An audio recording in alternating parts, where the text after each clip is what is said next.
Ayo,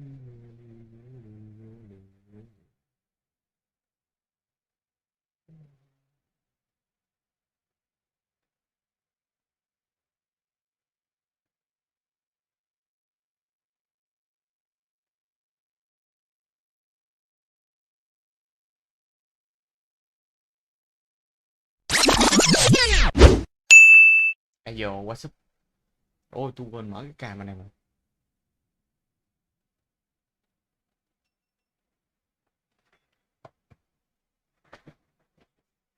Hello anh em. Hey guys, what's up? Chào anh em đến với Heechul của mình team nha. Chúc tất cả anh em buổi tối vui vẻ. Anh em nha. Chung là hôm nay thì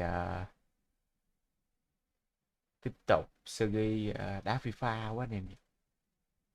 Chứ không biết phải tính chơi game gì nữa. Không biết. Ây da, lộn lộn anh em ơi. Một like, một share anh em nha. Một like, một subscribe anh em nha.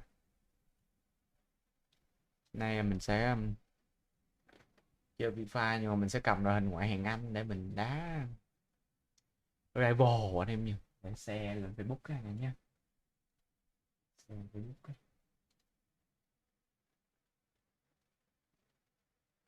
Share Facebook mới có nhiều, mới có anh em coi.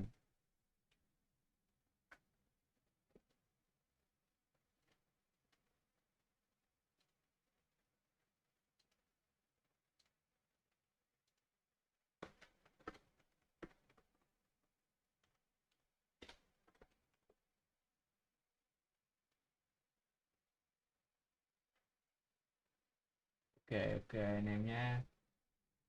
Chúng ta sẽ watch on YouTube. Đọc comment của anh em đồ cái kiểu chứ đúng không anh em? Comment của anh em đồ cái kiểu chứ đúng không anh em? Comment của anh em đồ. Cái đeo chưa đeo tai phone. Đó, con tôi không chưa ngủ nãy giờ dỗ nó hoài luôn. Chưa ngủ nữa. Khổ quá. Khoan, để tới làm cái chatbox đó nè. Chatbox của YouTube hả ta? Chatbox của YouTube làm sao anh em nhỉ? Đang biết cách nào không? Đây, chat để mình thử cái RC này coi. Browser này coi. Này mình ghi là chatbox. Anh em đợi tôi xíu ha. Anh em xem mà để lại một comment giúp tôi nha anh em.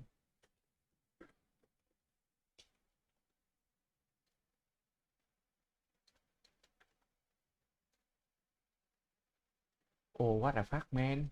Xấu dữ hả man? Xấu dữ hả anh em nhờ? Phải cái nồi. Anh em đợi đợi xíu. Như nó có một cái sột để làm cái chatbox.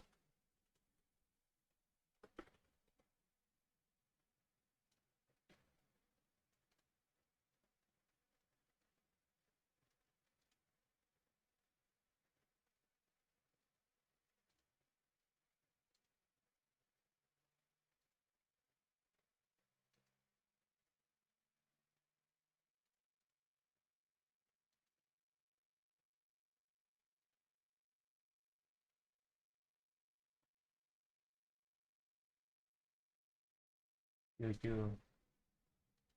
Có nó làm sao?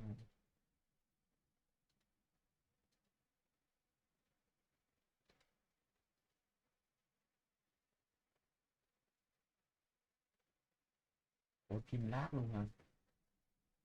Kim Lab cũng được. Để em thì lái xe anh em nhé. Anh em đợi tôi xíu á. Chatbox bị xấu vậy em nhỉ? Chưa vừa để coi cái chatbox này kích thước nhiêu à? 450 400.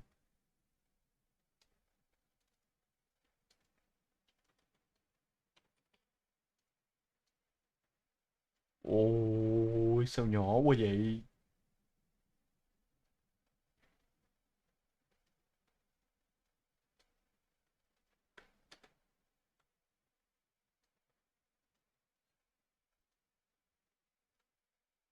Xin on YouTube. Chiều dọc cho nó dài ra một xíu à. Chiều dọc là hay đúng không? Ừ. Ok anh em nhé. Nó chưa được dõng dẹn trong đây à. Ok, let's go. Được rồi, cũng được. Thử coi. Ok, ok, ok. Xấu quá anh em nhỉ. Xấu quá.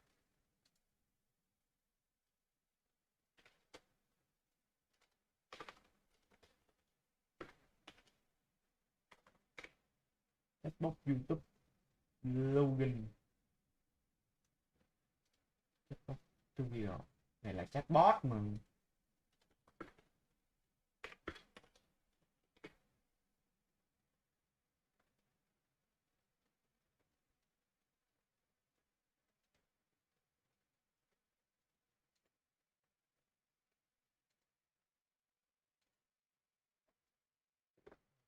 Chat V2 hả?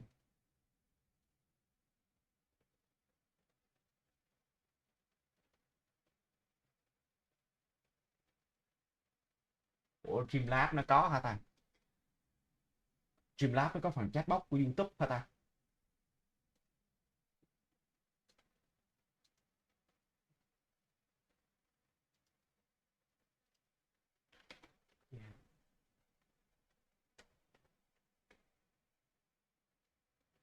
Đây, đây anh em ơi, anh em đợi xíu, đợi xíu. Nó đây rồi, nó đây rồi. Anh em đợi chút xíu. Chat, copy cái này. Vâng.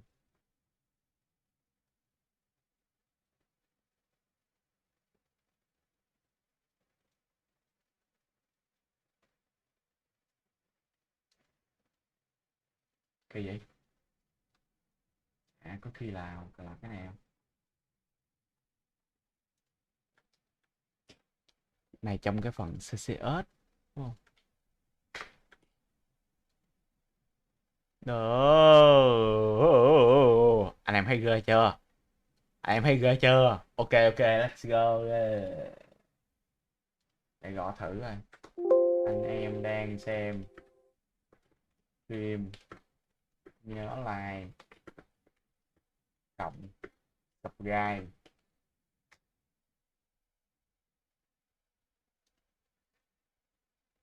Ủa nó chỉ hiện nhiêu đó thôi à?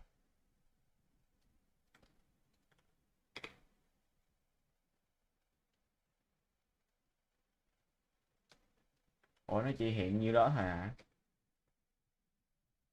À được rồi anh em ơi. Ok ok. Được được, ngon ngon ngon dai anh em nhá. Vô game anh em ơi. Không để anh em đợi lâu.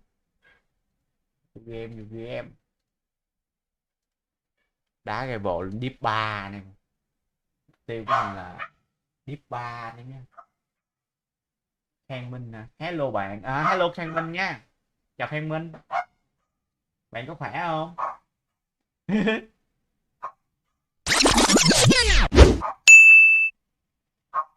Tại vì tại vì gì ta?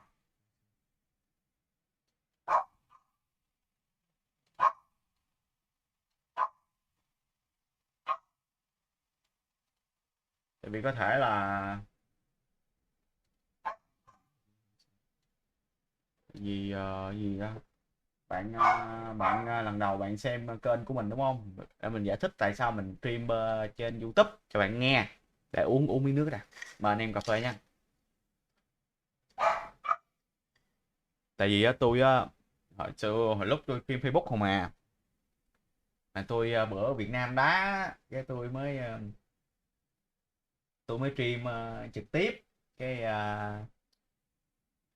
bị bản quyền nên Facebook nó bị đóng một tuần không stream được. Lên Facebook tôi có để cái phần description của video trực tiếp này ha. Facebook của tôi cũng tên cũng giống như kênh YouTube vậy thôi anh em nhá. Max chuyện nhỏ vậy, bự lên cái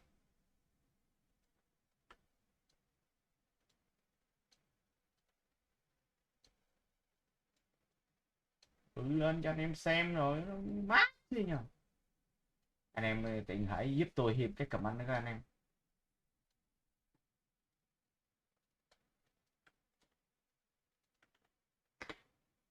Có đẩy cái kia lên không? Ca bị bản quyền chắc đau lắm. À Có giờ bạn đâu có gì đâu, không có gì đau chứ á. Không có gì đau hết, chỉ có cái là gì ta, cái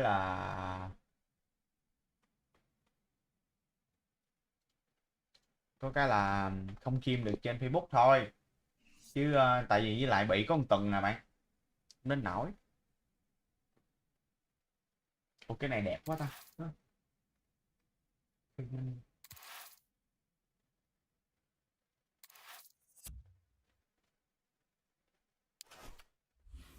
Phông chữ cũng đẹp quá nhỉ.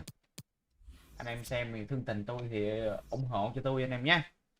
Tôi thì chơi game FIFA không à, đa số là FIFA ha, đa số là FIFA, còn mấy game khác thì lâu lâu đổi gió. Còn anh em nào muốn tôi chơi game gì cho anh em xem thì anh em cứ comment tự game nó đi.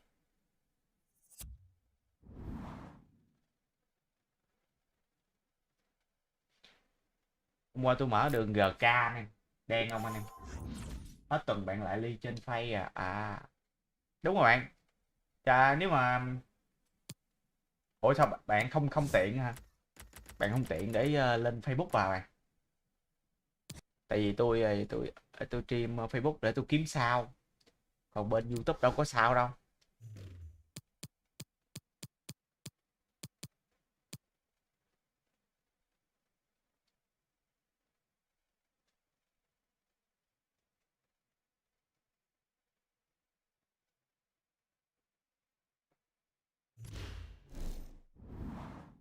YouTube không có sao, bởi vì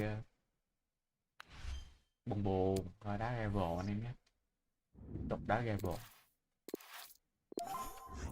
Cầm đội hình này đá luôn. Má gì bán là tao chứ ta, bán là tao mua ai vậy trời.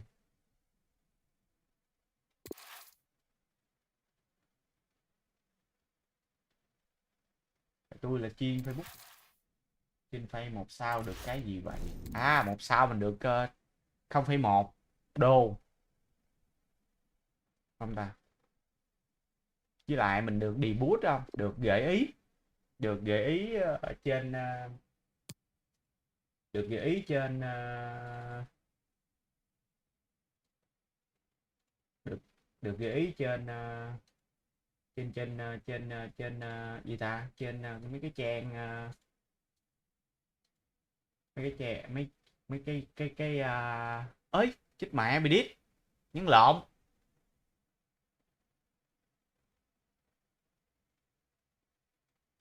Mà mắc điểm rồi. Hên. And here we are at one of the great venues for football anywhere in the world, Old Trafford in Manchester. I'm Derek Ray, and joining me for commentary is Lee Dixon. And on the menu for you is a division rivals nhiều sao lắm, tới 10.000 sao rồi. Internacional versus the Rockets. Với lại một phần là mình được gợi ý trên mấy cái page mới á, anh em nào tham gia Facebook Gaming thì sẽ thấy được. Liên quân thử. Liên quân phải có sao kẹt bạn ơi. Liên quân phải có sao kẹt mới được, mới chuyển cho điện thoại qua được, chứ liên quân mà chơi trên máy tính hơi chuối á. MOBA thì tôi chơi Liên Minh nè.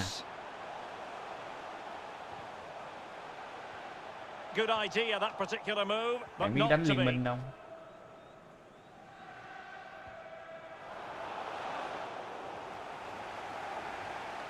Let's have a look at the initial 11 for the visitors. Ederson gets the nod in goal. Marquinhos plays alongside Presnel Kimpembe at the back. Má giờ này tôi xin chết về đẹp ghê anh em. Má tình huống ghê tôi chết nó chạy về. Hay chứ nhá. Cristiano Ronaldo. This is looking threatening. Oh, left his man behind here. Are they going to forge ahead? Crucial intervention just then amid impending danger. Đội hình hai CDM chạy về nhìn đã ghê. Tự nhiên đem cánh qua đằng chi á tại. Cristiano Ronaldo. Well, he's got amazing finishing ability. Vãi cứt. Oh, a moment of pure class. Had to catch it perfectly and didn't he just? So back in action, and that really should Anh em shake up xem giùm tôi Internacional. chơi xin Let's một see how like it một affects them. subscribe đi anh em ơi. Má thua nữa rồi anh em ơi. Cruyff. Difficult to Ơi. Giữ các bạn Hiền. And still danger here.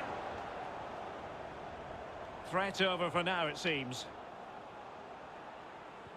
Good work to win the ball back high up the pitch. Cái chuyện Nani nữa đó. Walker này ngáo dữ người ta. Youssef Atal. And Mateus has it. Eusebio. Không được rồi. Walker now. Chạy dữ quá rồi. Mateus. Từ từ qua bên đây đi. And can they make one of these passes count? Eusebio. And back with Eusebio. Oh, he's really opened them up here. And stopped there by Marquinhos. Mắc ghi nhót này. So a throw in here.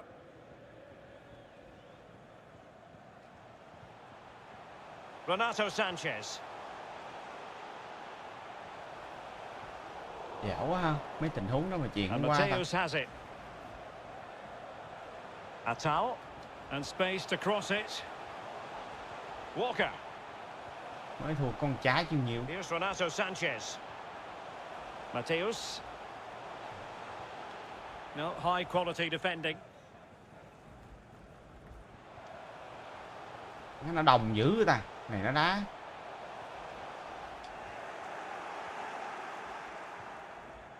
De Jong. Essien. Dembele. Moving the ball forward with purpose.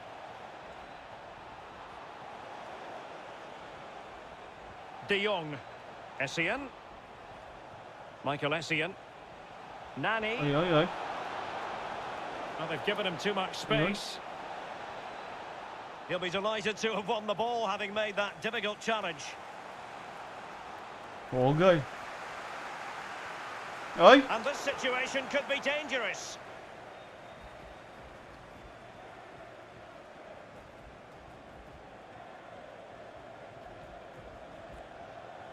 The visitors are struggling with possession, really. But again, we've seen it before. We'll see it again. Their counter-attack play has been absolutely fantastic. Pace really hurts defences, and they've got that in abundance. Bamba. Here's Renato Sanchez. Cristiano Ronaldo. Eusebio.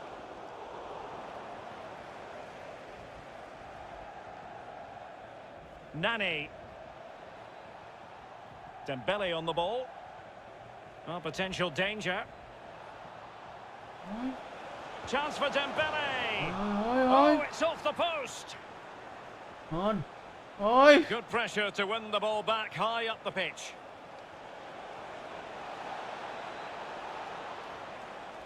Oh, lovely bit of skill. Marvellous piece of skill. And now they have the ball back.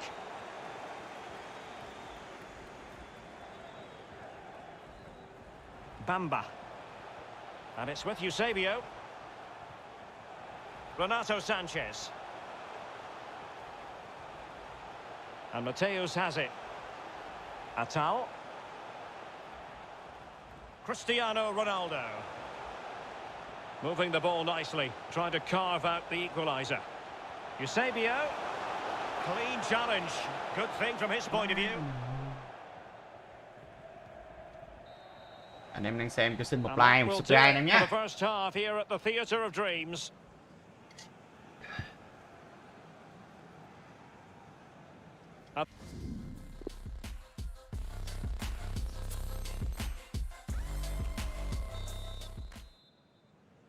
Into the second half then, and the Rockets with the lead here. Rồi ở Gip. And he read it superbly. Trời ơi. De Jong. Ball is loose. Chào bạn, bạn đá hay quá. Đang thua mà bạn. Xin chào bạn Khôi Nguyên Trần nha. Chúc bạn buổi tối vui vẻ nha bạn ơi. Bạn Khôi Nguyên Trần, bạn có chơi FIFA 21 không? Mình với bạn làm một trận bạn ơi. Superb defensive judgment to end the attack. Ruben Diaz being pressed and pressed high. Má vợ. And that's an important intervention.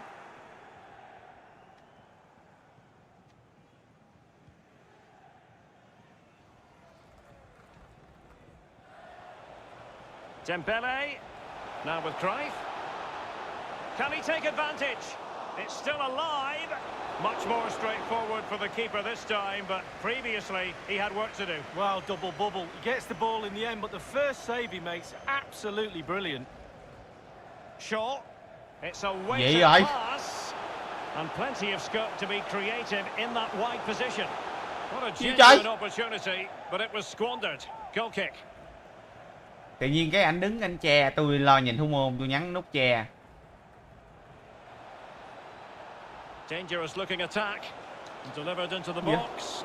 Well, not a great cross, making the goalkeeper's job rather easy.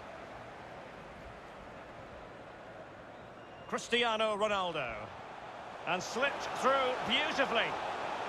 Well, racing past his man. Trời ơi. Michael Essien. Nó giỡn, gặp cái tình huống này nữa. Bad pass. The hosts have really controlled possession, but after that it's been really disappointing. Players are looking at each other. You've got to take control, you've got to take responsibility yourself. Make something happen in this game. Intelligent threaded pass here. And will it be the leveller? And it's a goal! Level again! What a match this is turning out to be!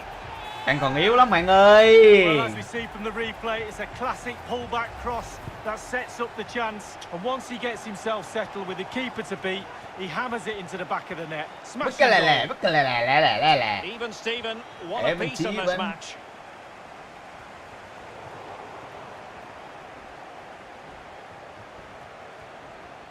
And Nani with it. Can they forge ahead? Well, I think you could call that an escape. Tắt chế độ chat chậm đi bạn. Cristiano Ronaldo. Chế độ chat chậm gì bạn?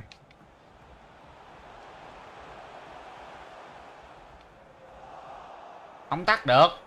Chưa để lát tôi tắt. Chat bóc à hả? Cruyff. Ơi rồi. He's in with a chance. Still could put it away. Was an important piece of defending. Câu chờ lâu quá. Không biết sao nó bị gì á. Để xíu. Ê ơi dạ, Walker làm gì Walker? Save but still a chance. Threat over for now it seems. Ôi, tự anh chạy, tự anh dấp té luôn trời. Ngủ kỳ á. Trời. You've got to keep the ball a bit better than that. 15 minutes remaining. 15 phút nữa. Renato Sanchez. Eusebio.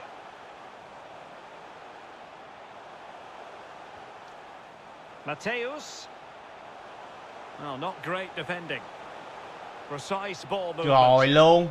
Really good reading of the game to win possession back. Well, it could be on for him here. Oh, yes! It's gone in! And now a chance for them to revel in the moment. Well, as we see again here, the damage is started with a beauty of a through ball and then through on goal. Do you go for placement or do you go for power? Well, he certainly wasn't messing around, was he? Absolutely smashes it past the keeper. It's a really lovely finish. Well, not the pass he had in mind. Well, just listen to the atmosphere, Derek. It's been such a tight game, but can they see this out now? The fans are certainly doing their bit. Options in the centre. That is how Việt to Nam put in bị a đứt challenge. cáp nữa He's been mà. a bit Đúng unlucky to rồi, Việt concede Nam the bị đứt corner. cáp. And firing it into the area. A significant contribution by the goalkeeper to keep his team in it. Yeah, he kept on his toes as well as a really good stop. André. Ông thầy tôi, ông giờ tôi mới biết chắc ông thầy tôi làm bên ngành IT. And nothing positive comes of it, unfortunately. Shaw. Bamba. And it's with Eusebio. Bamba. Well, they'll be looking to add to their advantage from this corner. Over it comes. That's very decisive goalkeeping. And play halted, free kick given. Việt Nam bị đứt cáp. Cá mập cắn hay sao? Perfect position to read it.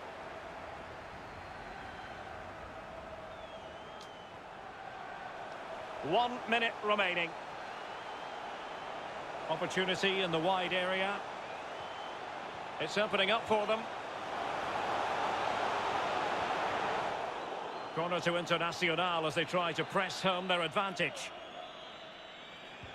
And now the delivery. Oh, pure class!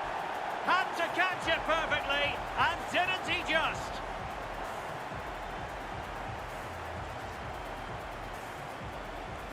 Well, here it is again. Ball into the box from the corner, and then just look at... The referee blows for full time. It ends in a...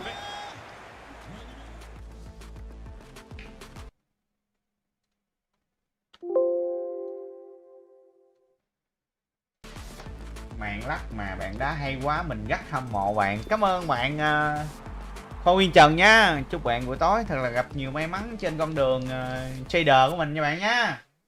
Có chơi Bitcoin thì Bitcoin lên bạn nha, có chơi bị năng thì bị năng lên bạn nha. Có lông thì nó lên nha bạn, sót thì nó xuống bạn ơi.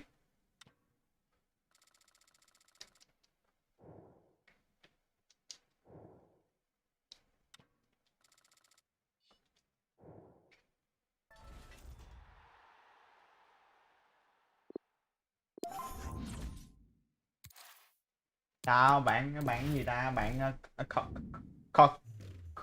Khôi Nguyên Trần có chơi Free Fire 21 không?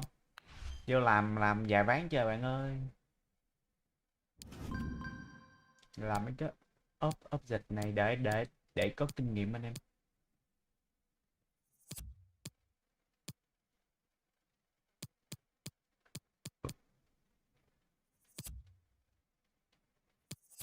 Win 2 Swap Battle Semi Difficult 800 mấy hả? Cách biệt 2 bàn. Mình đã dở lắm bạn ơi, sao không đá lại bạn? À, không, mình đá giao hữu bạn, không có gì hết á. Mình đá giao hữu mình mang tính chất cọ sát học hỏi thêm thôi. Ví dụ bạn đá dở thì mình sẽ kèm bạn cho bạn thành một nớp player như mình đấy. Sót and hỗ trợ Durin.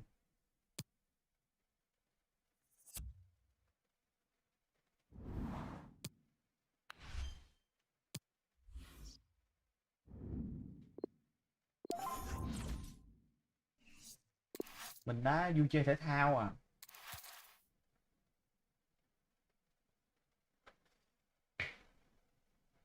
Chứ mình tài giỏi gì đâu anh ơi.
Giáp.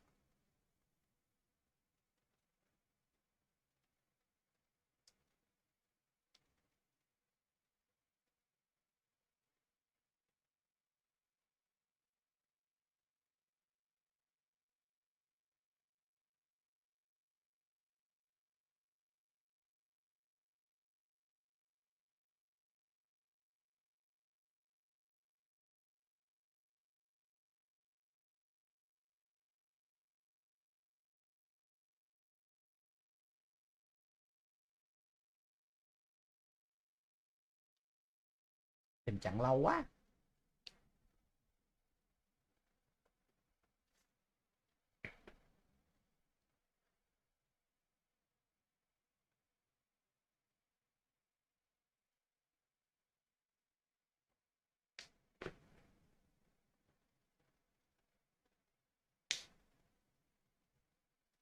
Chẳng lâu dữ người ta.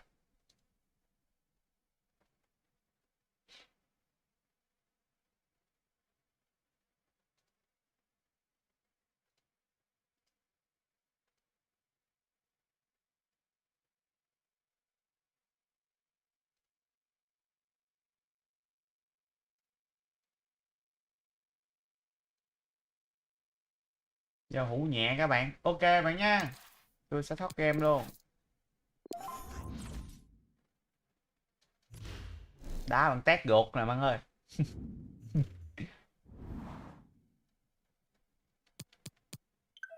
Mời luôn bạn ơi. Xong bạn mời tôi luôn bạn ơi. Đợi bạn luôn á. Bán Gondo 95 mua Guno với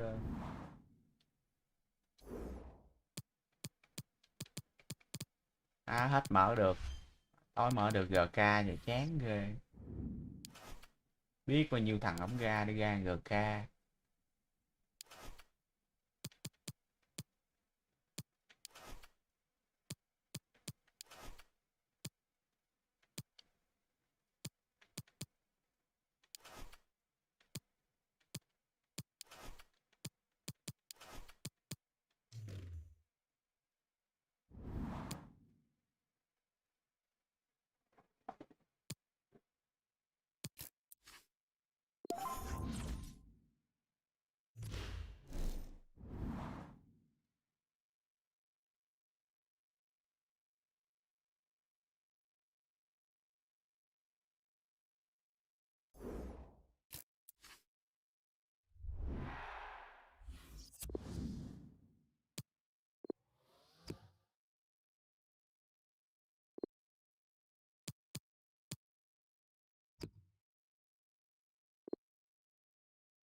Băng nó đẹp đẹp á.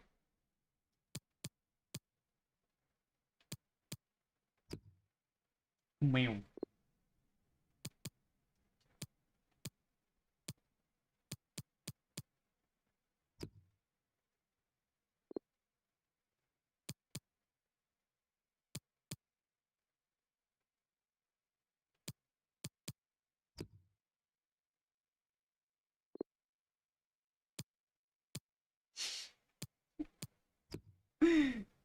Má nhìn mấy cái banh hài qua đi. Ủa Ego Ballet.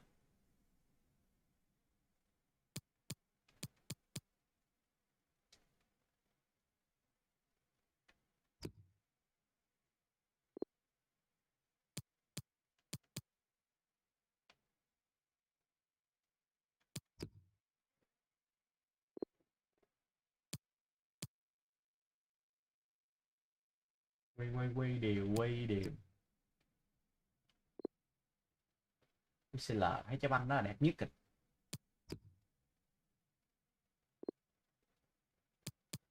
Màu vàng, màu đỏ. Boomer.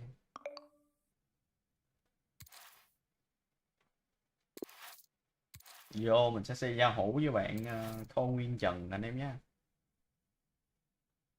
Bạn này không biết đá đá sao nữa.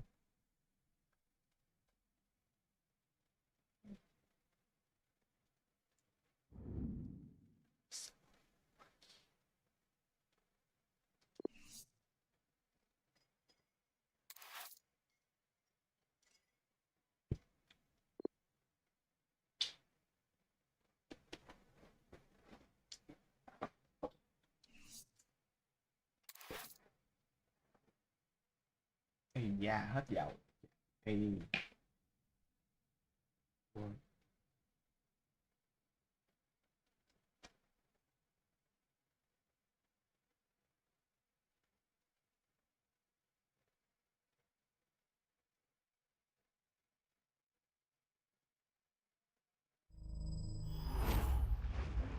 Well, nights like these are just what you hope for as a spectator. A warm welcome. I'm Derek Ray, joined here on the commentary box by Lee Dixon. And this... Dạ.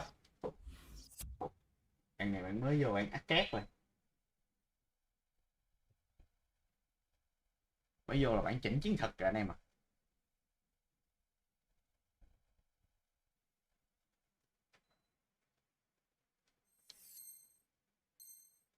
Has all the makings of a highly engrossing match. It's liquid football versus Internacional. Yeah, thanks, Derek. Great atmosphere here. Two sides, I'm sure, will set a quick tempo in this game. We get to watch for free. The players are chomping at the bit. I can't wait. Good tackle. It'll be a throw. Nicely timed tackle. Throw-ins given. Mateus. And a long way out. Straightforward take.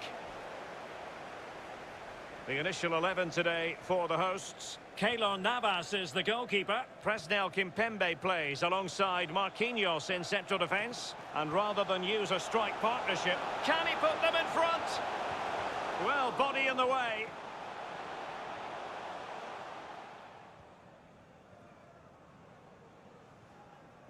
Renato Sanchez.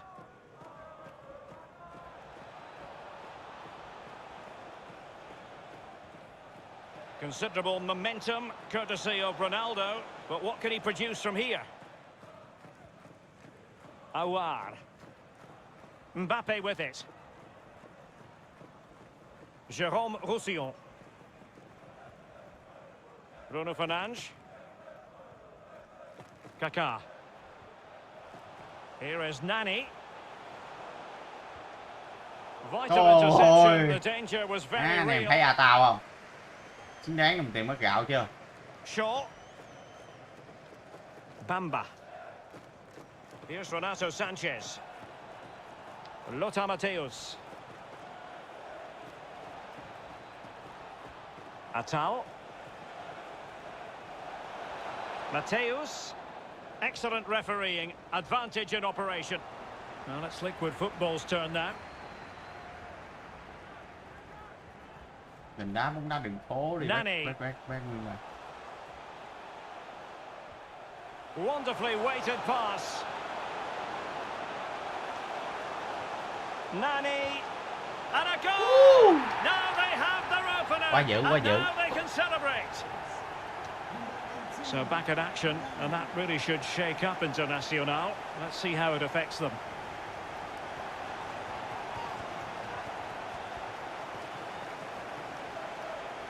Ronaldo. He continues his run, and stopped there by Marquinhos. Now can they create something?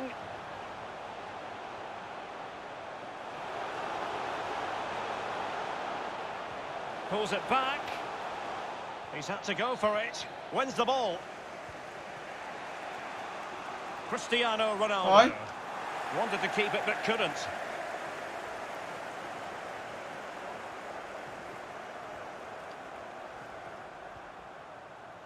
Well, just couldn't keep the ball.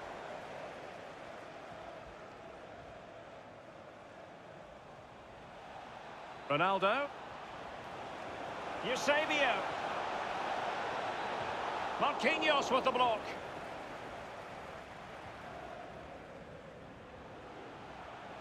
This looks promising out wide.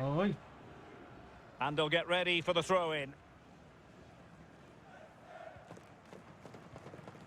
Atal. Rồi không hết luôn.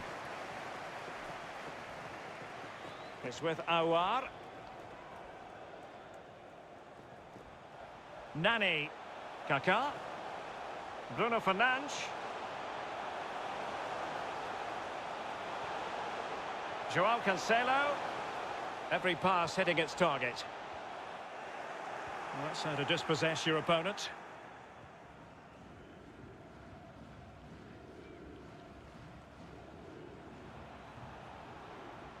Lothar Matthäus. And it's Ruben Dias. What can Internacional do from this position? Or can they open up the defence here? Ronaldo. Excellent block. The hosts really haven't had too much of the ball, but when they've had the ball, they keep delivering the sucker punch.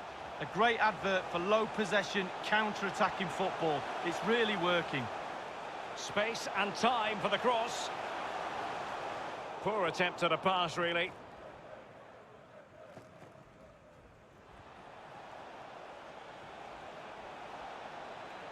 Sanchez. Well, he's won the ball. Nani. Loves to attack from the wide areas. Joao Cancelo. Mbappe. Here's Renato Sanchez. Firing it towards goal. Just couldn't get it through. Bruno Fernandes. High quality defending. Gì vậy? Well, he's lost the ball.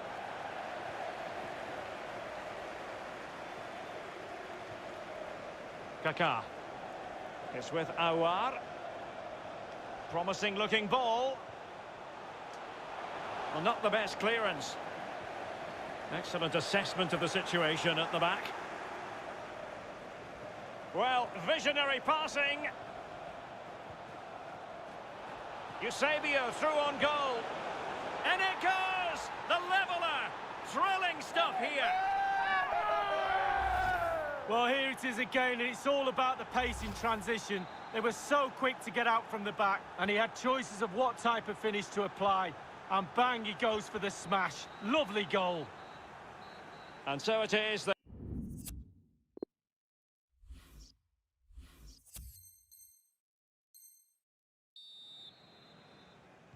As anticipated, plenty of talking points so far. And now the second half is underway.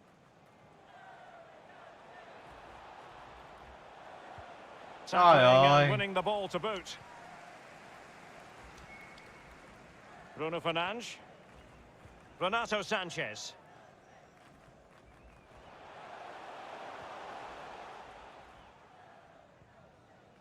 Bruno Fernandes has it. Renato Sanchez. And there to intervene.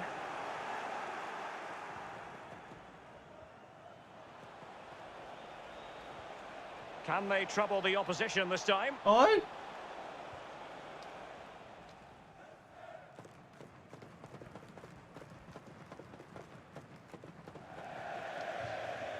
And a throw-in forthcoming.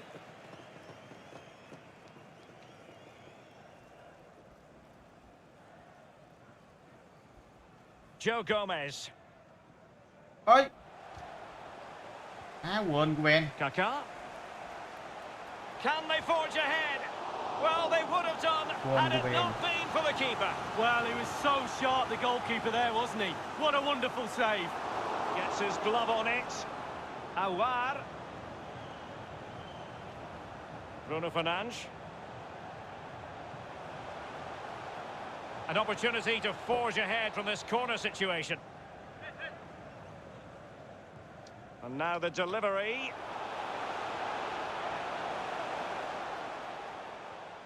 Eusebio. Walker now.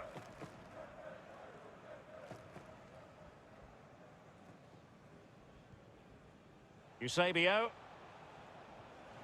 Ronaldo. Well, as we see from the stats, it's nothing to split these two teams up. It's been a brilliant attacking game. Defences are stretched on both sides. Midfielders creative for both sides. And the forwards have had a field day, Derek. Excellent defending. And we're inside the final 30 minutes. And attacking possibilities here for liquid football. Nani. Mbappe. Mbappe! Yes. And a goal to re-establish their advantage. Just look at the celebrations. Well, 2-1 it is here.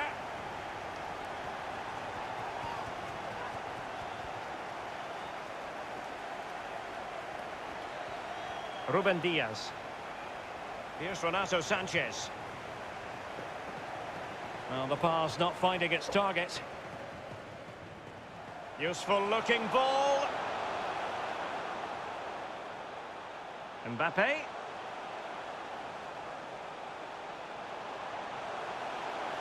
Houssem Aouar. Good stop from the keeper.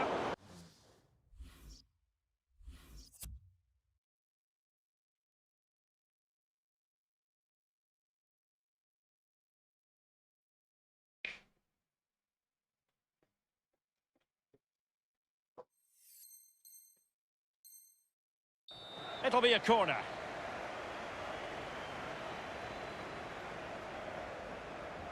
And firing it into the area. Well, strongly fisted away. Nani. Aouar. And a chance to whip it in here. Bruno Fernandes. Here's Renato Sanchez. He's trying to create something. Bruno Fernandes. And just narrowly wide in the end. Ghê vậy?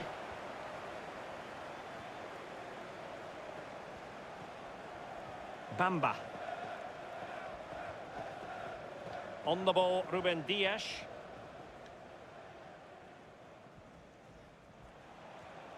Joe Gomez.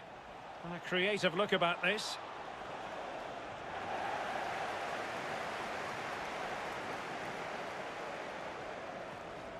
Ronaldo striding forward with confidence. A wonderful intervention. Counter-attacking, very much an option. Kaká. He's lost it.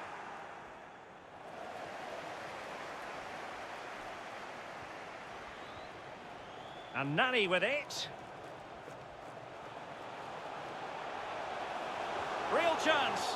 Not a strong glove on the ball from the keeper. And Renato Sanchez with it now. Strong but fair tackle. Well, they say goalkeepers are a breed apart. He's just kept his team in it. They'll be getting pats on the back for that. Well, that's how to put in a clean tackle. Well, the crowd have reacted to this effort the players are putting in. They just need to keep their concentration and the game should be theirs.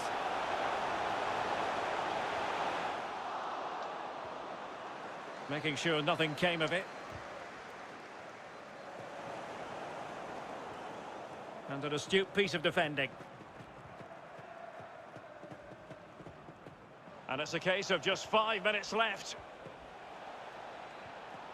Eusebio. And taken away.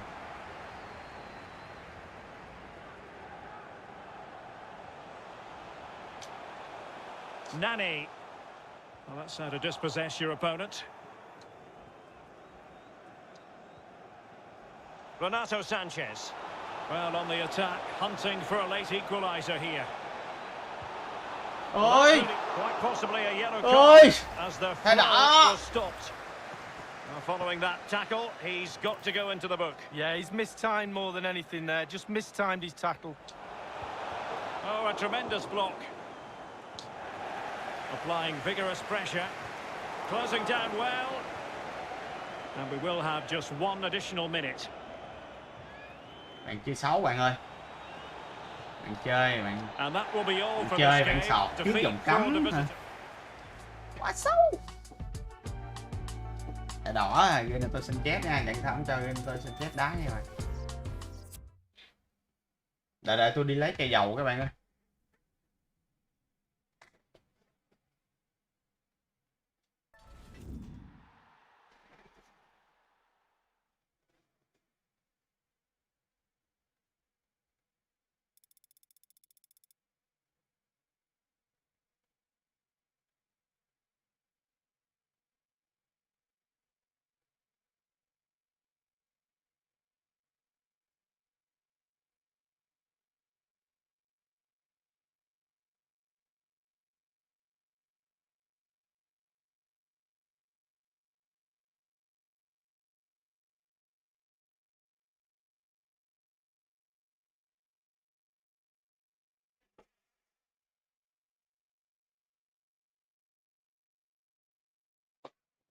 Ok, ok, quay trở lại anh em ơi.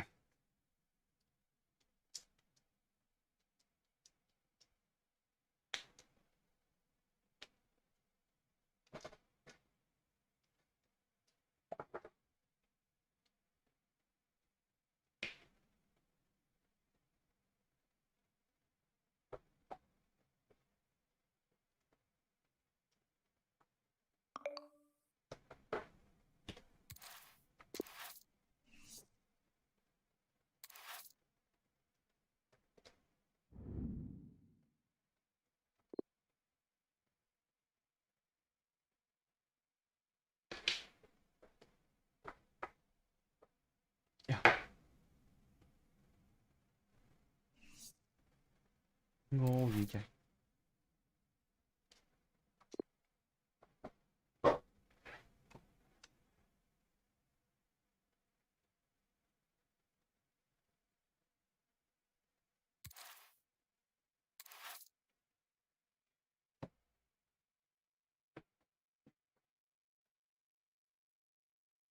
Fan Indo bạn ơi.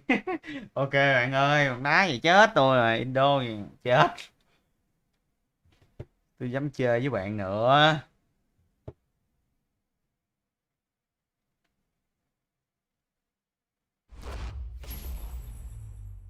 Well, nights like these are just what you hope for as a spectator. A warm welcome. I'm Derek Ray, joined here on the commentary box by Lee Dixon. And this has all the makings of a highly engrossing match. It's liquid football versus Internacional. Yeah, thanks as always, Derek. It's a pleasure to be here. Anticipating a really good game today. The atmosphere is great. Certainly buzzing from the spectators' point of view as we head towards kick-off. Hopefully, we won't be disappointed.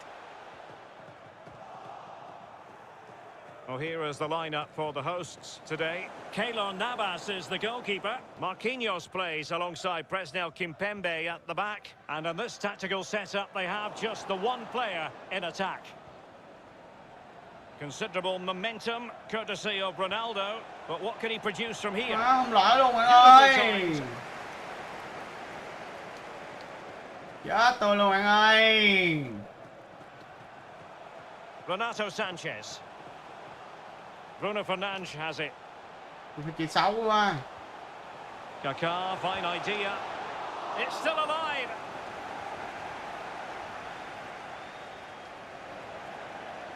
Eusebio.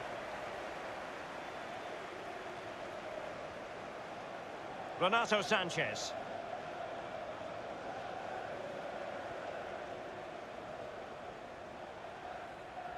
Ronaldo.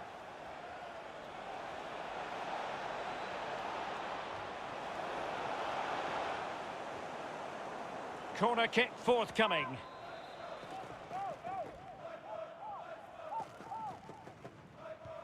Played into the centre of the box.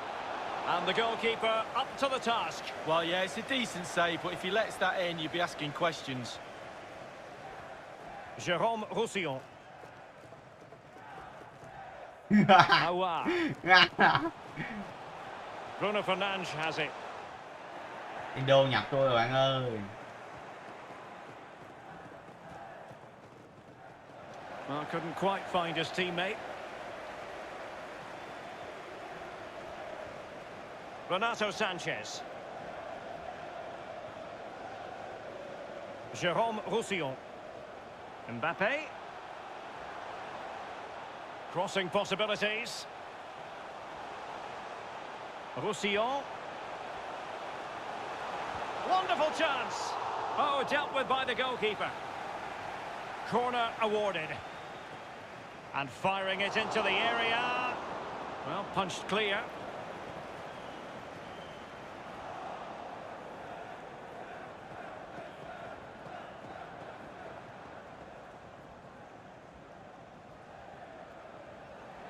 Really nice ball. Magnificent defending. Chuyện ngu ghê.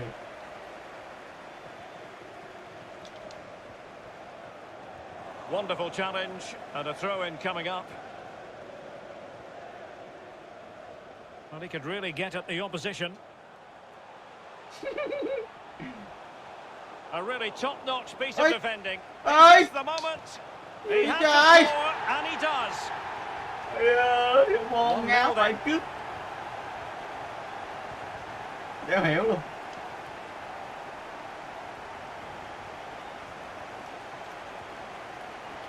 Lothar Matthäus, Internacional looking productive.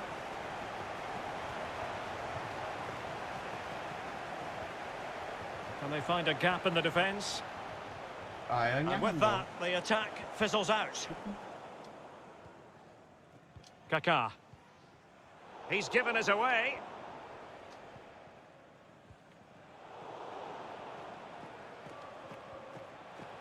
Nani. Banh nói chuyện gì cho hú môn rồi. Mbappe. Not a great challenge. Free kick here. Kaká. Using all his defensive acumen to cut it out.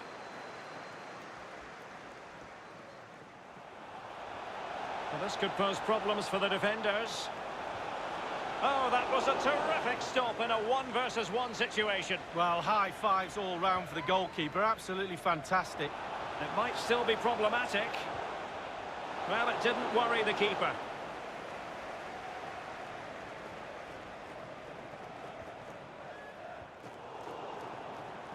Possession given away, unfortunately. Kaká.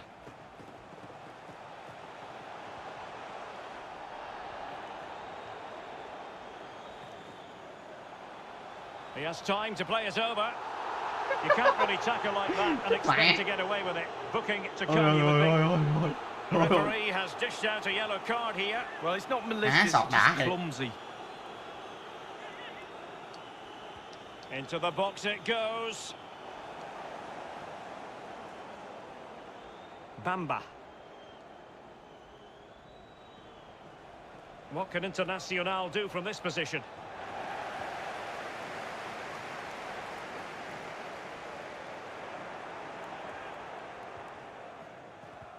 Rồi, ôi ơi. Well, he's thwarted him almost effortlessly. Trời ơi. Ôi. Kaká. Rồi, đưa đi áp nó xà sọt không được. Fine pass from Kaká. Is it going to be? Well, the conclusion, he's missed the opportunity. It is to be a throw-in.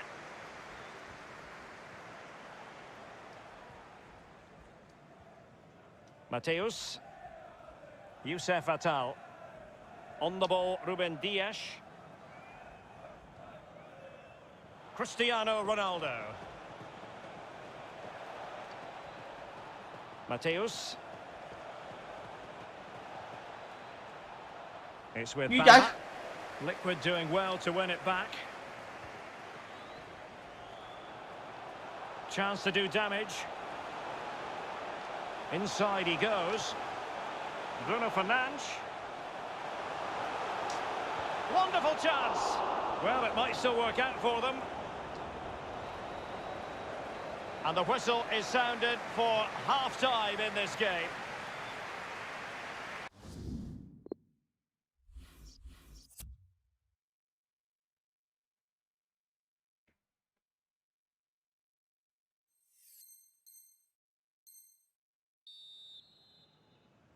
The ball rolling once more. Internacional behind. Will they come up with the right response?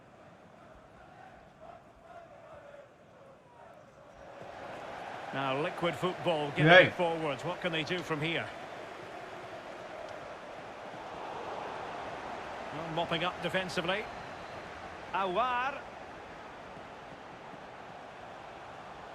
Very quick thinking there.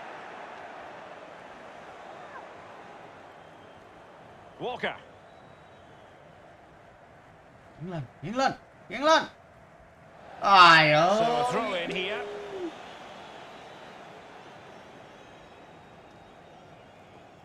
Jérôme Roussillon. Renato Sanchez. Real chance. Well, decent save there. It'll be a corner. And now the delivery. Well, the keeper very decisive.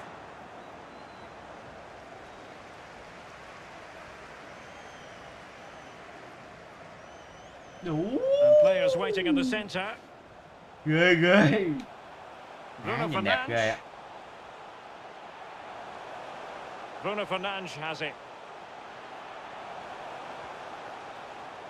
Renato Sanchez. Nó nhắn đê không được kìa. The cutback. That is top-notch goalkeeping. He had to reach in with his hand. Yeah, it's all about reading the pace of the ball and the player's feet. When do I go down? When do I strip the ball? Did a brilliant job then. And Liquid Football now in a potentially dangerous position. Well, he could give it away. Walker. Here's Ronaldo.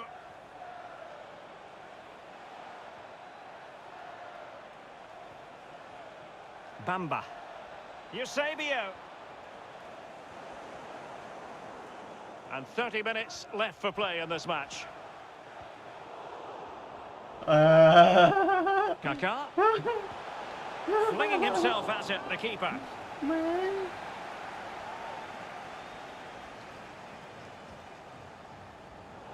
Possession given away, unfortunately. Pressing high, and they have the ball again. And it crossed the touchline, so a throw in here.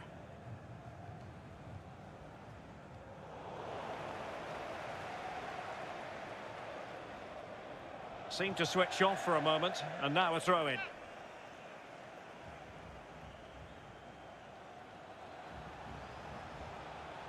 Nani. Mbappe. Well, a good tackle. There to win it back.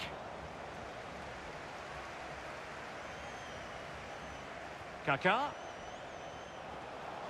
And Nani with it. Timely intervention. Mateus. Not what he was intending. Bad pass. And attacking possibilities here for Liquid Football. Kaká. Can he open them up here? So 20 minutes to go. Mateus. Here's Ronaldo. Bamba. Will they get themselves level here?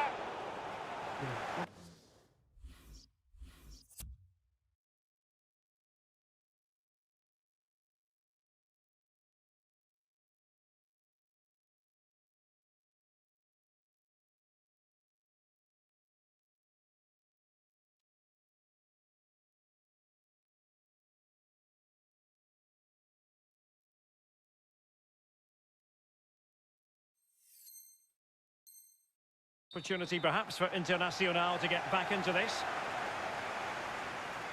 Well, they've been getting the substitute ready, and now they will make the personnel change. And he's fired over the corner. Well, they couldn't take advantage of the opportunity. Top-class defending.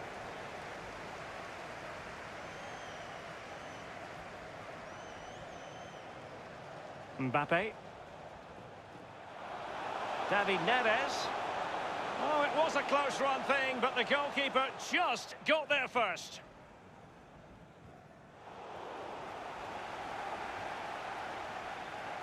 It has gone over the touchline for what will be a throw-in. David Neres. Ghê. Here's Renato Sanchez. It might be perfectly set up for the counter-attack, you know. Can they keep it going? Happy to take on the shot. And stopped there by Marquinhos. He's driven in the corner. And what late excitement. And the match is level. Gì vậy? Well, here we see a better angle on it, and there's nothing the keeper can do. Mbappe phản lưới nhà. And he's beaten. Well, the earlier goal cancelled out. One apiece. Tôi tạt góc nguy hiểm lắm.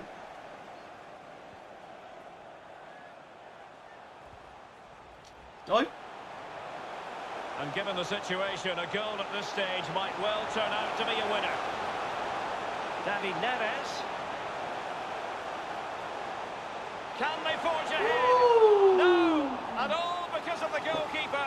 Margins. Well, that could change everything. What a super save that was.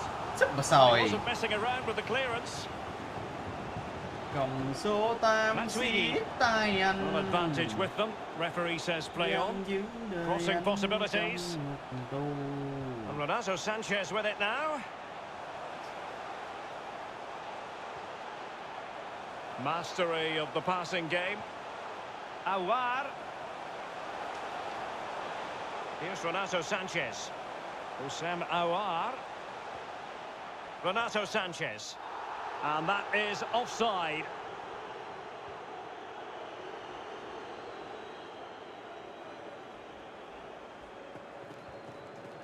Bamba. Here's Ronaldo. Well, they still have designs on the win. Renato Sanchez. And it's with Eusebio. Trời ơi. Ronaldo untidy with the ball. And if you're wondering about added time, 2 minutes it'll be. Really good reading of the game to win possession back.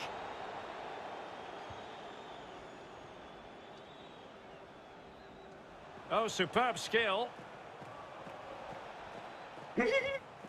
Ủa má chiều này ngon nha. Chiều này ngon á. Well, that's it for the 90 minutes, but this is not over. Chiều này And gặt two hơi cháy á. 15-minute periods of. Chiều này gặt hơi cháy á anh em à. Song song tôi gặt chết anh em ơi.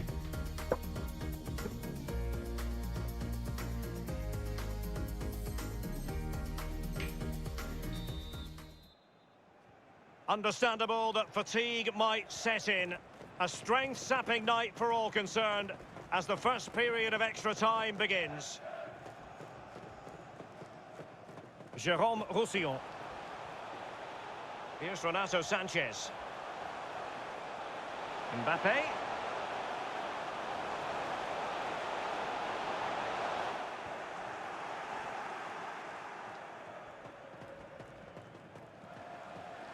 And giving it away.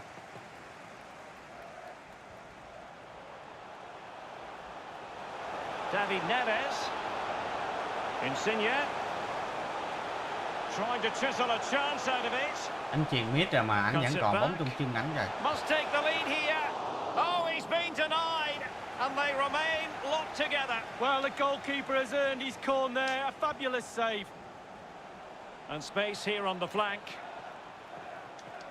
He has time to play it over.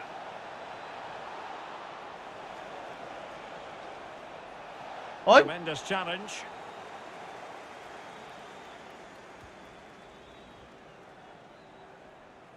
Nicely cut out.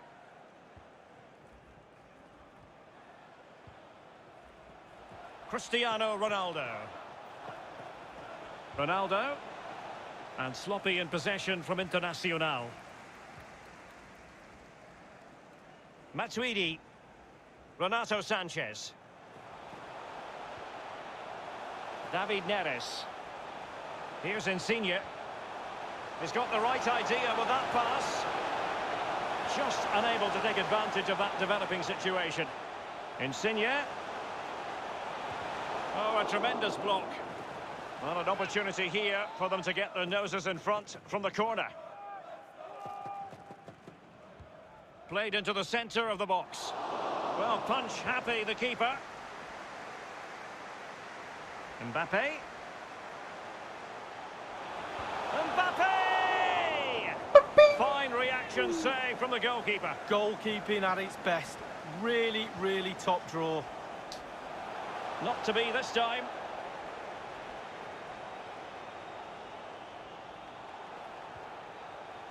David Neres. Can he do it? Half-time in extra time and still...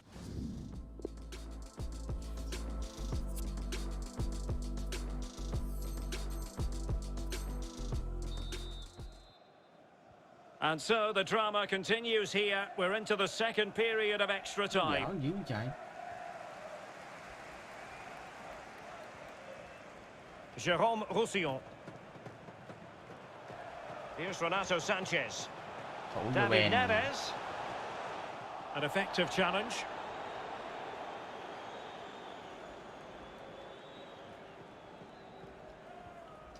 Shaw. Lothar Matthäus. Eusebio. Trời ơi, má Fine chim ba work bê from cứng Liquid quá. to win the ball back. David Neres. On the attack, is there to be late drama? The pressure was on the keeper following the threaded pass. Youssef Attal. And taking it away.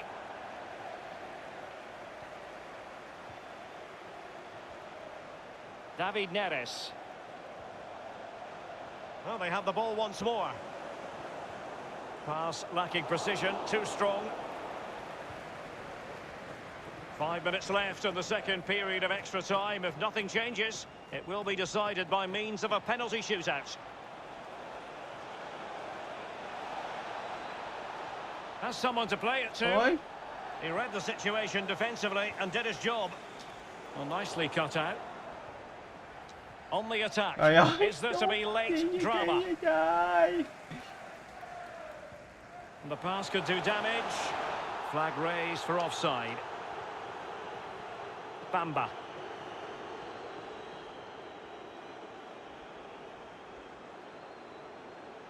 Well, that is how to run at defenders. Going about his defensive business with a minimum of fuss. Bạn này. There's a slide rule pass. A chance to settle it. And the keeper nowhere to be found. Not that he's complaining. Cái banh đi Gubeniat không che được ta, dở ghê. You've got to ask questions about the back line and the goalkeeper. They're simply not there. Oh, good skill, and he's managed to beat his man. They are making headway, but really they need a goal with time not up. And that is the end of the contest, and not a happy outcome as far as the visitors are concerned. Well, it was such a tight affair for most of the game, and to lose right at the end like that will be very hurtful. But it's a learning curve. Maybe next time they will play to the final whistle. Bác Nguyên đá đi, bác Nguyên ơi, tôi đá cái vồ cho lên deep.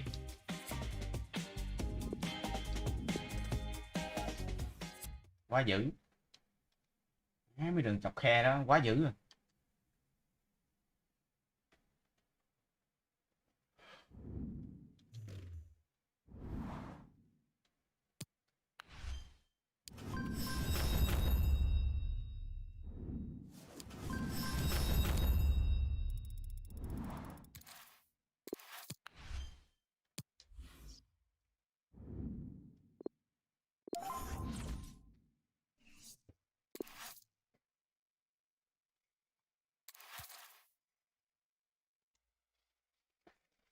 Bạn đá hay quá. Thôi bạn ơi, bạn bớt xạo đi bạn ơi. Bạn đang mỉa mai tôi đúng không? Tôi biết hết á.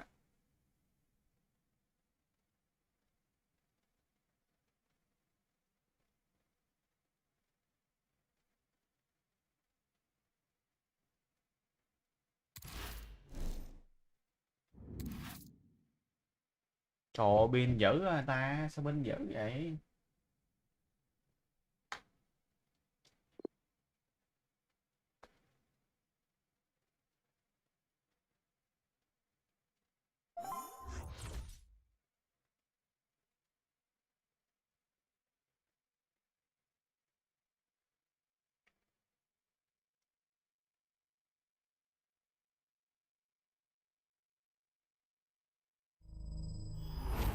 And a warm welcome on what is an ideal night for football, you've got to say. I'm Derek Ray, and joining me here on the commentary box is Lee Dixon. And what we have coming up for you is a foot rivals match on the menu. It's the Vipers versus Internacional. Yeah, thank you, Derek. I'm really looking forward to this. Both teams certainly capable of producing some entertaining football. Hopefully we'll get that. Trời ơi, chuyền mạnh quá. Edwin Van der Sar luôn hả? Có ai bán Van der Sar 200.000 mua Van der Sar chơi không? Carlos Alberto. Now Matuidi. Renato Sanchez. Zola. Well, it looked highly promising, but they got nothing out of it. Gì vậy? Sanchez. Very alert defending to cut off the supply.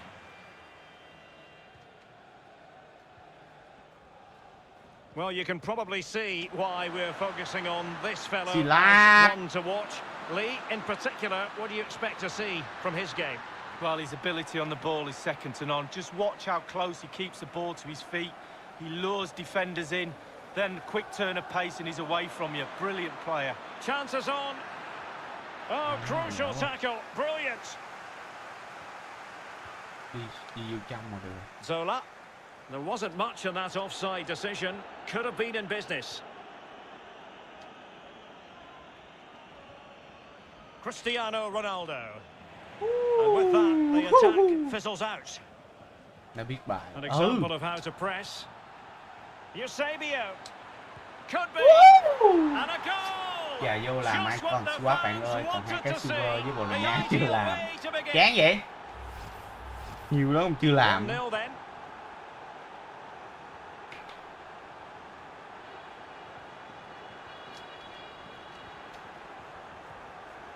Dangerous looking attack. Trời ơi ơi. Oh, maybe the equalizer. Về hết rồi, về hết rồi. Ở đâu ra net ghét nè. The verdict is offside here. Mày bởi vì mày việt dị mày mới xuất hiện ở đó chứ mày không việt dị sao mày xuất hiện ở đó được. Đúng chưa? Bamba.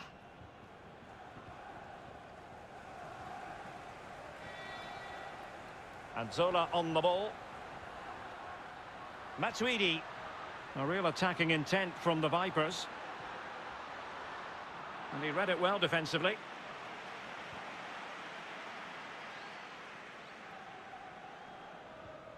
Tình huống Ronaldo chạy luôn là có kèo luôn rồi anh em. Renato Sanchez.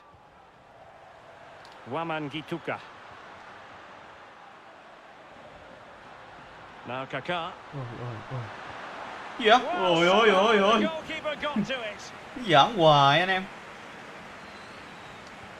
Over it comes. Strongly fisted away. Anh em nào tài trợ tôi mua Edwin Van der Sar anh em ơi. Lazaro. Well, possibilities in the centre. Matuidi. Waman Gituka. Far from a good pass.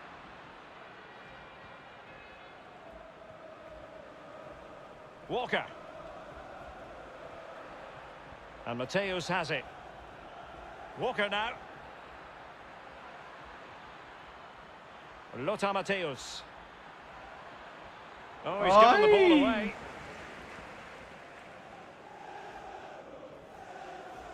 Renato Sanchez.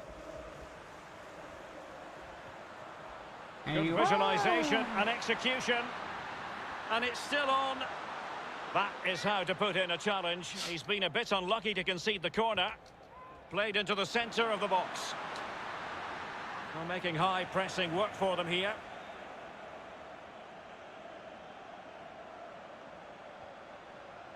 Matuidi. Kaká. And Renato Sanchez with it now. Oh, great defending.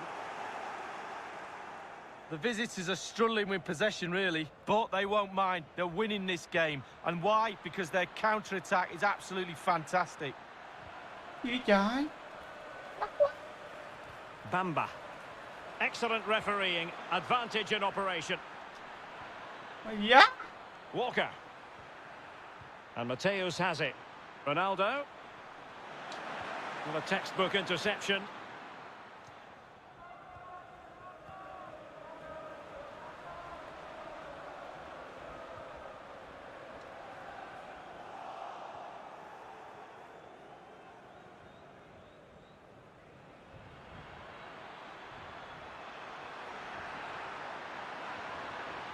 And a very good challenge. Zola. Kaká. Zola. Renato Sanchez. Kaká. High quality defending.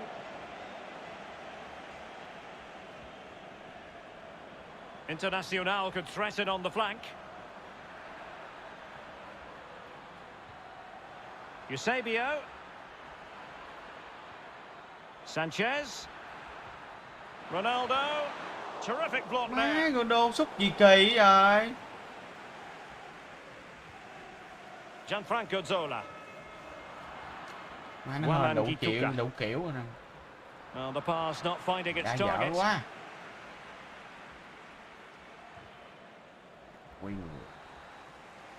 So the whistle then. We're up the halfway stage in this match.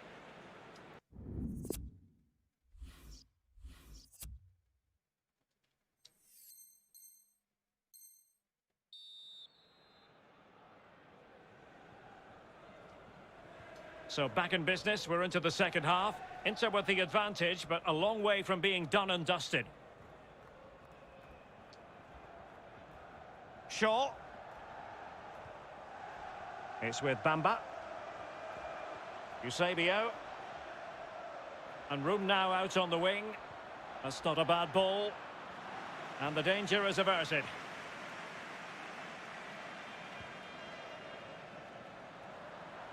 David Neres. Waman Gituka. Zola. This could level it. And it is the equaliser. Parity now. And who's to say what's going to happen next? Well, the earlier goal cancelled out. One apiece.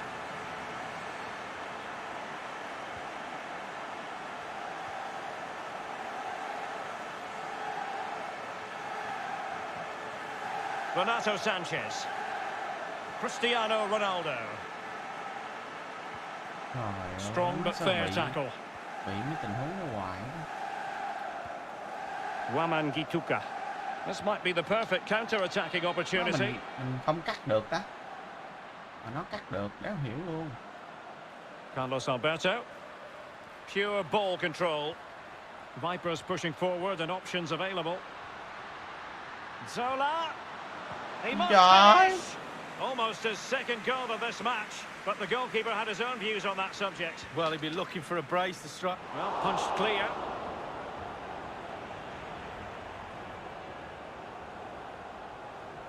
Eusebio.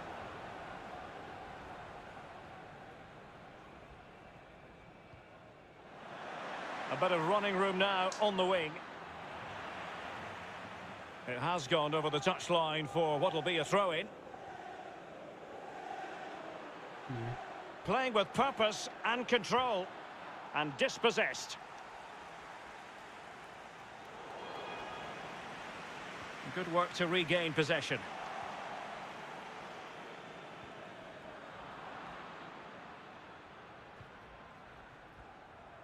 Matuidi. Waman Gituka. Now the Vipers might be able to profit.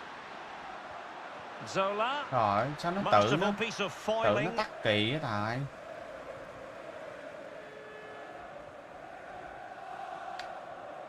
And the ball back with the Vipers now. Zola. And back with Zola. Well, lovely work to get past his man. And offside just as he was ready to pounce. Kỳ vậy ta. Walker. Atal. Renato Sanchez.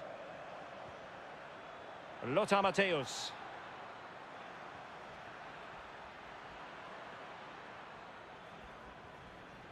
Cristiano Ronaldo. They do pass the ball with authority. Ronaldo. Can they forge ahead? They do. And you've got to say they're good value for the lead. So there we have it, 2-1.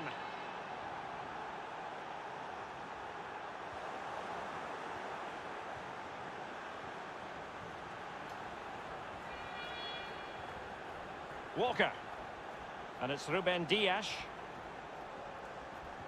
So 20 minutes to go. Ronaldo. And that pass could be troublesome. Well, the flag has gone up. It was really close. Xong mà. Gianfranco Zola. Now potential danger, and the alarm bells are ringing. Surely! Oh, a tremendous block. Now, counter-attacking possibilities here. Might be able to get in behind the defence. Great strong tackle, throw in forthcoming.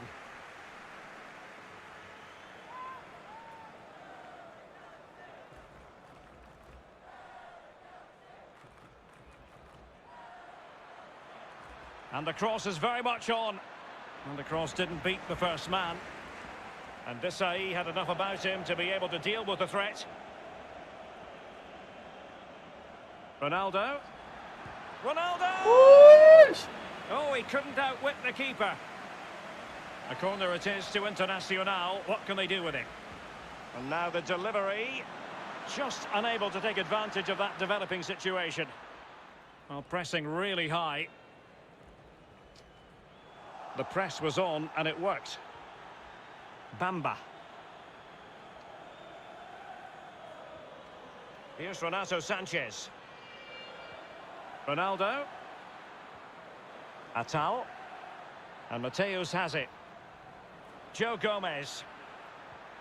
Bamba. Excellent vision. Trời ơi.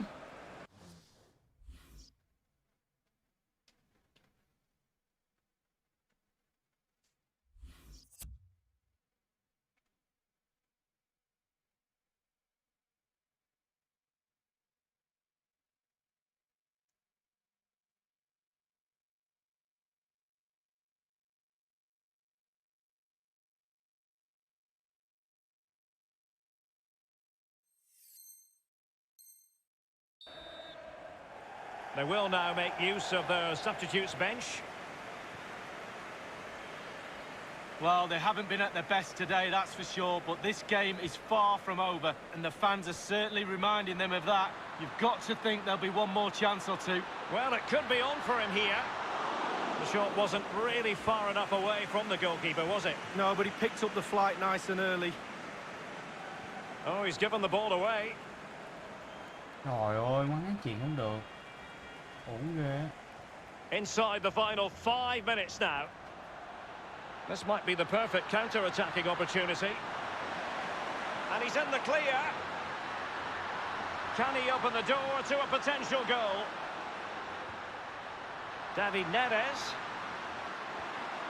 Gomez. Marcos Llorente has it. Kaká. Gomez. Ôi, hay quá. And a goal to level it up late on here. Just look Má, at nó the phải hợp hay reaction. ghê. And it's level again here. Both sets of fans being put through something of an emotional mangle. Well, totalling up all the stoppages, we'll have 2 additional minutes. Joe Gomez. Eusebio. All even, but will it stay that way? And that is the final score here, and it ends in a draw. Lee, what do you think the visitors will feel about what they put into the game? Oh.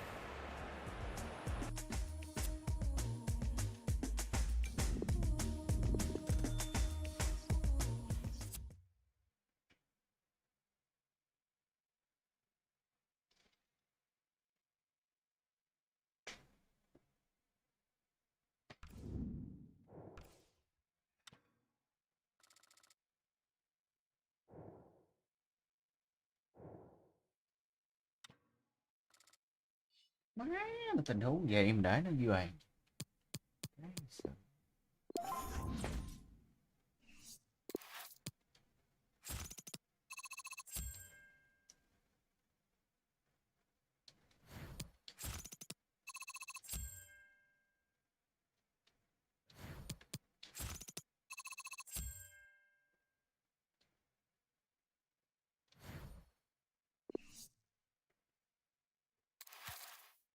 Hello, xin chào anh em nhé.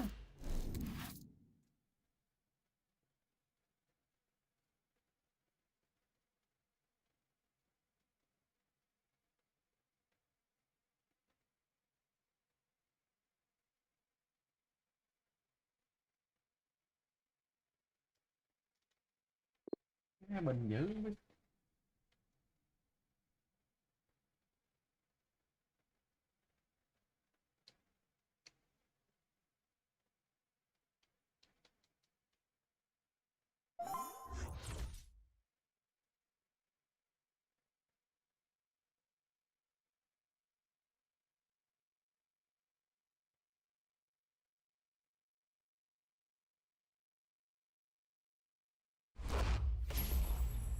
And here we are at one of the great venues for football anywhere in the world, Old Trafford in Manchester.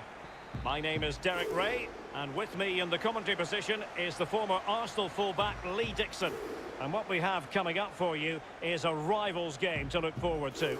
It's Internacional versus the Rockets. Yeah, thank you, Derek. Real pleasure to be here. Looking forward to this game. Players will be a bit nervous. I was always nervous at the start of games. It's important you get your first pass off to your colleague, maybe get a good tackle in, settle the nerves down. Looking forward to a good game here. Well, he's given a corner, the referee.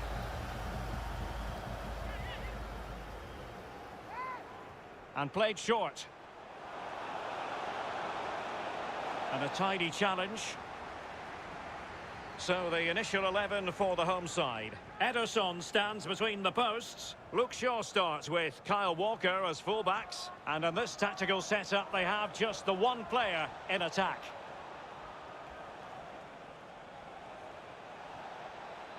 Best. Mbappe. Andre with it. Superbly read and executed. An advantage with them. Referee says play on. Eusebio. Bamba. Can he play it in? Not quite the clearance they were hoping for. Ronaldo. But it can't Trời ơi. Xúc thấy mà thường.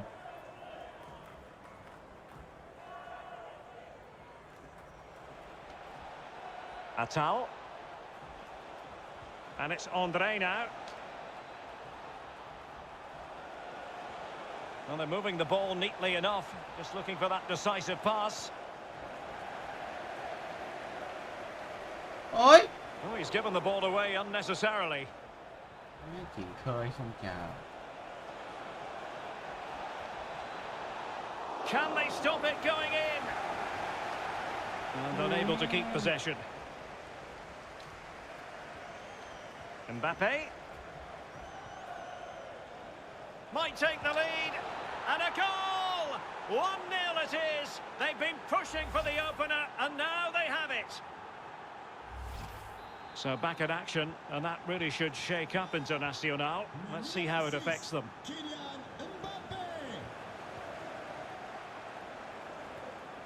Renato Sanchez. Well, they're on the scent of something positive. Now Rockets have the ball once more. And he's in. Well, they can say a big thank you to the goalkeeper. That was inspirational. Well, that's as good as a goal at the other end. Brilliant save from the keeper.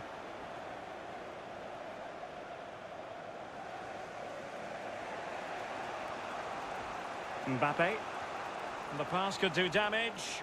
Now the task is to remain focused. Oh, how about that for a chip? Savor it. Pure brilliance. Well, here's the replay. It's a very neat piece of deception to get past the defender, and you can see what he's thinking as he allows the keeper to get close to him, and then the little dink is fantastic. Going about his defensive business with a minimum of fuss. The visitors have had total control of possession, and all of their team are enjoying this performance. That's why they're winning, and that's why they're one of the best teams. Rockets pushing forward with options available. Well, a classic example of how to intercept. Chuyền cho lại cái Mbappe mới ghê. Ruben Diaz. Walker now. Oh, he's given it away. Mbappe. robbed them.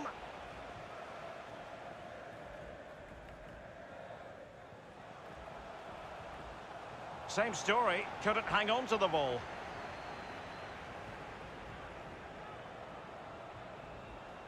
Renato Sanchez on the offensive. Now he must favour the cross. So it's going to be a goal kick here.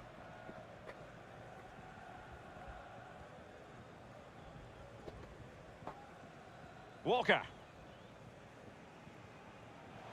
Eusebio. Ronaldo.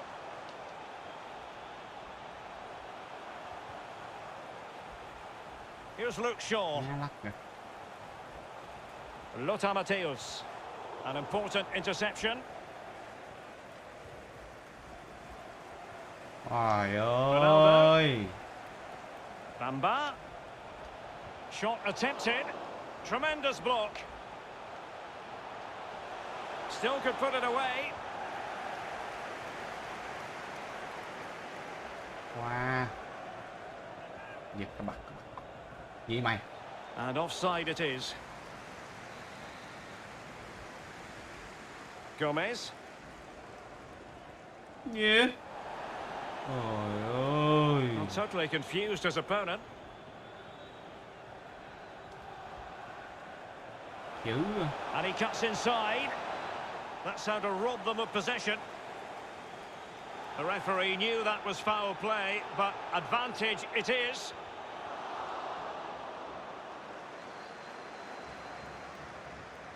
André.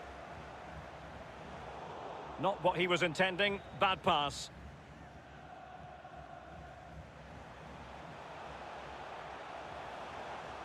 Atal. And it's with Eusebio. And showing fine vision.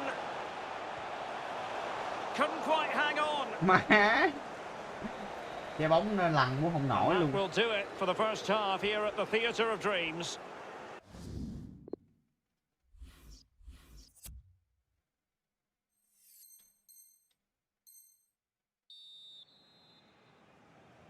So underway again, and in the first half, what we saw was breathtaking football from Rockets. Are we in for more of the same in the second half?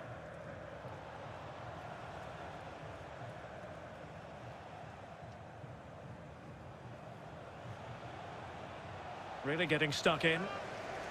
So following the deflection, a corner kick coming up here. Playing it short. Pulls it back.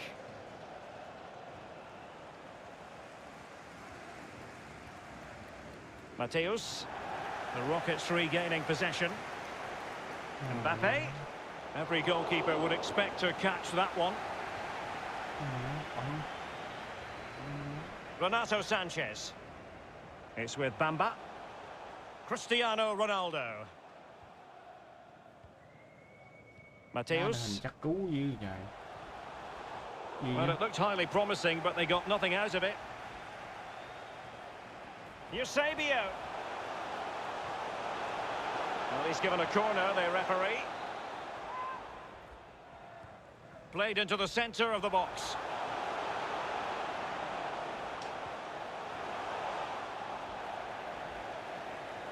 Possession changes hands, the interception there. A foul, but advantage played. Can he get one back? Terrific block there. And it crossed the touchline, so a throw in here. And the referee will go back now to the earlier incident. Yellow card it is. Bamba. He continues his run. And space for the cross. Ronaldo. Teammate in support. Ôi ơi! Beggingly, that could have been the ticket back into the game. Well, 2 goals down. You can't keep wasting chances like this. Banh gì đó không vô luôn, phải cứ.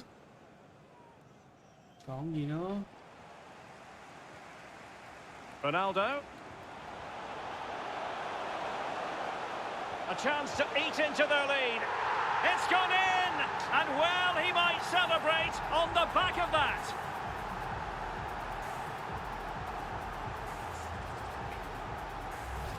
Well, as we see from the replay, it's a classic pullback cross that sets up the chance, and that eventually leads to what amounts to a simple task of rounding the goalkeeper. 2v1. There's only one winner. Mbappe. And it's Andre now. Best. Rockets pushing forward with options available. Heechul. Well, just couldn't keep the ball.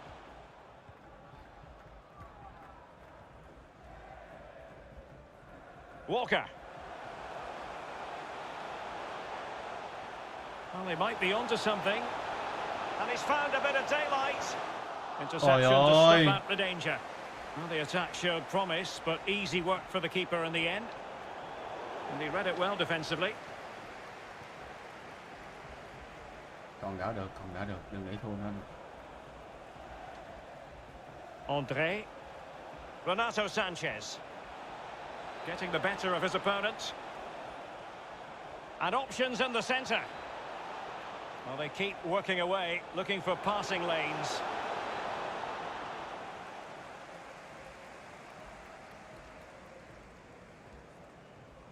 Deserves credit for winning the ball back.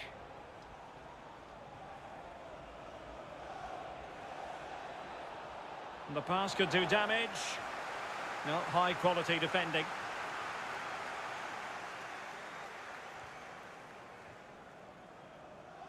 Heechul. And Mateus has it. Cái gì trời, chuyền kìa. George Best. Now, what can Rockets do from this position? Well, he's going to be disappointed with that pass. Counter-attacking, very much an option. They need to get bodies back. Đéo chuyền được mới ghê. Ronaldo! And by a wafer thin. Đéo chuyền được. Đéo chuyền không ăn, bực quá.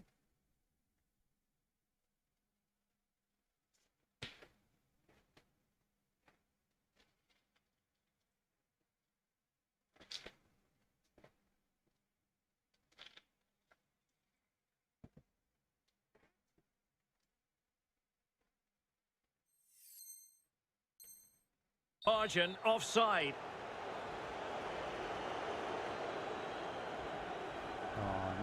Tay cầm. Renato Sanchez.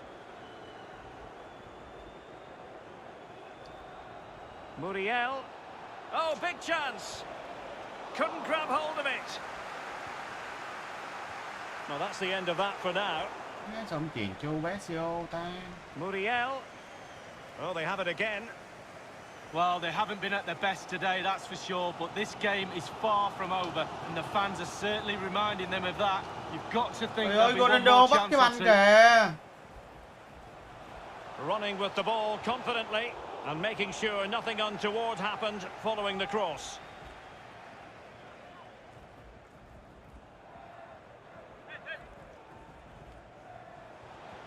Unable to hang on to the ball, Internacional. And Renato Sanchez with it now. On to Mateus. Excellent defending. Ronaldo. Well, body in the way. And that is offside.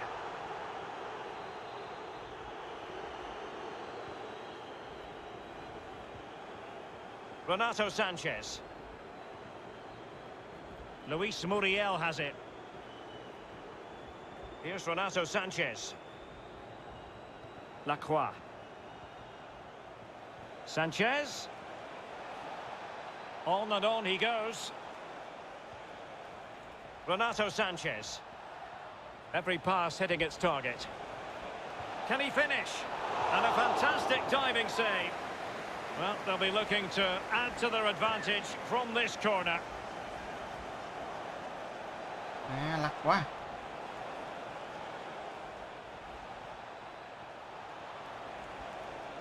Vital interception, the danger was very real.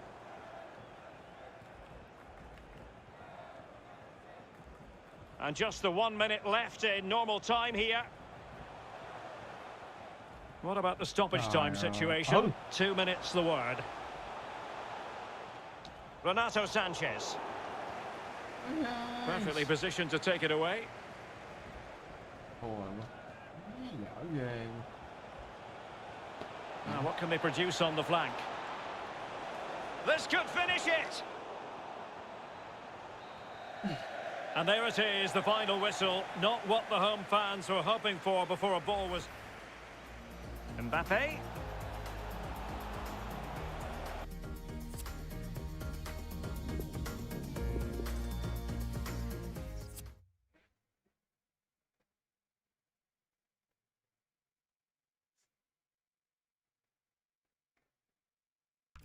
Chán thiệt.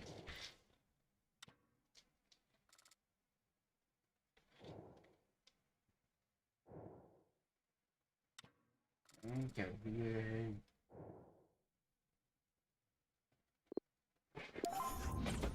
Đội hình đá kỳ chứ.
Tuần nay mang đôi giày xấu dữ quá ta.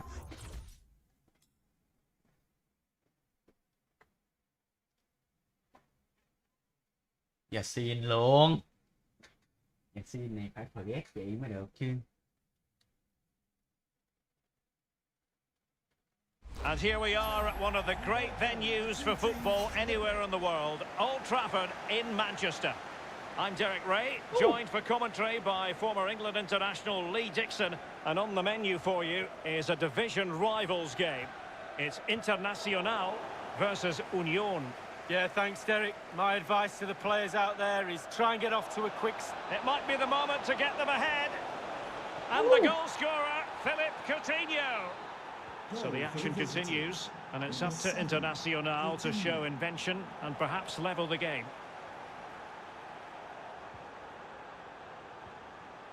Fred. Here's Luke Shaw. Clear foul play, and as a result, a free kick forthcoming. Greenwood. Werner.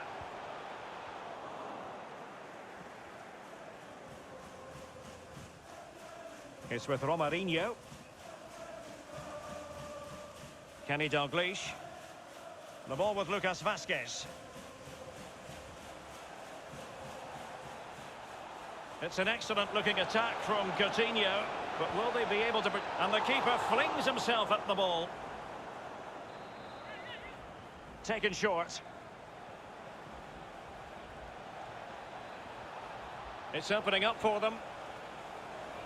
And struggling to get the shot off.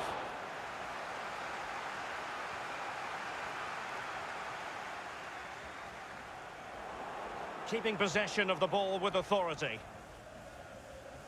Kenny Dalglish. Coutinho.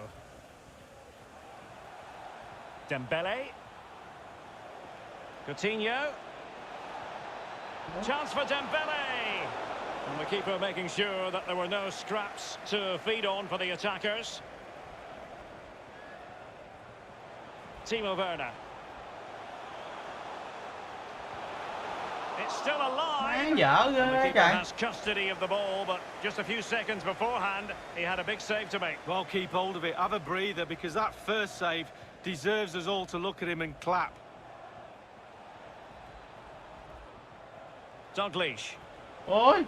Lucas Vazquez. And in with a real chance. And a goal to really bolster things for them. Two in front. So 2-0 now.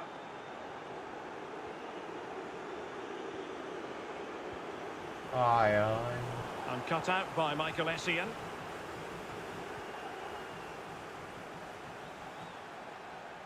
Dembele. Dalglish. It has to be. And it goes. A three-goal cushion. And you truly sense it's a matter of how many. This is looking rather comfortable for them. 3-0.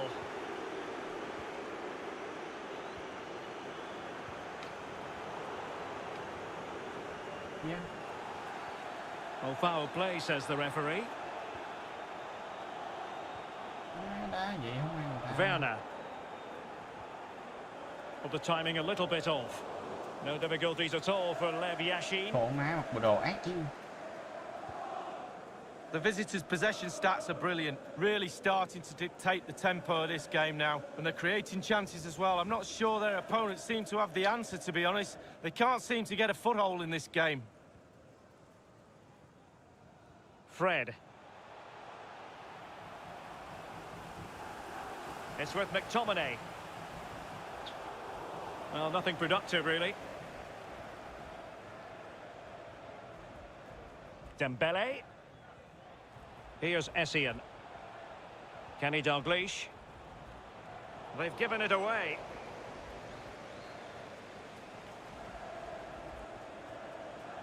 Fred. Shaw. Fred. The supporters want to see him have a go. Just couldn't get it through.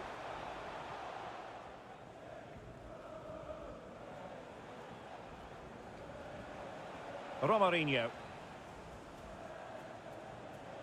Lucas Vazquez. Well, it was a very good-looking move, but alas, no end product. And taken away.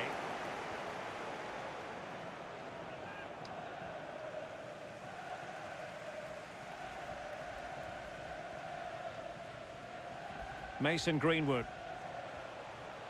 It's with McTominay. Mount. The ball back with Union now.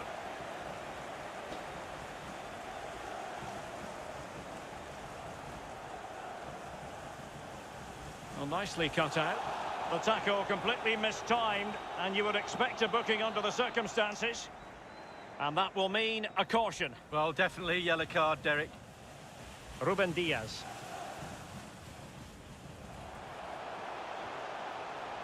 Greenwood. Can he put it away? And still a chance. In it goes! At the second time of asking, and the keeper feels hung out to dry. Well, it's a tale of 4 goals in this match now. 3-1 it is.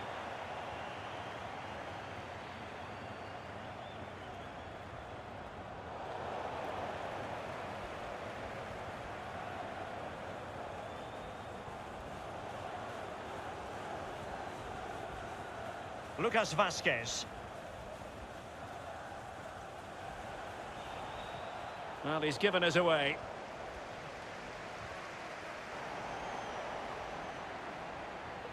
And they are on the move again. Well, the attack promising as it was, scuppered there. Oi, oi. And that will do it for the first half here at the Theatre of Dreams.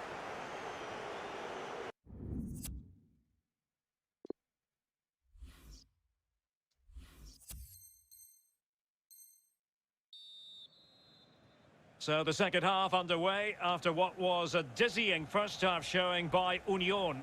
Can they repeat that in the second 45? Tapsoba. Here's Essien. Lucas Vasquez. Lazaro. Romarinho. The ball with Lucas Vasquez. Dalglish. Possession one. And it might be. And a goal! He's put it away! A celebratory moment! Well, on they go again. Union well on top. This is starting to get out of hand.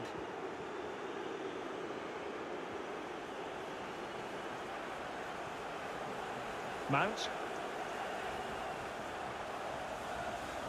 They need to get tighter. Union regaining possession. Counter-attacking, very much an option. Can they keep it going? Well, they seem to be onto something positive, but it faded away. Dembele!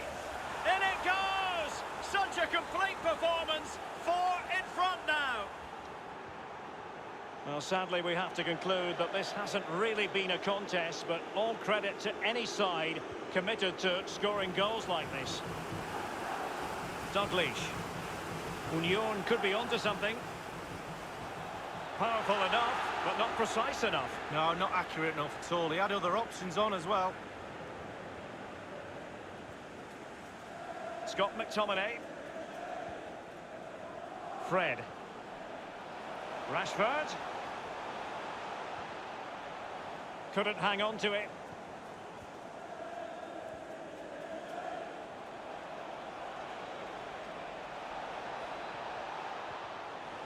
Effective challenge.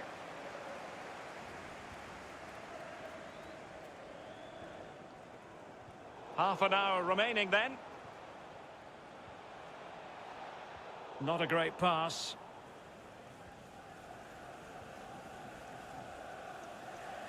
Mason Greenwood. Tremendous intuition to win it back. He's using his strength to good effect.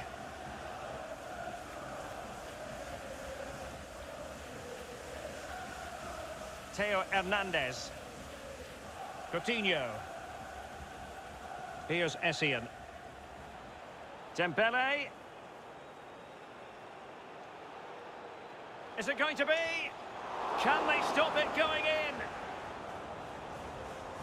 And I think the threat has been averted. Now can they counter clinically? Well, they could run onto it here. Not far away at all with the volley. Well, to catch it like that, you've got to have really good technique. And oh, so close. Romarinho.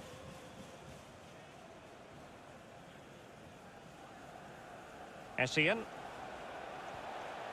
Dembele on the ball. So 20 minutes to go.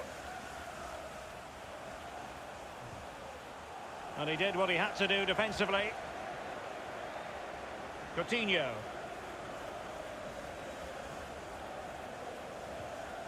And the flag raised. Offside it is.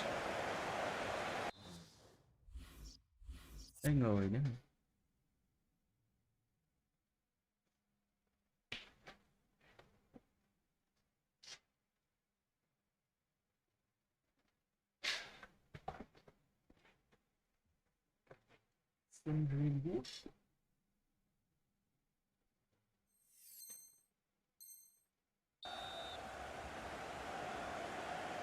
Well, there's just no cohesion, Derek, in this defence, and they're taking full advantage. They're creating so much from midfield, and the forwards are having a half-decent day as well. He's protecting it effectively.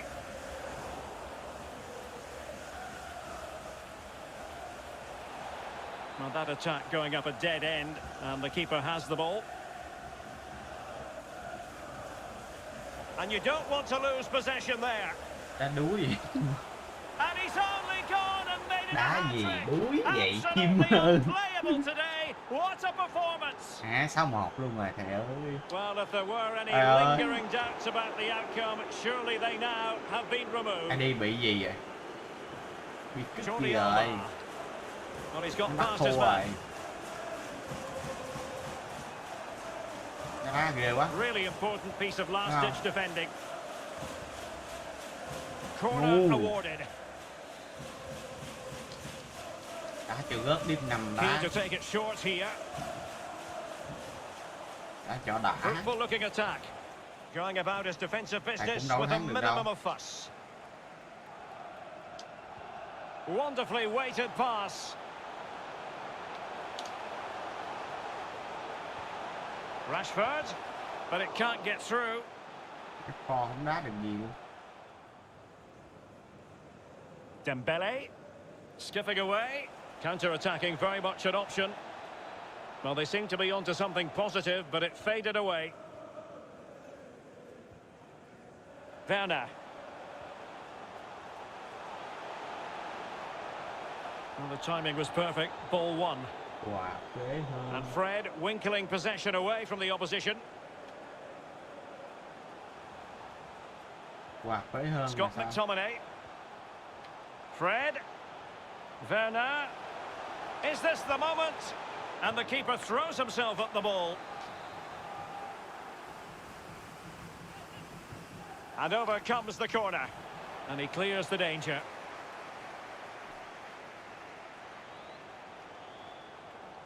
Greenwood. Well, that's how to put in a clean tackle.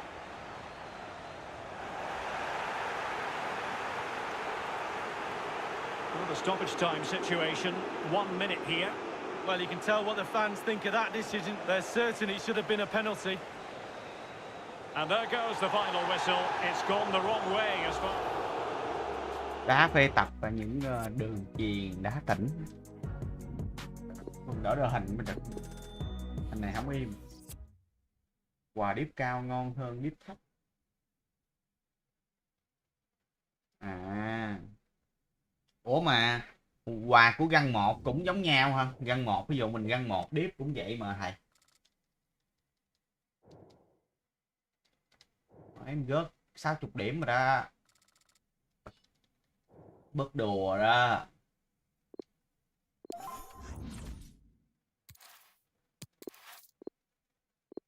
Lúc là 4-4 gì ta.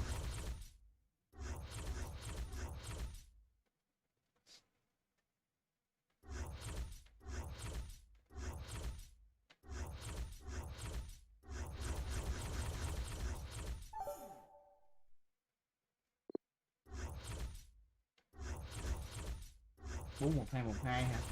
4-2-2-2-2.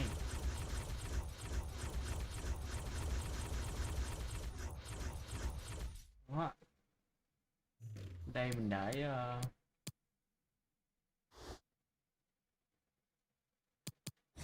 đi.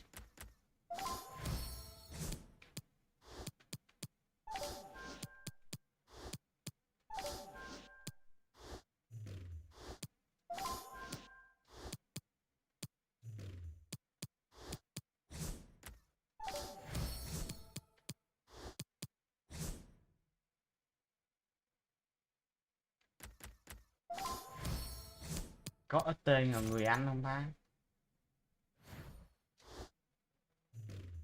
Mình có ít tên người Anh không ta?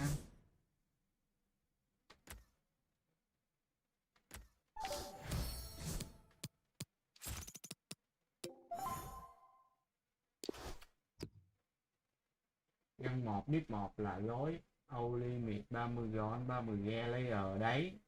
Rồi à? Ấy lộn, đây nè, có tề nè.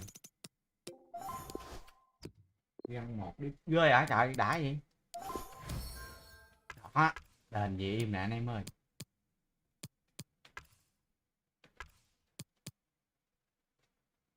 Đổi này xuống CDM, cam thành CM đúng không ta, cam thành CM rồi CM thành CDM đúng không? Đúng rồi, hợp lý. Ê, lộn lộn.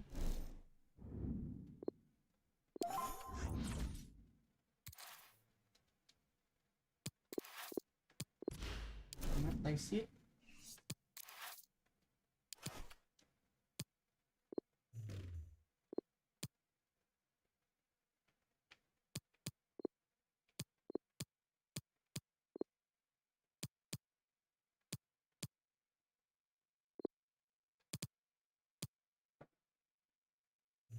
Ủa sao ta?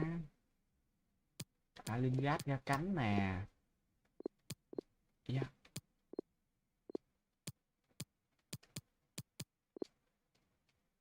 Forget mà đá cánh hả? Khùng.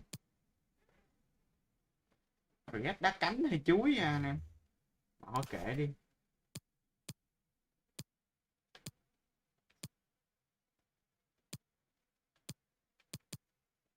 Rồi ok.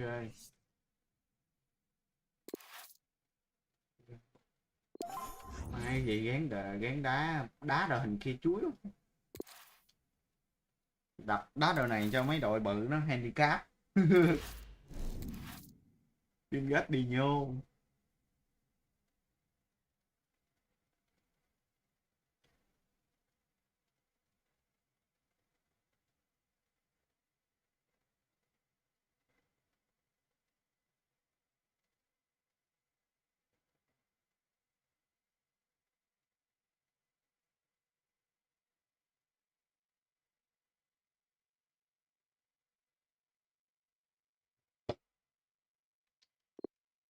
Ôi găng một deep một ngon ha.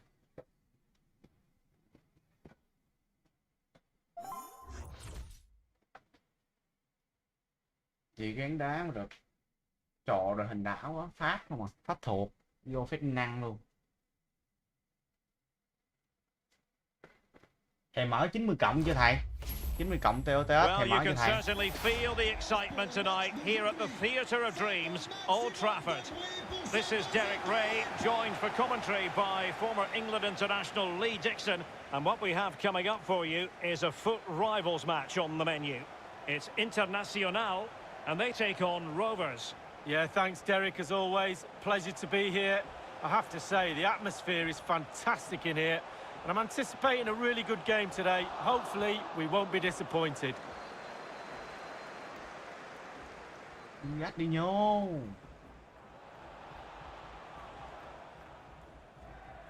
Gói lừa mở làm gì với có coi đâu mà chơi. Để mai mở gói Unlimited gì hay. Timo Werner. It's a good-looking ball in behind. Oblak, truly magnificent goalkeeping. That's what he's paid for. Keep the ball out the net. No one does it better. Well, no end product.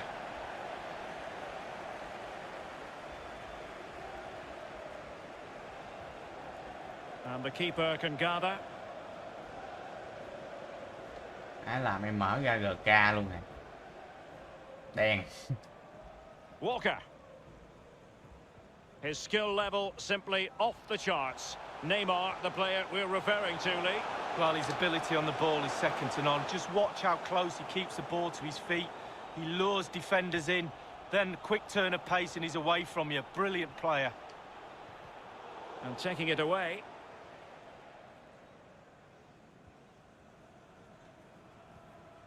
Mount.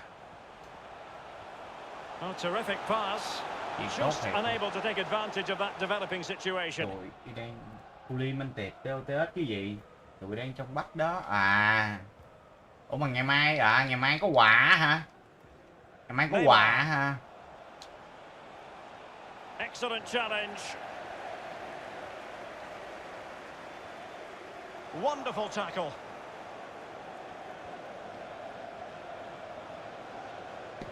Able to get his body in the way.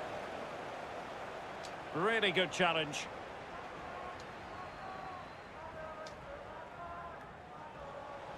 Werner. And they have possession again. Má Gio hay ha. And a throw in forthcoming.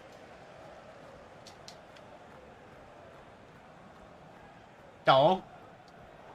Now what on earth happened there? Ơi. Mount. Walker now.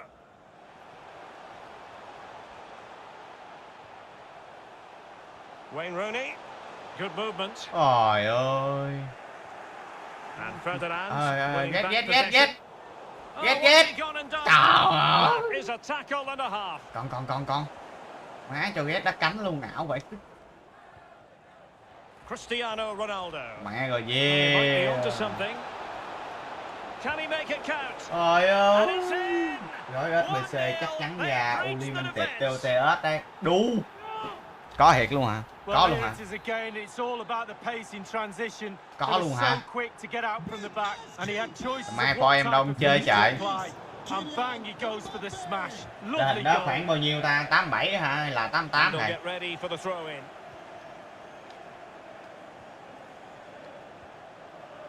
Timo Werner. And with that, the attack fizzles out. Coi em xài hết rồi. Xài hết thôi rồi. Well, a promising move this from Rovers. Will he finish? In it goes! Two goals in rapid fire fashion and looking very comfortable here. Đội hình đã đuối. It's going their way. 2-0. Đã lắc quá. Đá đội hình này chơi. Đá gì đẳng cấp của mình mới được. Biết trên này cao quá, mấy bạn này thủ cứng. Jesse Lingard. On to Rooney. Well, potential danger. Wayne Rooney. And he's in. And that is defending of the highest order. Unable to find the back of the net and still a lot of work ahead of them here. Well, he probably surprised if he scored from there, but it is ra lại ra 11 thằng kia. The visitors are struggling with possession really, but to their credit they've been absolutely blistering on the counter-attack. They just sit back, hit you on the break, and it's really working for this team. Using all his defensive acumen to cut it out. Không chịu mua được Heechul Van der Sar. Mbappe. Real danger. Now Neymar. Can he put Trời ơi. Chance maybe. Má ơi. Neymar nó phải suốt lọt háng luôn trời. Mbappe. Will it be? And the ball is loose. Sanchez. And Neymar. A very effective challenge put in.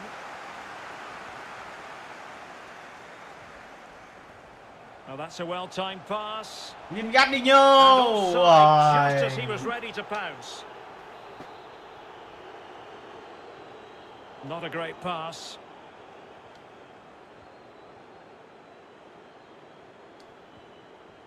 Werner. Now Lingard.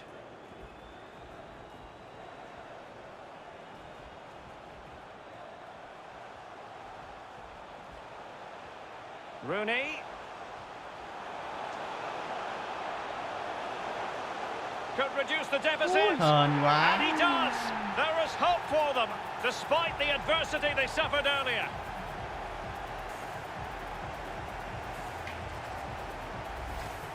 Well, they're back in it, Derek. I don't know how, because they've been shocking, but you look at the scoreline, one goal in it. Who knows what's going to happen in the second half? Half-time around the corner. So the action continues. Internacional still behind, but this game very much a contest now. You 1 minute of stoppage time has been added on. Zambrotta.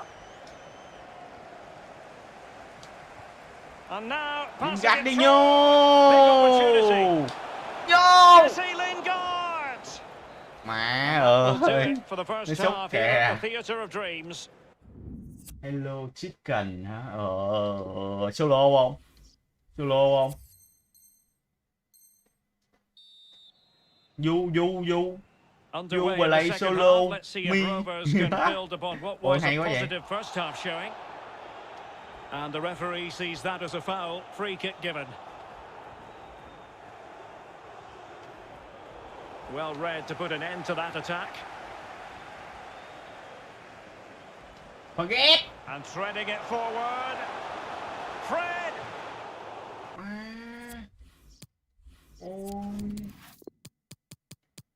Ôi.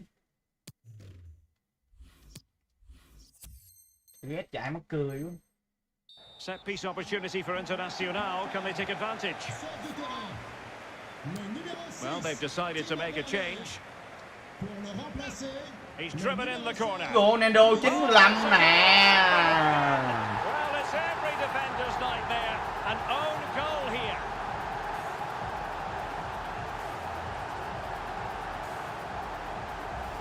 Well, let's have a look at that again. All defenders look away. Nobody likes to see this. It's poor, you have to say, but it's important now that he puts his head back on and starts to concentrate on the rest of the game. Goals are plenty. 2-2. Chill. Looking for that final pass. Looking for the goal that would put them ahead. Chúc mày. Excellent assessment of the situation at the back.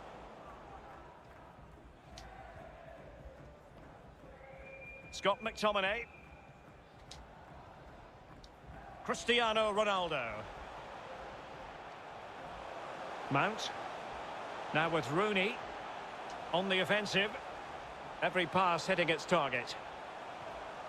Wayne Rooney. He's using his strength to good effect. And he's found a bit of daylight. Oh, keeper dealt with it. A chance now with the corner. And firing it into the area. Nè. Well, punch happy, the keeper. This looks promising, but it can't get through. Giving the ball to the opposition that time. Votre attention, s'il vous plaît. On demande Madame Briand de Patrick Vieira. Mbappe with it. Renato Sanchez. Việc gì rồi? And it's teed up for Ronaldo. He's gone and found the net. Brilliant piece of finishing. Magnificent goal. Well, here's the replay. It's a really dangerous ball into the penalty area. And the timing to get this spot on. Yes, it needs a bit of luck, but boy, does it need skill as well. It's a brilliant goal. Mount. Ronaldo. Credit to them for winning back possession. Excellent vision. He's found a pocket of space. Kylian Mbappe. Superb volley, but the woodwork gets in the way. Well, it's so difficult to get that on target, and he so nearly did. Rooney. Oh, that's a well-timed pass. This could be the equaliser. But what an important save. How about that? Well, that is a big save, and that's what you pay top dollar for, your goalkeeper. Rooney delivers. Ronaldo nè. To level this contest. All even. Vào group xem Elite đá kìa. Em thấy rồi nè. Để em kiếm. Nó lắc quá à. Here's another look at it. It's a good delivery from the corner, and that's a good header. Eye on the ball, concentration. It's a lovely finish. And it's level again here. Both sets of fans being put through something of an emotional mangle. Lát mở cho anh em coi luôn nha.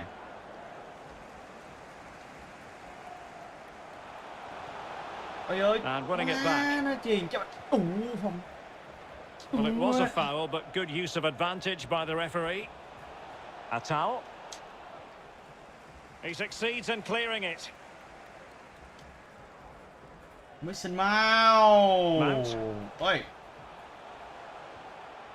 Now Lingard. Ôi Far from a ơi. good pass. Má chuyền gì kỳ vậy ta.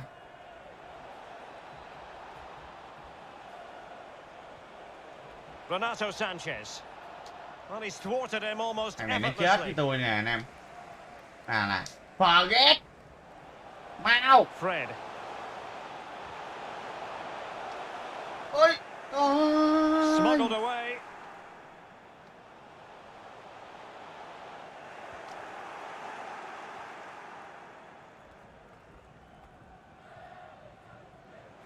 Inside the last quarter of an hour. Elite đá.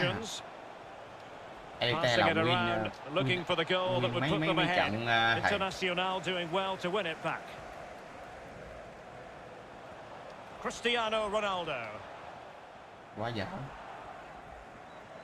Now there to intercept. Ôi ôi ôi ôi.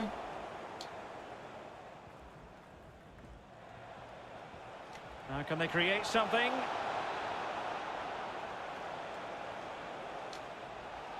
Well, a poor attempt at a challenge and on he goes. Lack of guile with regard to that cross. Goalkeeper's ball. Win Just 10 minutes to go. Elite là win 30 trận anh em. Can they nudge in front late on here? Able to close down the shot. Mbappe. Now Neymar. Scott McTominay. And Mount.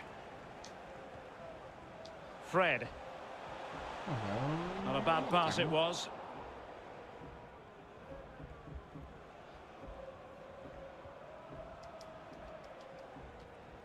Klaus.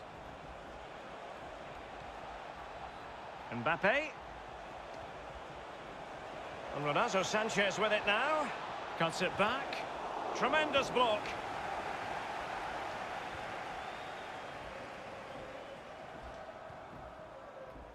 Fred. And given the situation, a goal at this stage might well turn out to be a winner. Just the clearance that was needed. Hình tôi khô sữa rồi anh em ơi. Renato Sanchez. Phải gọi là hết sữa đâu mà gọi là khô sữa. So 2 minutes of stoppage time to be added on. Now far from the ideal pass, you've got to say. And a free kick awarded by the referee. Gì vậy?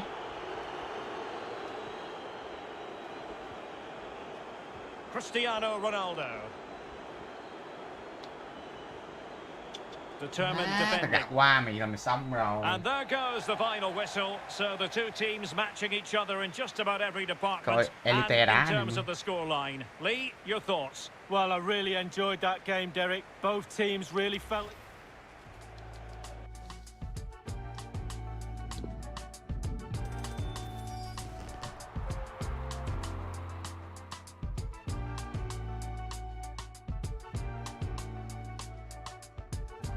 Thăm Nhi đang xem.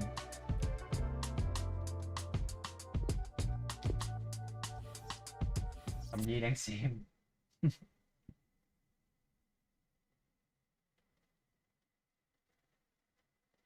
Nguyễn Thắng, Phan Đức, kèo hay Elite.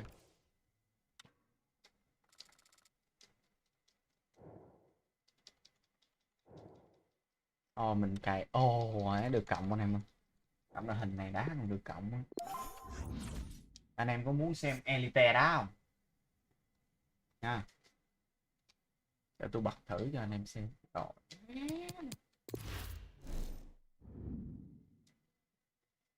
Để tôi bật thử cho anh em xem nha.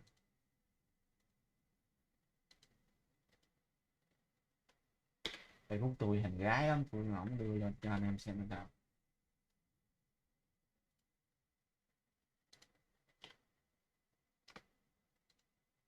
Dương 10% đang trực tiếp.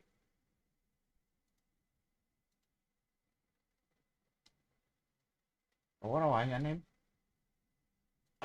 Bị mẹ giống tôi rồi, ông em Đức này bị giống tôi rồi. Thề mấy quả béo hiểu sao rồi tôi đá mấy quả đối mặt lởn cực kỳ nhá, kể cả đấy cũng rô béo luôn, tôi cầm con rô béo cũng thế, mấy quả đối mặt.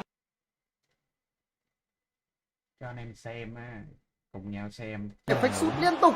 On to Ronaldo. Kiểu qua rồi. Committed challenge. Chiêm ngưỡng. Individual brilliance. Bruno. Dembele. Đấy em thấy không?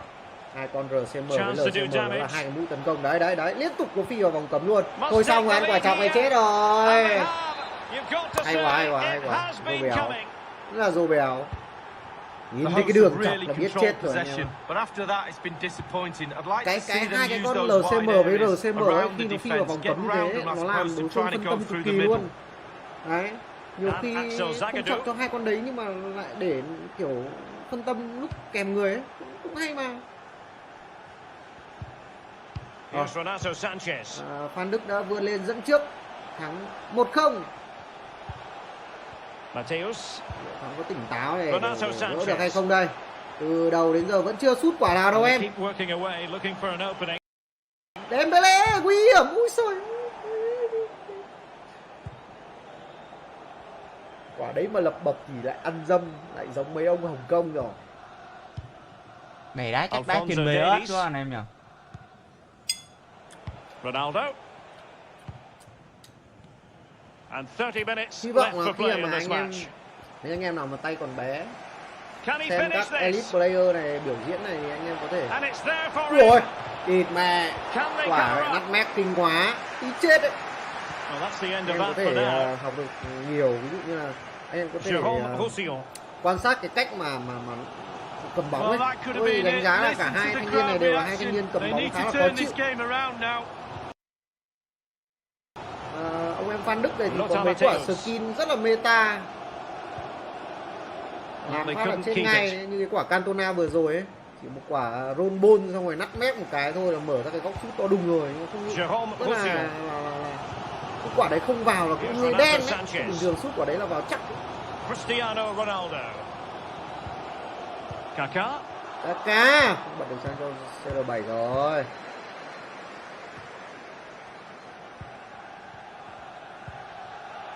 Mình coi Elite đá này.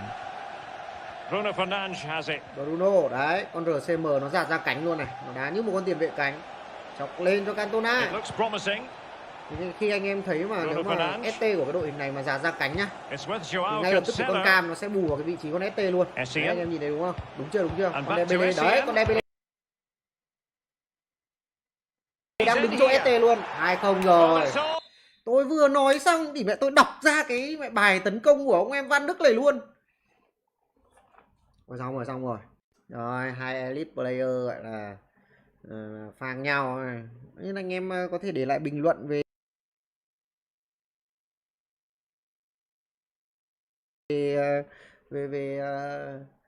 đối đá như chiến thuật của hai bạn ấy ở dưới comment nhá. Anh em nào mà muốn tham gia các cái kèo đấu như này thì đấy, ở phần mô tả của livestream ấy tôi có để một cái link đấy, thì anh em có thể vào cái link đấy nhá. Ở đây tôi thấy có Thành này. Ok Thành ơi, ông đăng ký vào cái form này đi. Xong rồi mà thôi, nếu mà tôi đọc ở đây tôi cũng nhớ ông rồi. Có ông Thôi mình đá tiếp anh em ơi.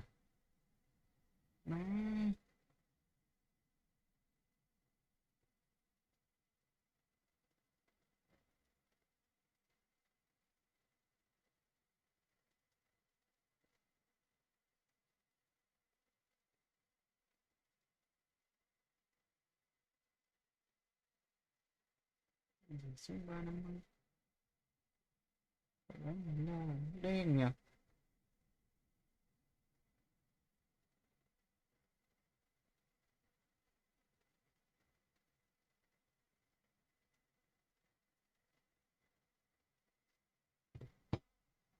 Đá tiếp.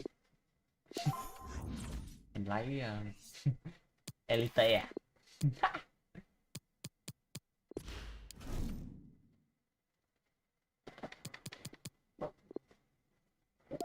Em đợi tôi xíu, tôi đi đái.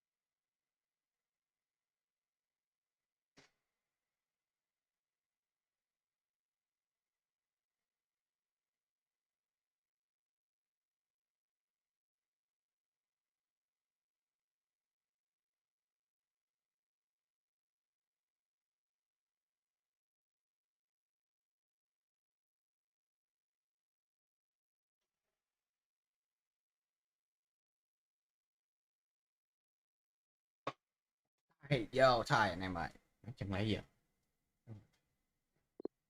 để đá xong trận này lấy cái tay PS5 đá thử anh em nha. Đá Bluetooth, đá Bluetooth.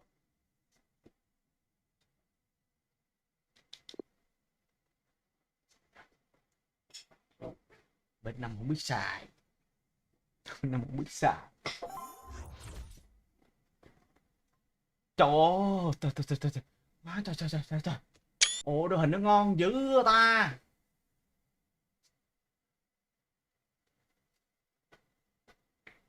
Đội hình dữ anh em ơi. Hello to you on a cracking night here at the Theatre of Dreams, Old Trafford. My name is Derek Ray. With me in the commentary position is the Arsenal legend Lee Dixon. And we have a foot rivals match coming up for you. It's Internacional, and they take on Sporting. Yeah, great to be here. How lucky are we, Derek? We get paid for this. Astonishing, really. Looking forward to a fabulous game. I'm sure the fans are too. Should be great. Má sao cái tay tự lạng ra luôn vậy luôn. And it is going to be a corner. Ôi Edwin van der Sar luôn à. Well, they're going for the short one. Joe Gomez. Trời ơi. Sụp đổ. Sụp đổ nè.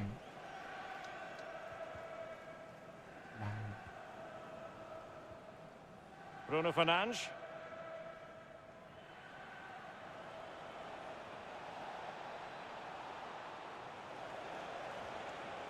Now with De Jong. Đội hình thấy ê. But attacking possibilities. Ronaldo.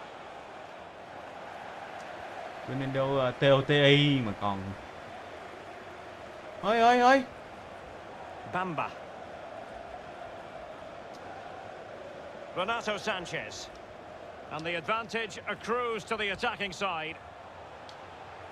Chance to finish. And a goal! That is a very bright start. Perfect way to open. So on they go again.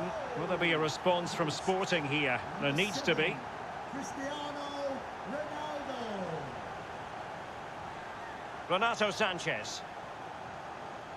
On to Wan-Bissaka. Here's Renato Sanchez. De Jong. Patient enough build-up. Can they carve out a chance? Ôi. Surely the equaliser. Tenacious tackling. Excellent defending there. Ôi. Walker. Walker's got to be really watchful.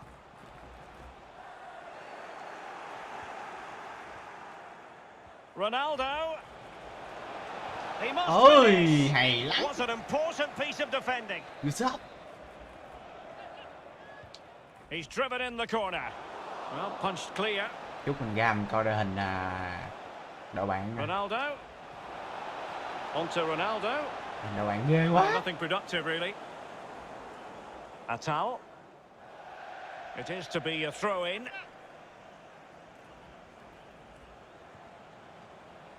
De Jong. And Pele on the ball. Pass lacking precision, too strong.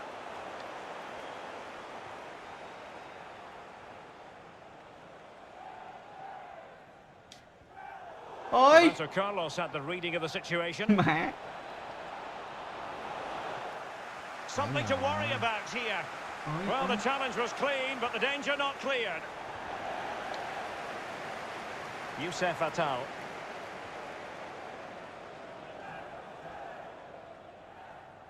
Oh, he's lost possession. Bruno Fernandes. Bị Wan-Bissaka hoài. Ronaldo. And Renato Sanchez with it now. Ronaldo.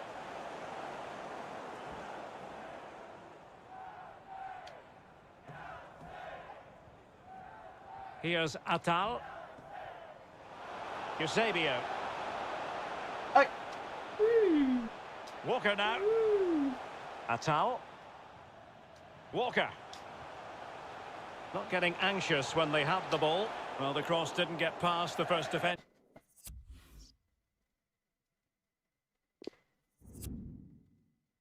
cover Sion 1986 anh em ơi. Hôm này chắc người nước ngoài rồi, người Trung Quốc.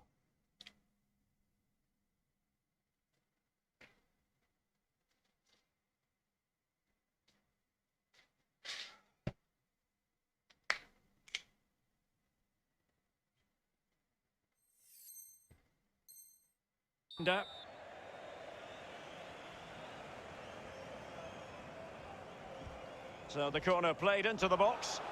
Well, the header didn't exactly go to plan. Well, I'm not sure what he did there when he caught it on the top of his head, but whatever he did, it was a poor attempt. Em nói mà. Virgil van Dijk. And Sporting looking creative here. Magnificent defending. Ơi, chuyện cũng được. Đi mày. Ronaldo. Sanchez. And there to intervene. Đội hình này mình cảm thấy mình bị yếu luôn anh em. Ronaldo. And just slightly offside. Ôi. Renato Sanchez. Cristiano Ronaldo. A sloppy pass.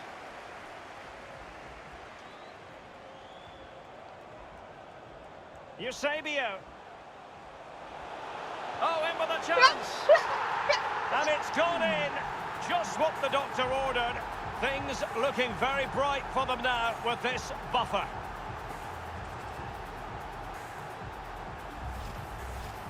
Well, a second goal for them here.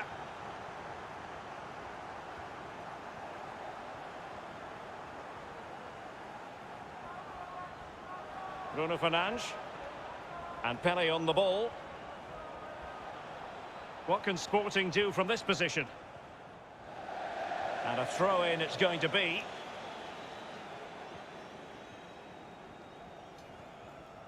Renato Sanchez. Here's Luke Shaw. The hosts have really controlled possession. It's important to have strong, dominant players in your midfield, and they've got that. Just look at what that control gives you. Pele. Bruno Fernandes has it. Ronaldo. Ronaldo. And here's Ronaldo. Ronaldo. Well, that is a defender's job to come to the rescue. A good-looking move. Cristiano Ronaldo. Defended well. Bóng ba. Con dơ. Ê. Here's Ronaldo. Xuống. Well, this could pose problems for the defenders. And offside. Well, close one. Struggling to keep the ball. And that will do it for the first half here at the Theatre of Dreams.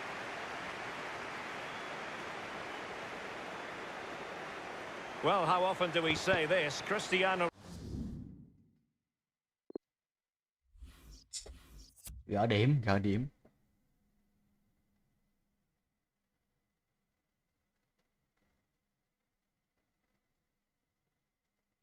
Buồn ghê chà.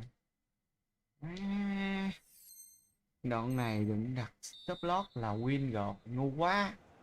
The ball rolling again. The first half struggles of Sporting were there for all to see. Can they make a better fist of it in this half?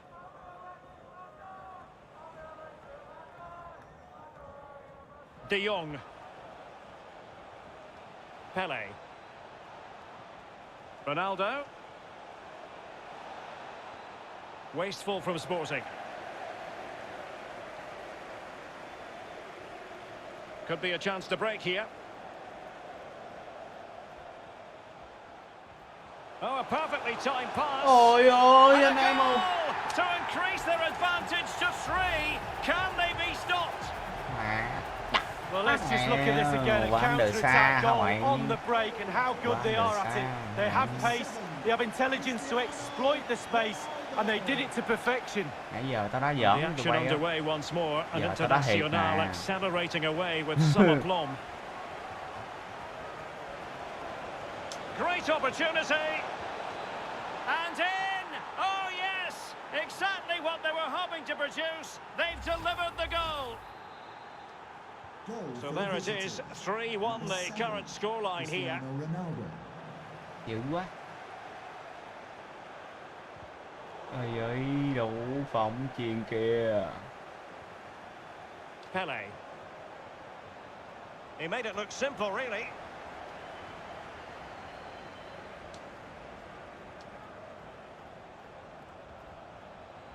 Cristiano Ronaldo.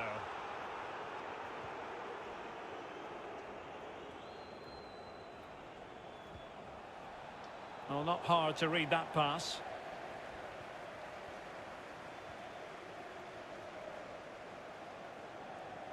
Dicing with a bit of danger here. Throw-ins given.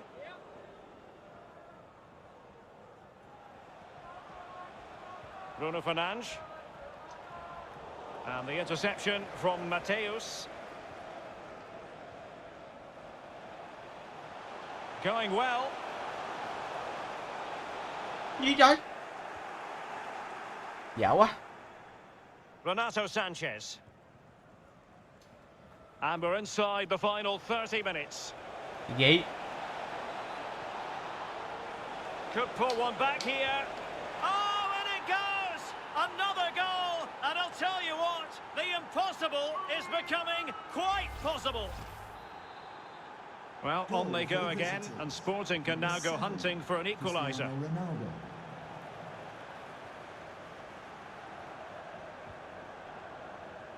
Youssef Attal. Opportunity in the wide area, and in with a real chance. That's someone to play it to. Good defending to prevent the chance. High quality defending.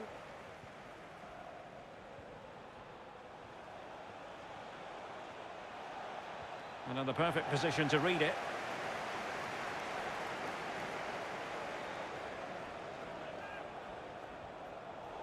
No, high quality defending. Oh, he's given us away inexplicably. The referee correctly decided to play advantage. Bamba. Now, counter-attacking possibilities here.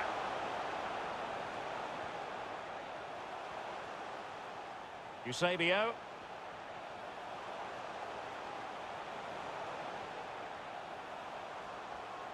Moving into the advanced position.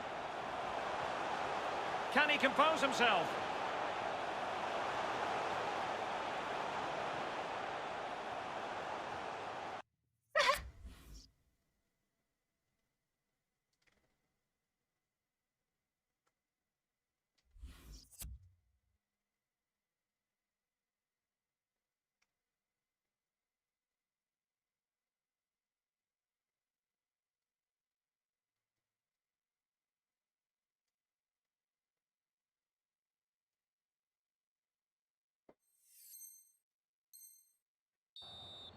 And a throw-in it's going to be. Thôi. They've decided that the time is right to make a triple substitution. And Renato Sanchez with it now. Beautifully timed. No real threat, you've got to say. Dalglish. 15 minutes remaining. Walker. And attempting the through ball. Mateus.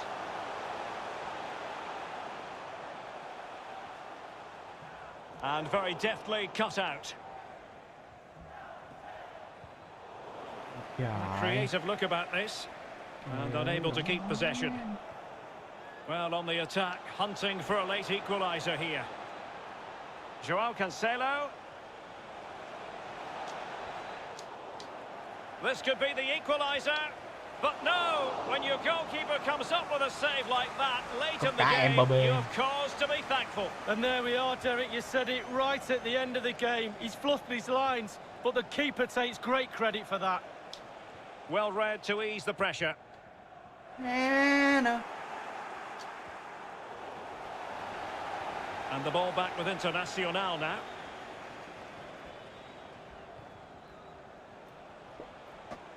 And they'll get ready for the throw-in. Well, the crowd are reacting to this effort the players are putting in. They just need to keep their concentration and the game should be theirs. Dạo quá. How can they find a late leveller? Thua đi. Mbappe! Oh, a goal! What a comeback! Who on earth could have predicted this? Quá dở. Đội hình đá chán phải Well, I rồi. have to question the defending there. They're all around him. They think they've got Cái it, but gì nobody trời, takes the MB ball off him. luôn. In the end, too late. Ball's in the net. Ôi kìa. Well, not quite what he wanted to do with the pass. And still on the lookout for the goal that could be so important at this juncture. Really getting stuck in. Well, there might well be scope for them to counter-attack here. Ronaldo.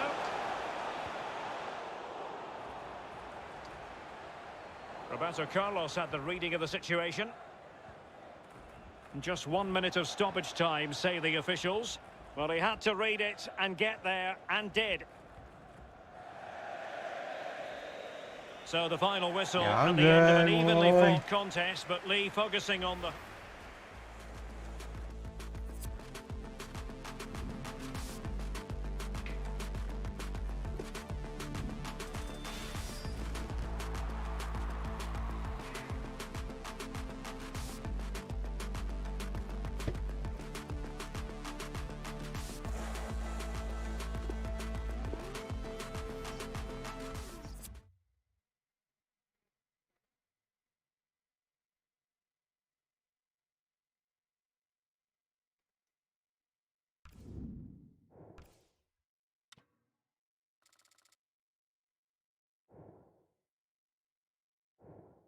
Trời.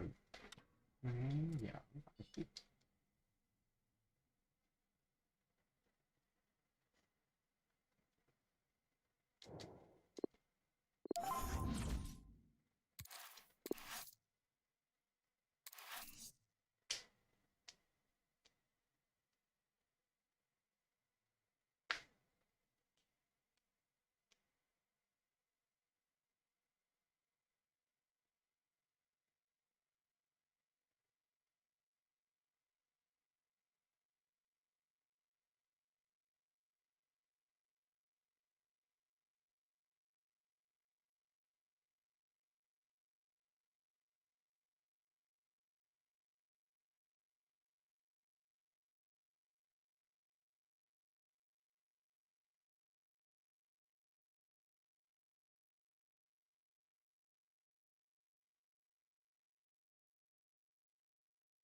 Well, it really is a city that loves its football. I'm talking, of course, about Manchester, and it's a real pleasure to be here tonight at Old Trafford.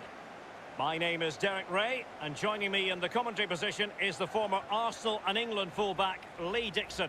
And what we have coming up for you is a division rivals match. It's Internacional versus the Rockets. Yeah, thank you, Derek. Lovely to be here. I can't wait for this one. A nice quick tempo from both sides will be ideal for me. Let's hope he's in here. And not cleared away properly. Important block by Walker.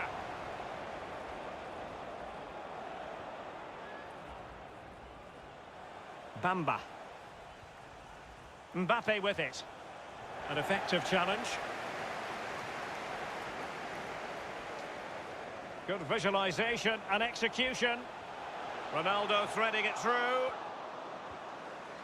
Mô mặt bồi hồn ớn. Now with Puskás. individual brilliance.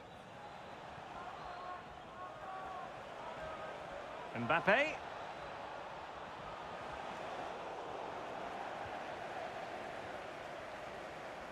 Bamba. It's with Bamba. Now attacking possibilities for Internacional. Sanchez. On to Ronaldo. Cutting the ball back. What a vital intervention. Ôi, ôi. And continues his run. Garincha. Bamba. They've given it away. Garincha. Garincha now. Still level here, but the pressure escalating. Carlos Alberto. Carlos Alberto has it. Frankie de Jong.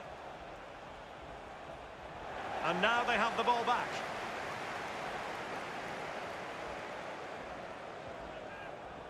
Youssef Attal. Here's Ronaldo.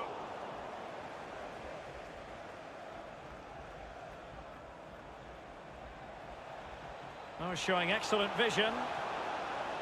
Mbappe. And there it is. The opening goal. 1-0. And they'll feel they deserve it. So the action continues. And it's up to Internacional to show invention and perhaps level the game.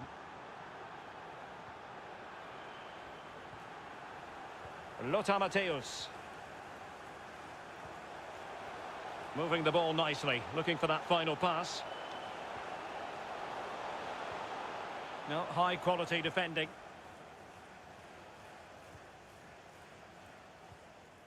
Carlos Alberto. Garincha. And they'll get ready for the throw-in. And taken away.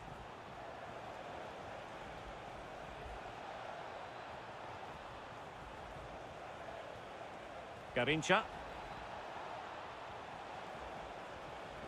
De Jong. He got in the way of that cross.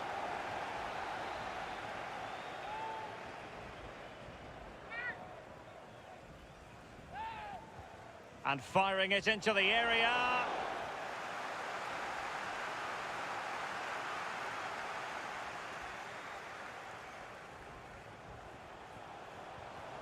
And the Rockets have possession again.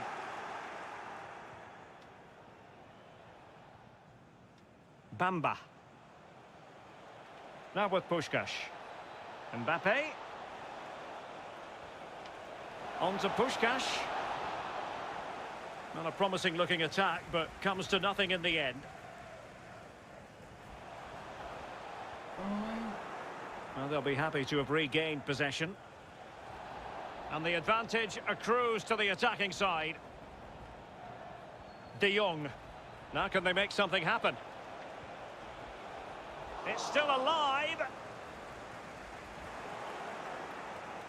Mbappe. De Jong. Splendid defending, and it needed to be. Not to be advised giving the ball away in that position.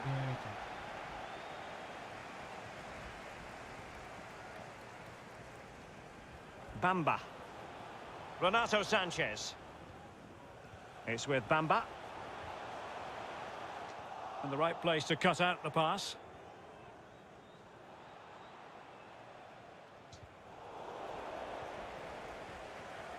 Well, the pass not finding its target.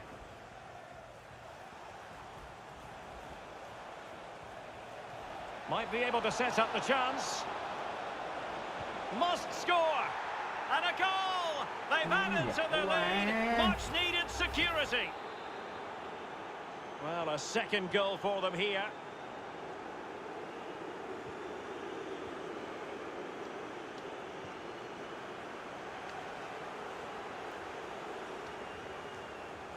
Mateus. Ronaldo at the ready. Just wanted to get it out of there. Eusebio. On to Ronaldo. And there it is! Still life left in this game, and they have the momentum now. The game continues then, and Internacional can now go hunting for an equaliser. And that will do it for the first half here at the Theatre of Dreams.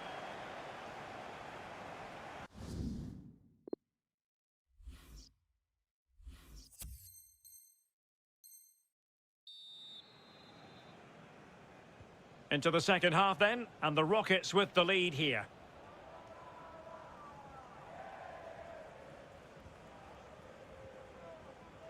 Carlos Alberto. On to De Jong. Oh, he's given the ball away. Vậy mà cũng đưa chân nó hoài. Carlos Alberto.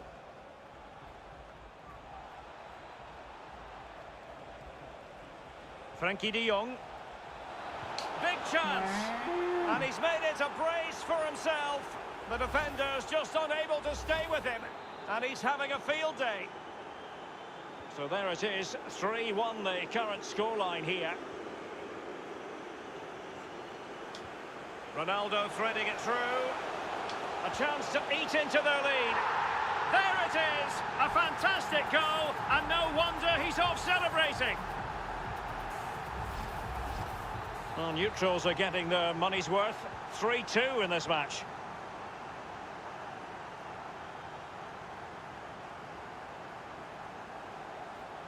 Getting in there to intercept.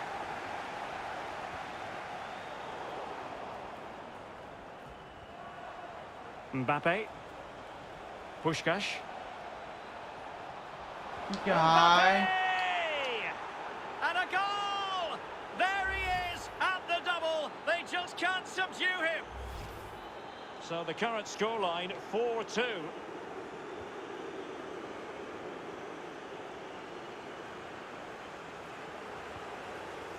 Renato Sanchez. Bamba.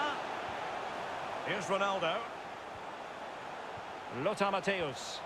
Eusebio. That's how to blunt the edge of the opposing attack. The visitors have totally controlled possession, and all of their team are enjoying this performance. That's why they're winning, and that's why they're one of the best teams. Puskás. Now, what can Rockets do from this position? And he clears the danger. Eusebio. Here's Atal. And they'll get ready for the throw-in.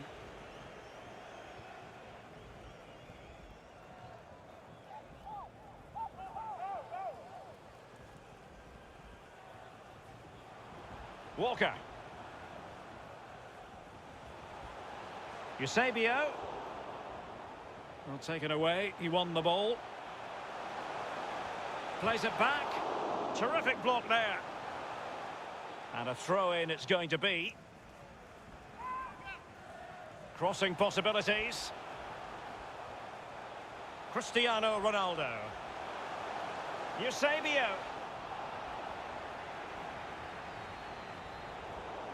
Unable to keep the ball.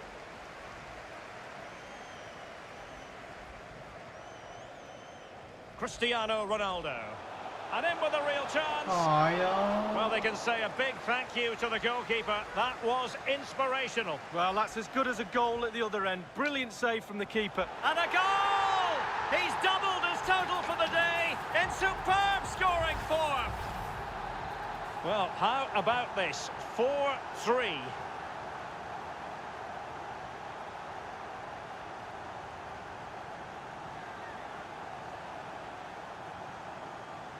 Carlos Alberto. Good use of the ball, but can they trouble the defence? Chance here. His third goal of the match, and you cannot argue with that. Well, he's tearing this defence apart. They can't cope with him. Not a scoreline we see all that often. 5-3. Không làm thủ phá không gì ta.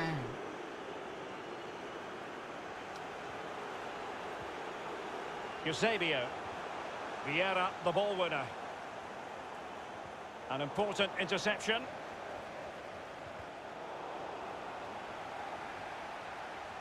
Great strong tackle, throw in forthcoming. Crossing possibilities.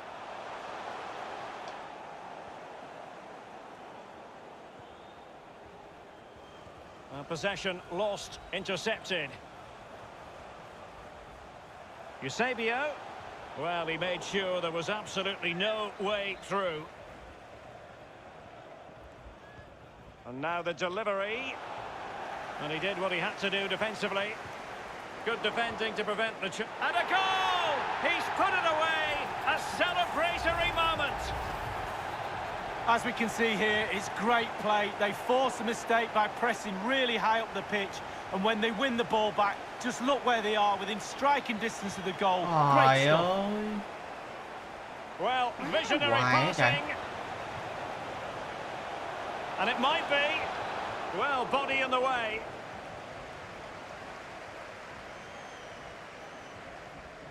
Eusebio. Here's Ronaldo. With tackling like that, the onus is on the referee to take action, potentially.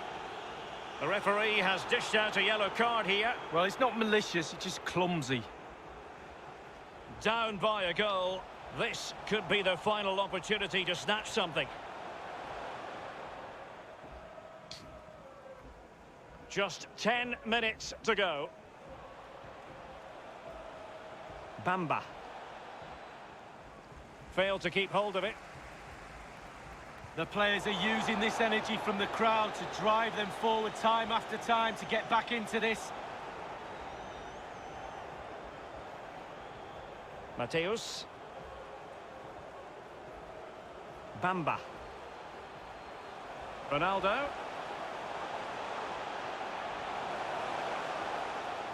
Here's Renato Sanchez.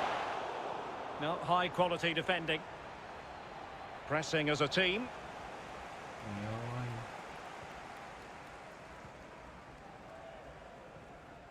Inside the final 5 minutes now.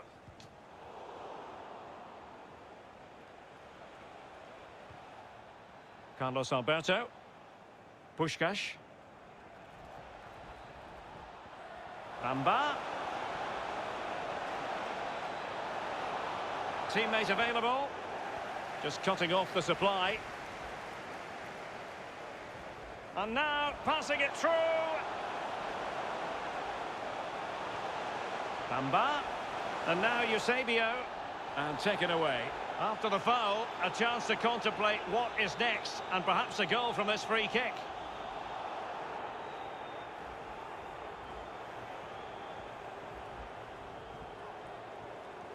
Eusebio. Able to get his body in the way. Ronaldo. Determined defending. And that is the end of the game. It goes into the history books as a home defeat. Lee, your thoughts? Well, the players will be disappointed today, no doubt about that. A little off the pace. Oh, showing excellent vision.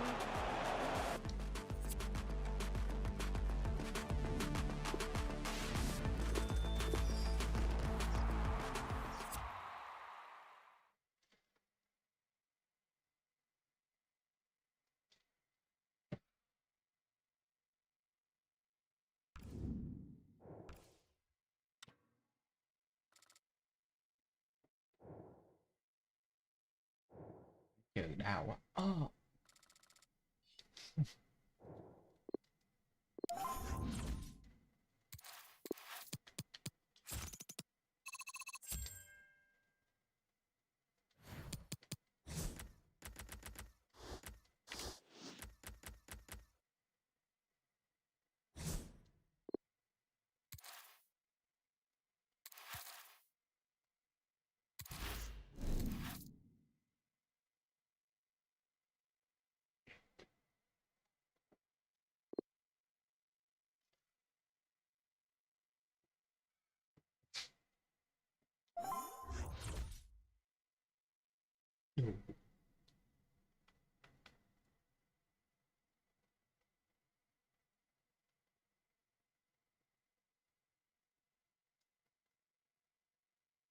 The floodlights are shining down on the players here at Old Trafford in Manchester.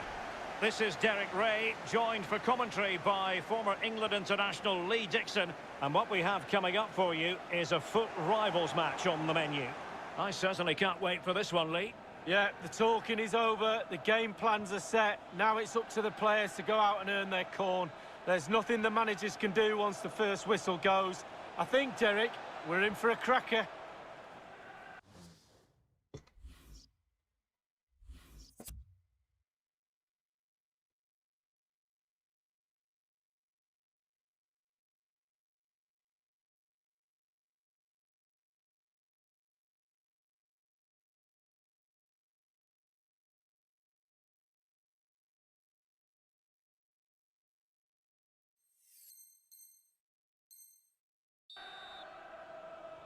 And time for the change now. Tới dữ à. Walker. Heechul. And dispossessed. Well, couldn't quite find his teammate. Bamba. And a tidy tackle.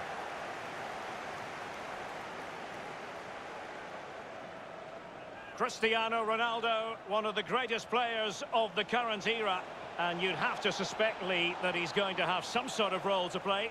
Well, if I'm a teammate of this lad, I want to get the ball to him as often as I can because he's a safe pair of hands. Give him the ball, normally something happens. The link-up play between the different departments of the team is second to none. And an astute piece of defending.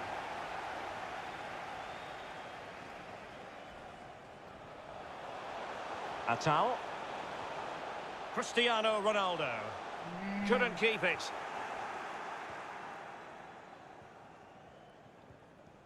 William Carvalho. It's with Aouar.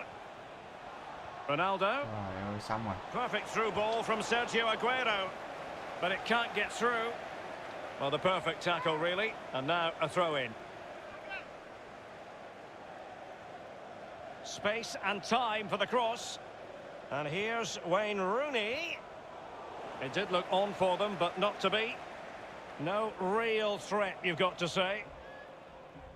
Good pressure to win the ball back high up the pitch.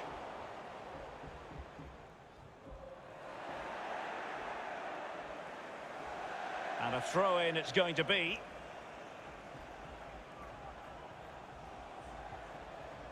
Wonderfully weighted pass.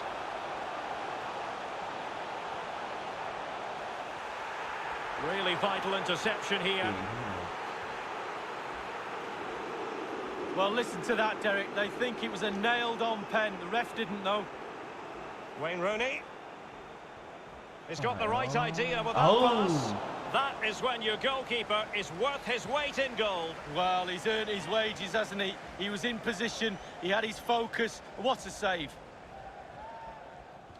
And now the delivery. Relatively straightforward to mop up defensively.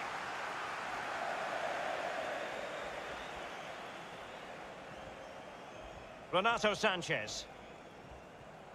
Cristiano Ronaldo. Ôi. Interception to snuff out the danger. Không có địa chỉ không? Aguero. Jesus Navas now. Aguero. Onto Ronaldo. William Carvalho. Moving the ball forward with purpose. Mastery of the passing game.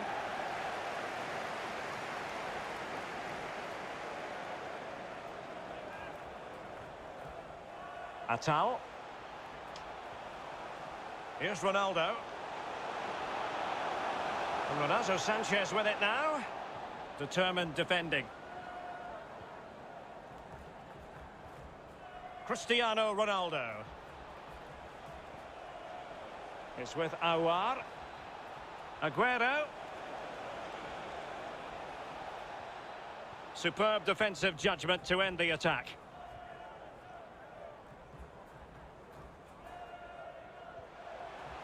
Renato Sanchez. And he's made headway. Well, they can say a big thank you to the goalkeeper. That was inspirational. Well, that's as good as a goal at the other end. Brilliant save from the keeper.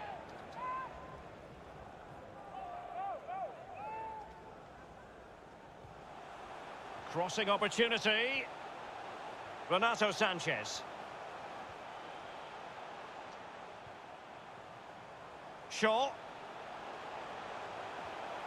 Here's Renato Sanchez. Walker. Onto Ronaldo. And back with Eusebio. Well, timed his challenge magnificently. Aguero. It's with Aouar. Chance to do damage. Aouar. Firing it towards goal. Walker gets in the way. That strong play here on the shielding front. Atal. Eusebio. Walker now. A foul, but advantage played. Sanchez. Renato Sanchez. And a goal! That will do it. They've been pushing for it, and now they've been rewarded.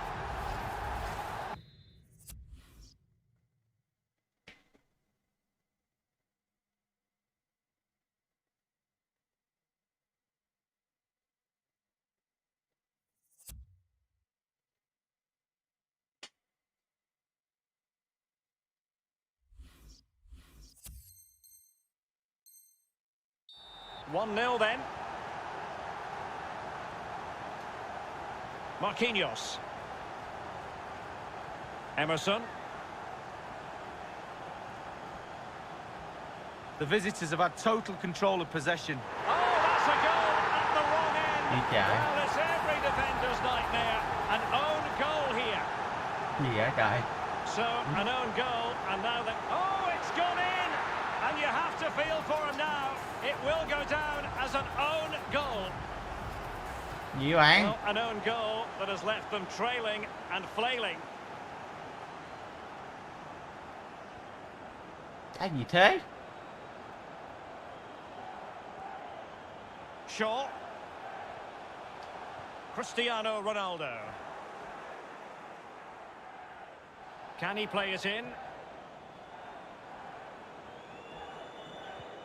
And the electronic board. Cái gì trời? Tự nhiên thua mới có một trái cái. Ở nhà 3 trái cái. Là cái gì luôn. Không hiểu luôn.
Ôi trời dữ vậy. Ôi gì trẻ với ta rồi đúp 94 nhìn trẻ vậy kìa.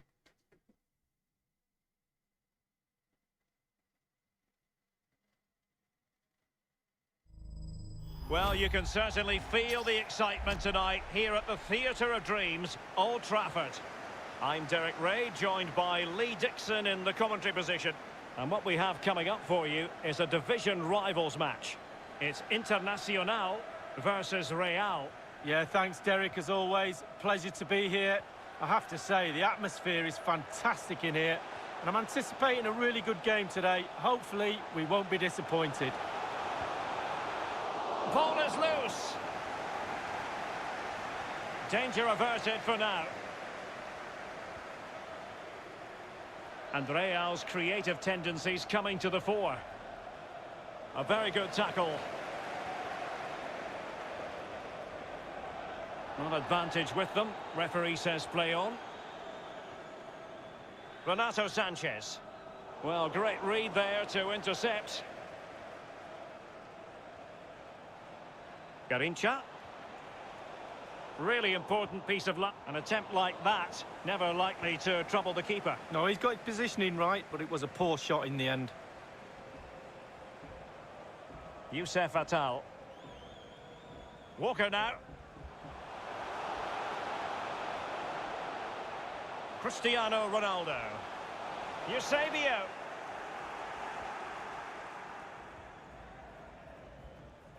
Outrageously skillful.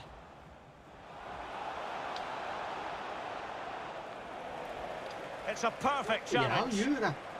And he read it superbly.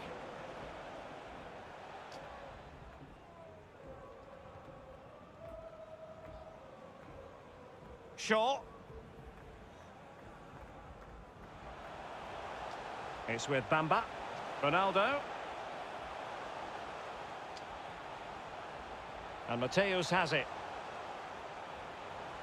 Chance here. Pivotal moment defensively.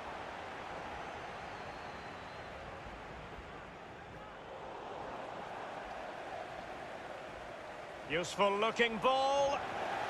Well read to ease the pressure. Lothar Matthäus.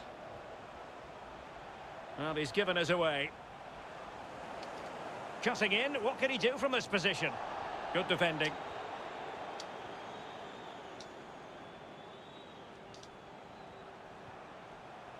Matthäus. Eusebio. Well, nicely cut out. Now what can they do with the ball?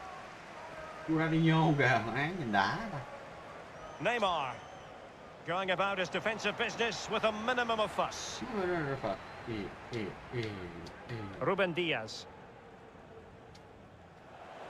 And it's with Eusebio. Moving into the advanced position. Attal. And thwarted there following the cross. And over comes the corner. Punched away. Eusebio. Cross could be useful. And they deal with the threat this time. Matthäus. Bruno Fernandes. Bruno Fernandes has it.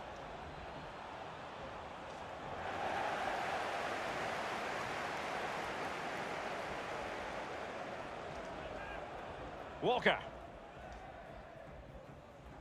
On to Attal. What? Now far from the ideal pass, you've got to say.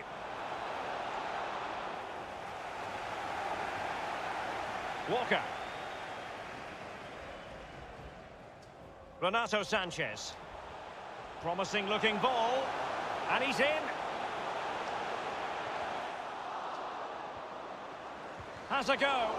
But it can't get all the way through.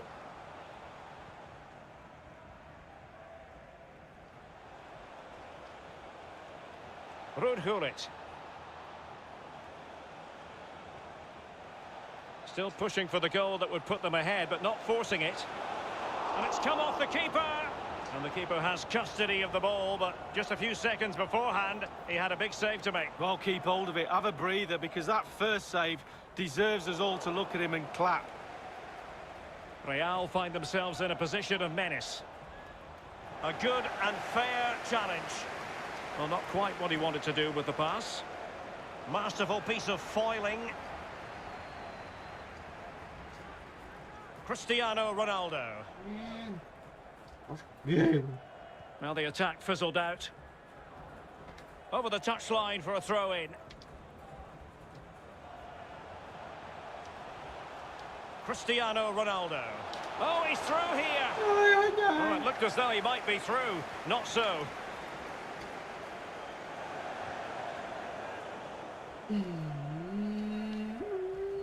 Bruno Fernandes. And Mateus has it. Neymar. Well, he has the measure of his opponent. Rodhul it through on goal. A very timely interception.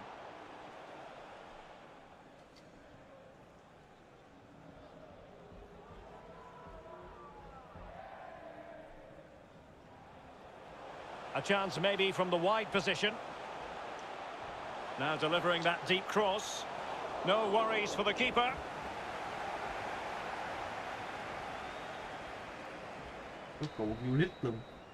And that will do it for the first half here at the Theatre of Dreams.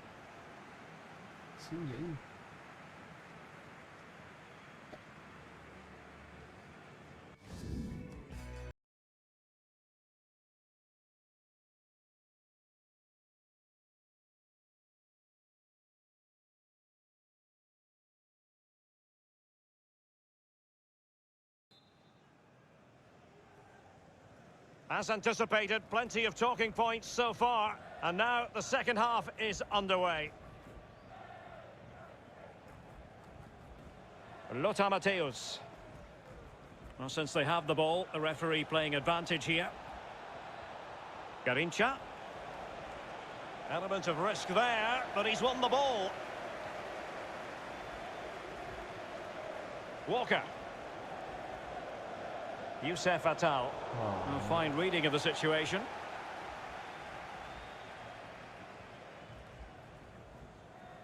Shaw. It's with Bamba. Possession changing hands. Chuyền không được cho Ronaldo. Tức quá. Chuyền ngay đây. Chuyền ngay đây. Well, visionary passing.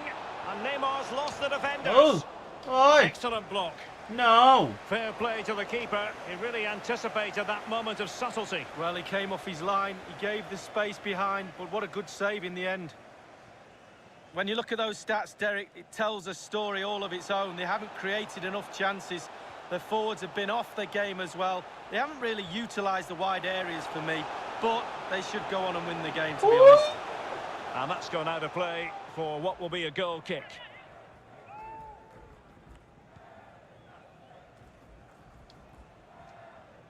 Ronaldinho.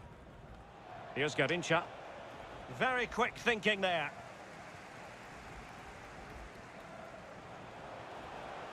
Mateus. Might be able to set up the chance. Ronaldo is at the far post. Taking care of business defensively here. Cũng khó chịu nữa hả? Well, a chance here perhaps to invigorate their aerial Ronaldo, anh targets. hãy làm gì đi. And now the delivery. Not a decisive punch by the keeper.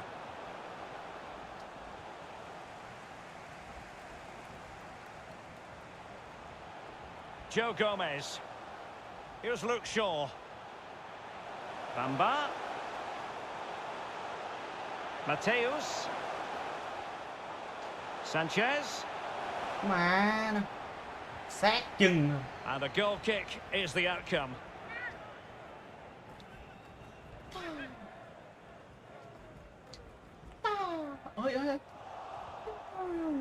Walker. Attal. Matthew. Ronaldo.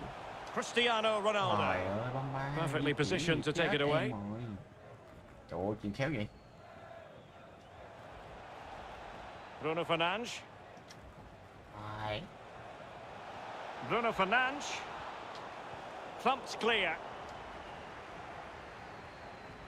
Well, let's see what they have in store for them on the break. Defenders need to cover. Outdoing his opponent. And looking towards the back post. And caught with ease. No real threat from the cross. Trời ơi. Aaron Wan-Bissaka. Did well to win the ball back. And Renato Sanchez with it now. And he's made headway. Oh, a tremendous block. Chuyền cho at its best. Besio là trống rồi. Theme emerging of wasted possession. Anh cầu đinh dữ trời. So 20 minutes to go. Cầu dưới That's có a thắng fine gì looking ball from trơn. Eusebio. And it's Không teed có up bàn for thắng gì hết Ronaldo. trơn. We wondered if a goal was forthcoming, but it has arrived now. Well, finally the deadlock has been broken. Not long to go now. How will that Đổ lên.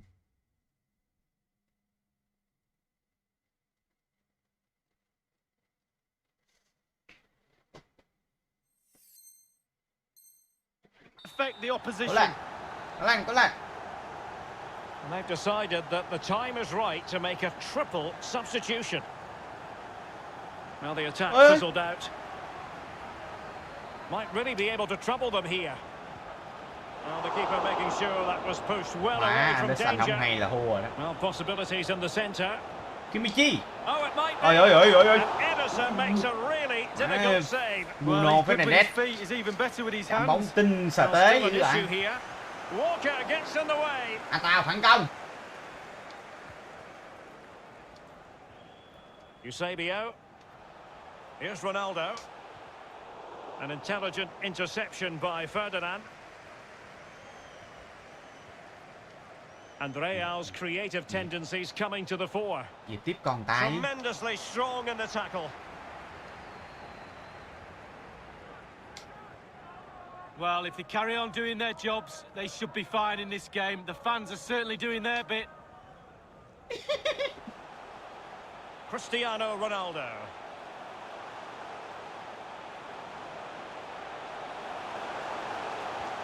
Well, a crucial intervention inside the box. Chuyền trái bóng không có địa chỉ. The referee correctly decided to play advantage. This might be Kimichi. ideal for the counter. Kimichi. This could be the equaliser. What a vital intervention.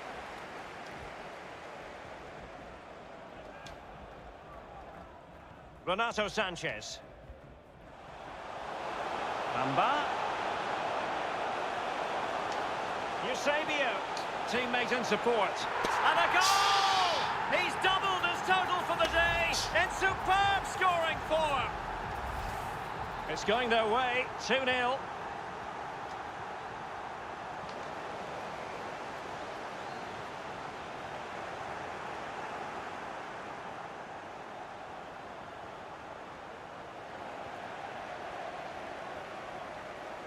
Walker. Atal. Mateus. Here's Atal. Walker now. Pressure on to clear his lines. But he had a decent reading of that ball in, using his physical strength to shield it. And the fourth official confirming that we'll have one additional minute. Can they slot it home? In the opinion of the referee, that is a penalty. Penalty given and yellow card handed out.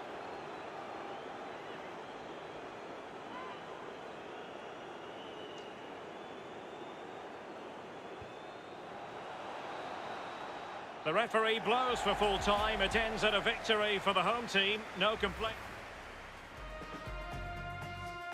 Yes.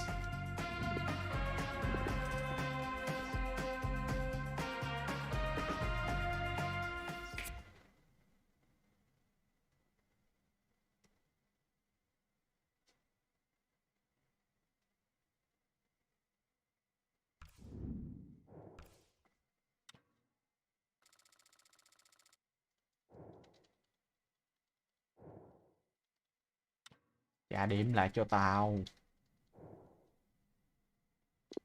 Trả điểm lại cho tao.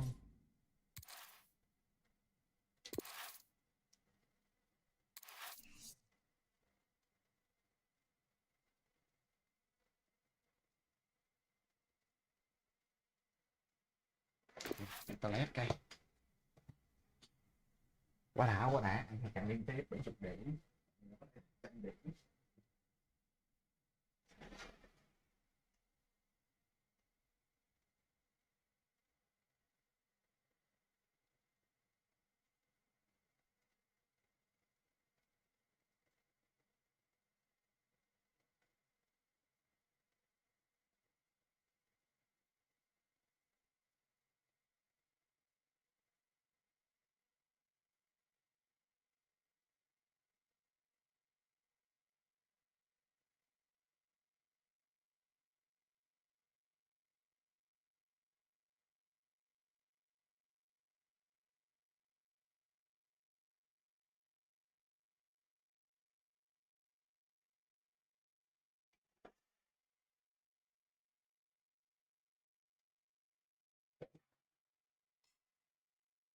Cười gì em? Cười gì em Phạm Di?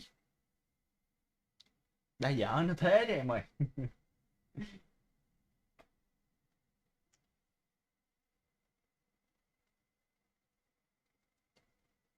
Do ge mi fa. Do ge mi fa. Hello Di Phạm.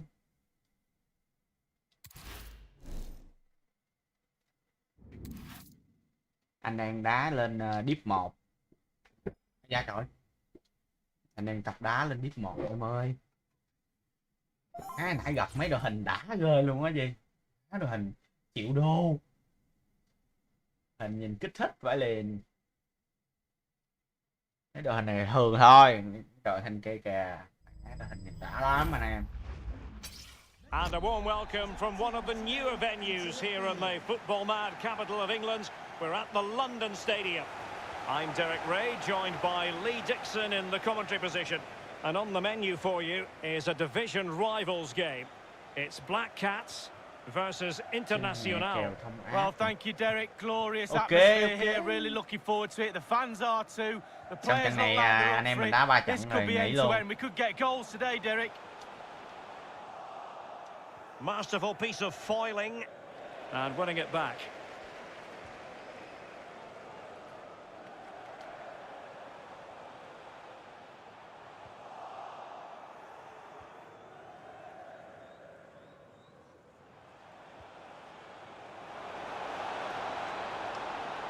Eusebio.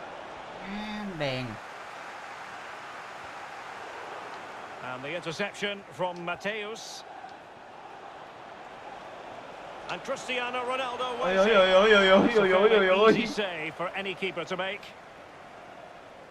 Mấy trái đó chắc tôi phải lật bàn đèn, đá bản đầu tôi này. Gattuso. Disappointing pass. Well, they might be onto something. Ôi ơi. Gấp anh em. Dembele. Given his magnificent form, then there's every reason to believe that Cristiano Ronaldo will make an impact here. Well, his ball possession will be his key. People give him the ball because they know he links the play. You give him the ball, then you make a run. You normally get the ball back, which is very encouraging. Terrific block there. Gặt thêm cái nữa hay sao ha?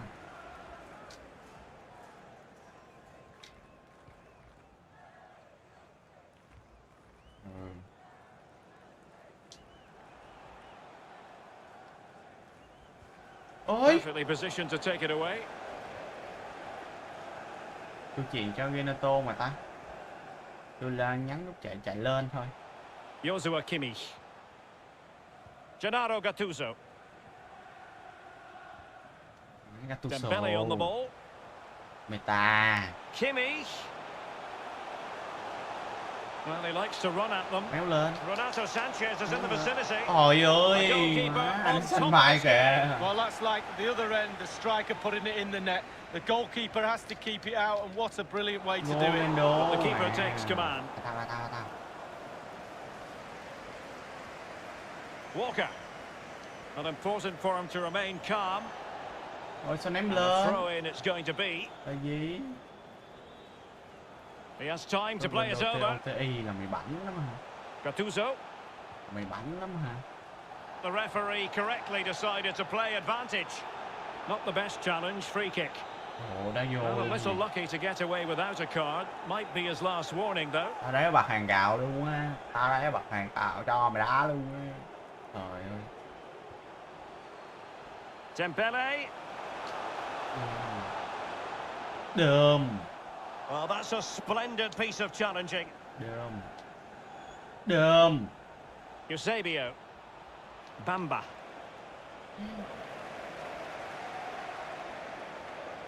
Đơm. B. Lê. Cristiano Ronaldo. Internacional looking productive. Chance to play it in. Eusebio has someone to play it to. Ôi ôi ôi He ôi. did his job defensively. Chọc. Dembele. Việc gì? He's in here. Alas, he's made his move too early. Offside. Shaw. Renato Sanchez. Oh, good vision. Ôi ôi ôi ôi ôi ôi ôi ôi. That away. Gennaro Gattuso. Alphonso Davies. Poor attempt at a pass, really. Uvesio, Matthew. Mateus. Trả lại Uvesio, Ronaldo. Ấy ấy, chuyện gì kỳ vậy? Sao vậy?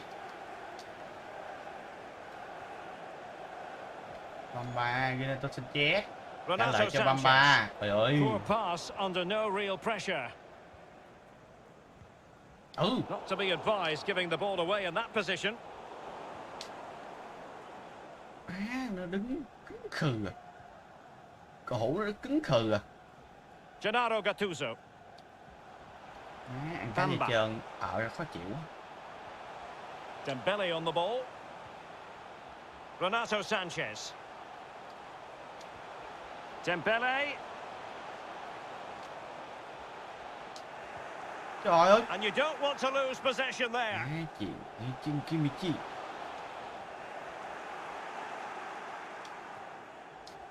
Renato Sanchez. Mateus. Here's Renato Sanchez. Bamba.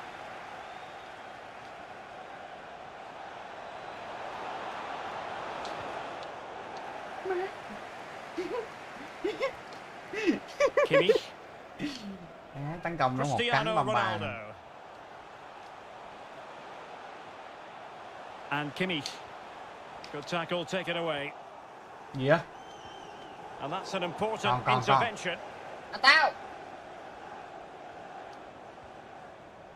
Youssef Attal. Ronaldo striding forward with confidence. Safe pair of hands, did his job. And with... Lắc quá. Giá lắc vậy cứ chán.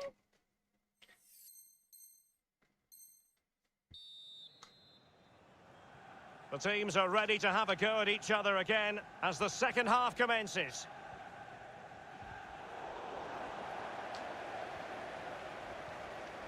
Dembele.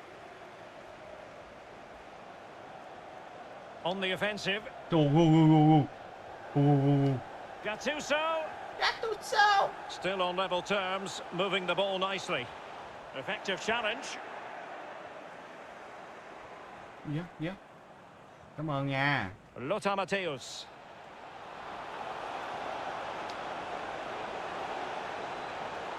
Can he open them up here? Well, there to intercept. Từ từ tao chuyền vô.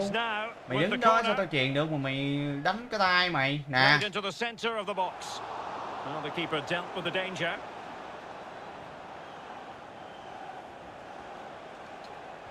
That's well blocked. Này cái banh cũng xong. Jonathan Klaus. How about the grades for Cristiano Ronaldo so far? He could improve. Well, it's not been a great first half of football as far as he's concerned. He seemed a little bit sluggish to me, Derek. Easy for the back line to pick him up. Needs more movement. Gattuso. Tấn công nó mới phát rồi đó. Dembele on the ball. Nó tấn công từ nhà. Cái gì rồi? Sanchez. Well thumped clear.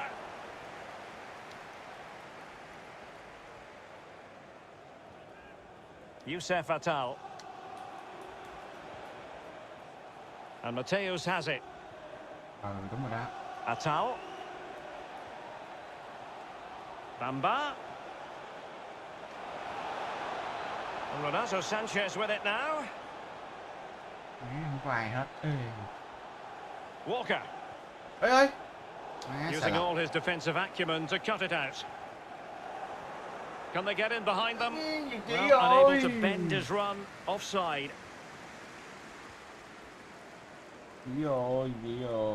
Sanchez. And the cross is fired in, but absolutely no help in the centre. Renato Sanchez. Bamba. Here's Renato Sanchez. Ronaldo. Onto Eusebio. The Black Cats regaining possession. Well, making high pressing work for them here. Can they forge ahead? And able to get a body in the way.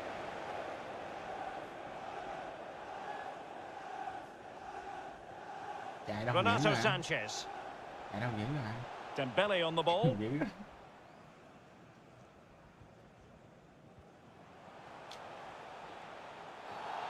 Foul there. Free kick awarded.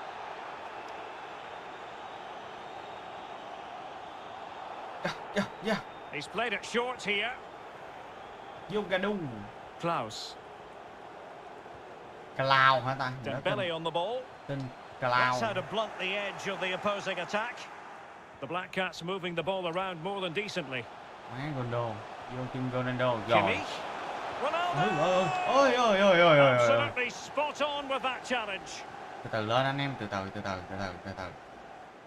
Good pressure high up the pitch. Đúng rồi đó.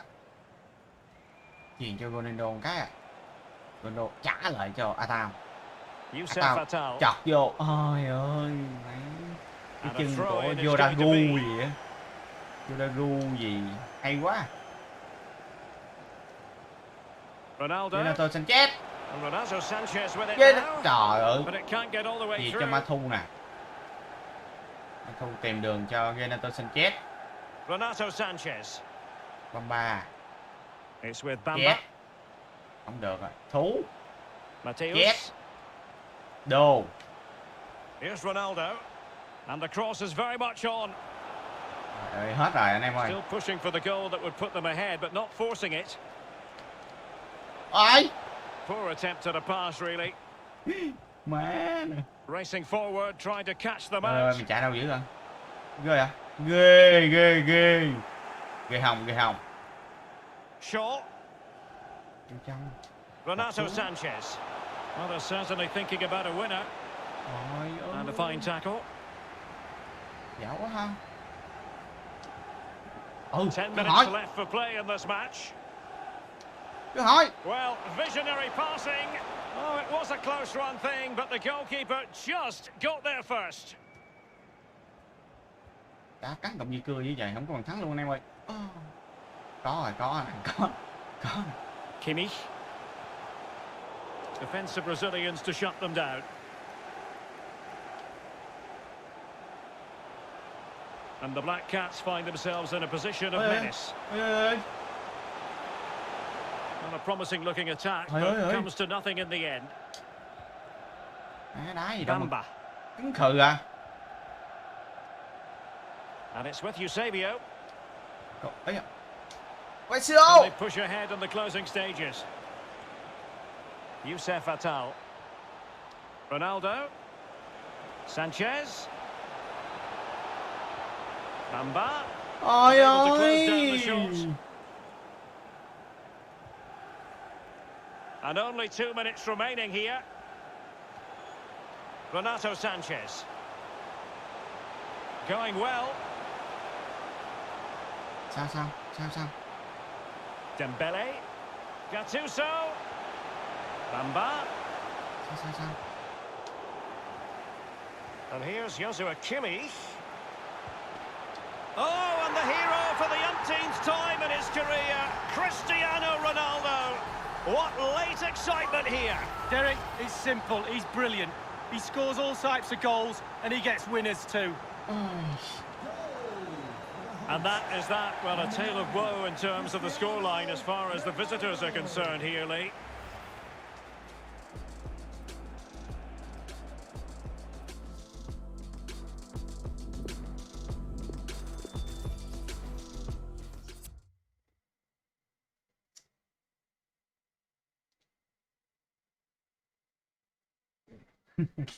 Go 95 không ăn được, go 98. Mà nó đá mấy trái luôn, không vô được thôi anh em ơi. Trừ tiếp rồi. Á buồn, hai chặn chữ chắc. Mời anh đi, khoan anh gia hạn cái.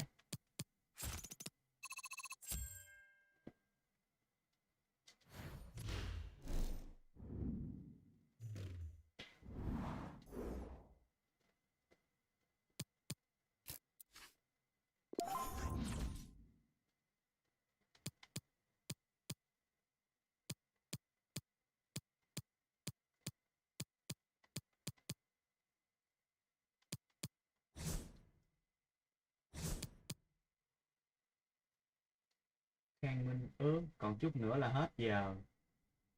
Xịt co đi anh trai. Ok em. Xíu nữa hết giờ đó bạn Khang Minh ơi.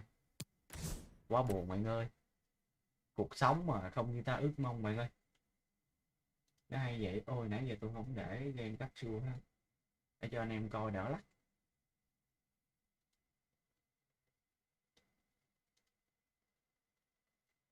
Kirito. Ủa Kirito là ông thầy mà.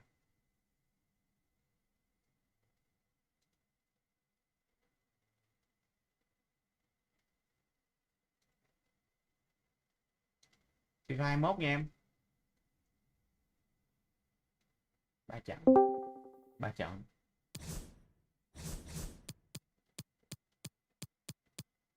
Hello. Alo. Rồi, ok. Vô nha. Bên đây xem rõ hơn FPM đúng rồi mà ít view. Có người Không, nước coi ngoài. bên kia nó dễ tương tác hơn, bên đây nó khó tương tác quá à. Với lại cái chat á, anh coi chỉnh sao mà cho chat được liền á, chứ cái chat là đây nó bắt phải 25 giây, 30 giây gì một ấy á nha. Để lát anh chỉnh lại. Để nữa anh chỉnh lại, anh hiểu rồi. Chứ anh nhắn có tin nhắn anh cười, anh lỡ cười có cái xong rồi anh phải chờ phải 30 giây hay phút sau anh mới gửi được cái đó.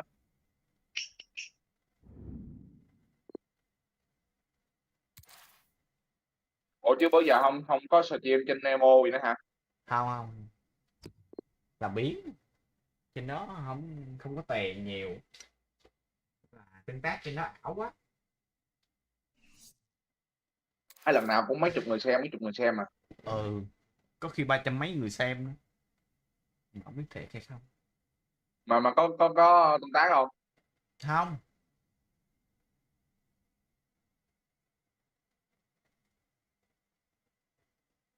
Ủa sao em nhớ em có đăng các thông báo, mở cái thông báo của anh lên mỗi lần anh stream là em nhận được thông báo sao không thấy thông báo. Hello and a warm welcome on what is a glorious night for football. Perfect playing conditions. My name is Derek Ray. With me in the commentary position is the Arsenal legend Lee Dixon. And getting ready for what should be potentially thrilling action here. It's juniors versus international. Well, thank you, Derek. All the talking is done. Time now to put the coaches' plans Chắc into là action. do nó chặn tương Let's tác hope á. both teams really have a go at each other from the Ủa start rồi of this cái match. đó It Trịnh should Phúc be nó a chặn bao cracker. lâu, nó lóc on bao lâu? 7 ngày. 15 ngày mới 27 ngày hả? 15 tay mới stream lại được trên Facebook. Jules Koundé on the ball. Trên đây xem mượt hơn. Sáng anh có xem lại. Thì đúng rồi. And Pele on the ball. Well, he's beaten his man comprehensively. Could take the lead. Just couldn't get it through.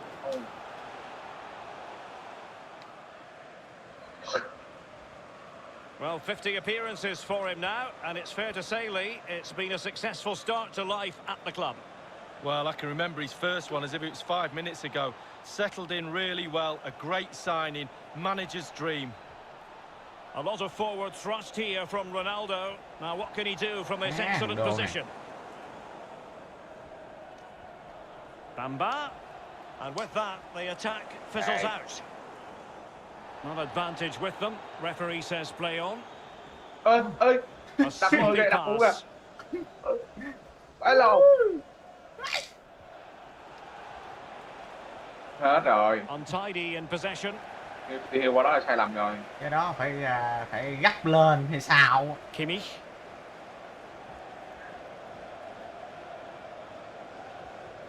Trời ơi. Eto. Awar. Này đi phút gặp bị nó hành như gì á. Quá. Awar.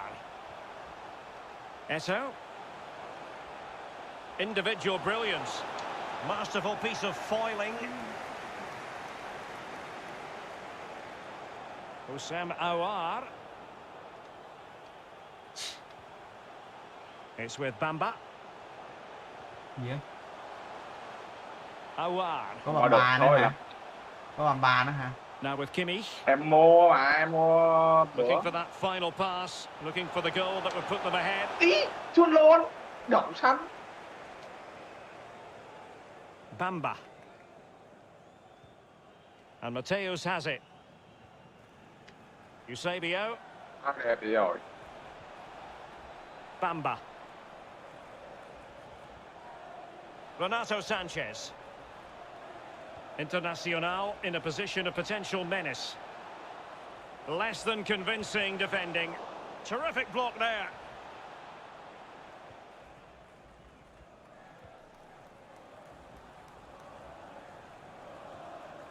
Teo Hernandez. Vậy không? Không vậy. Bamba. Aouar. Disappointing pass. Chạy chi vậy? Đừng nói chuyện được mà.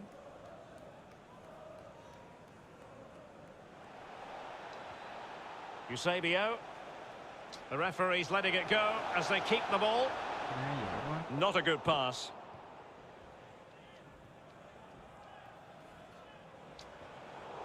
Poor pass under no real pressure. Bamba. Here's Luke Shaw. Renato Sanchez.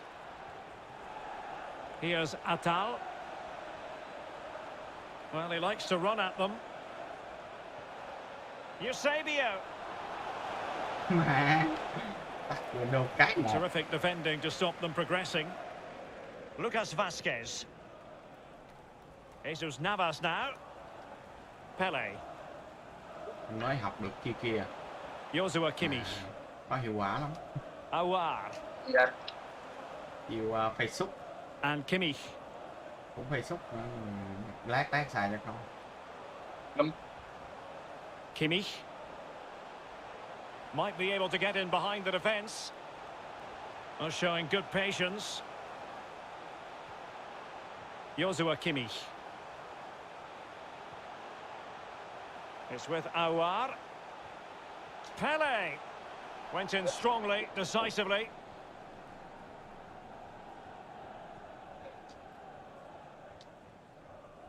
Mateus.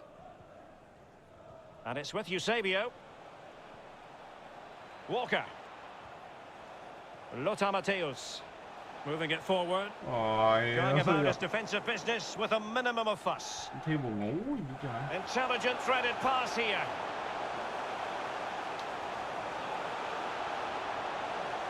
Bamba. Can they take the lead here? Absolutely spot on with that challenge. Đó nó dở lắm em ơi. Nó hay mà, nó nằm tay mà anh. Dở lắm. Walker. Là nó dở. Thôi tại anh không cầm được nó chứ em cầm This ok could pose mà. problems for the defenders. It should be. Well, how about that for a piece of tackling to bring things Cái đó up? là Ronaldo chấp hả? Đúng không? Cái gì? Cái đó đúng không? Cái đó đó. Here's Cái Eto. đó Ronaldo chấp mà. Ronaldo chớp hả? Nào, Tên là Kimmich. kêu là Ronaldo chớp hả? It's with Aouar. Là chiêu đó là của Ronaldo nó Excellent Nè. vision. Nè. Đó. Oh, right, surely. Well, it was a menacing attack, Tự but nó chiêu tidied up. gì? A chance then for the Kêu nó respective đổi hướng managers nhanh. to... Đẹp.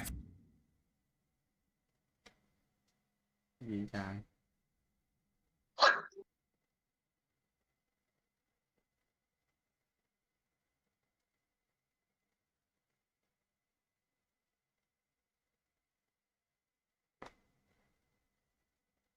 Anh coi MU đá nhiều thời Ronaldo chưa? Gì? Thời MU Ronaldo đá MU anh coi chưa? Coi chứ. So they kick off the second half. Là What's uppermost in your mind, Lee? Skill đó là Ronaldo Some fans say give us a goal, just give us a pass. That'll do. It's been terrible the first half. We've got to get better second half. Mấy cái đó ở ngoài đời cũng vậy mà, ở ngoài đời chạy song song gặt cái là chết rồi. Shaw. Không mà chiêu đó game này thấy em thấy không hiệu quả. Má chuyện được cũng nhờ.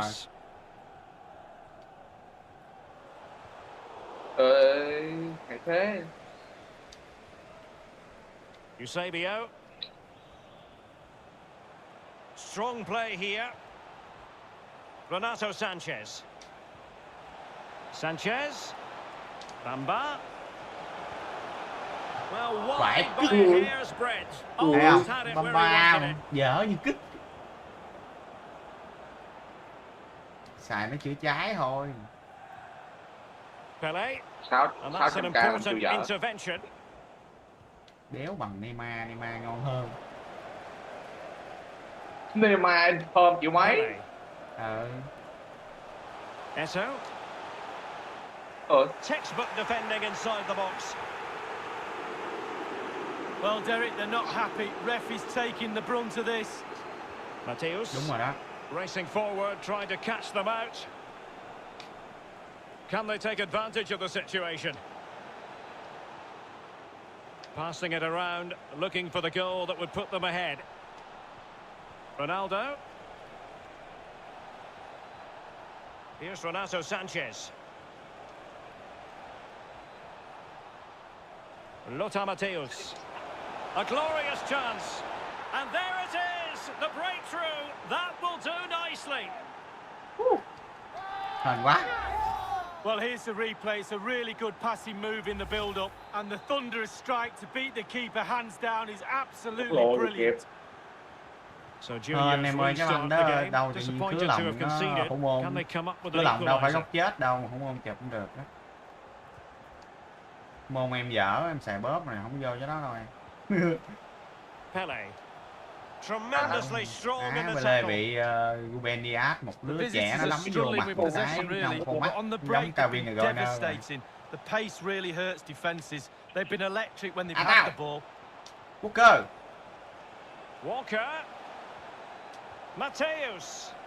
Possession changes hands, the interception there. Đụng có nông mắt thiệt rồi kìa. Let's just clarify the injury situation. Our man on the side of the pitch is Jeff Shreves.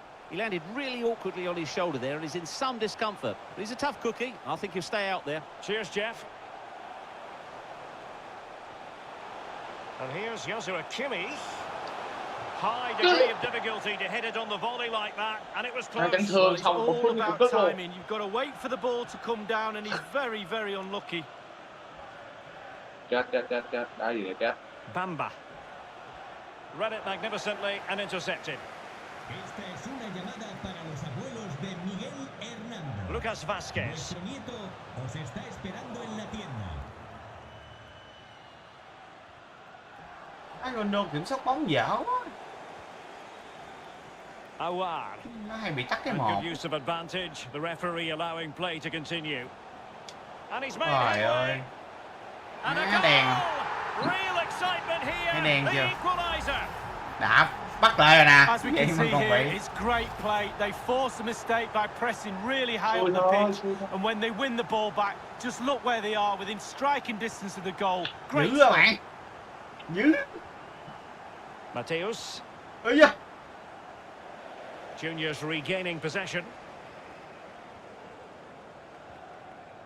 Lucas Vázquez.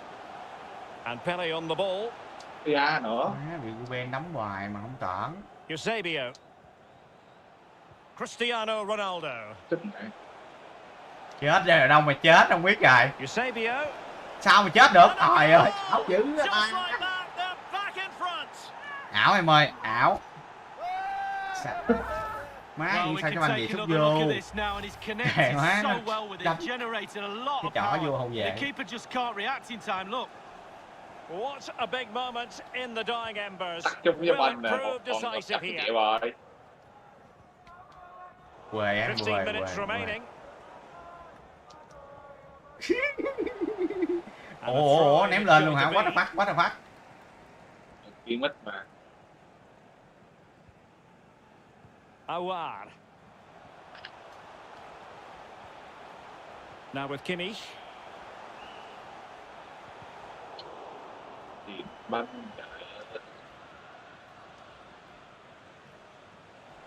And plenty of room in the wide area.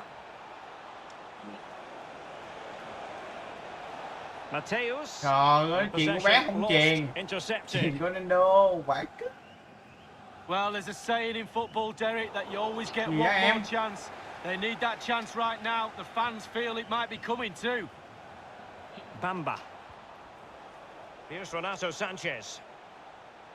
Mateus. Well, it looked highly promising, but they got nothing out of it. Awar. It's a weighted pass.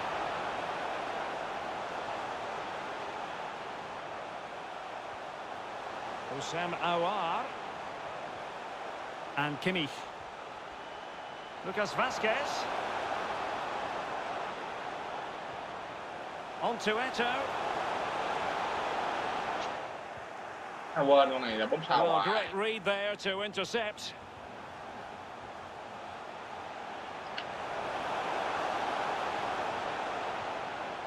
Kimmich. Eto'o. Takes aim. And a goal to level it up. Quá hay. On here. 88 còn bị đâm nữa nè. Rất lực luôn. Biết chơi.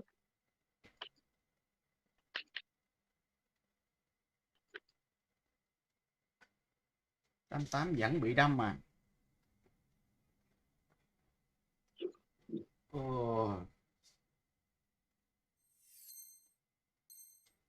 Just look at the reaction. Well, another equaliser. What a topsy-turvy game this has been.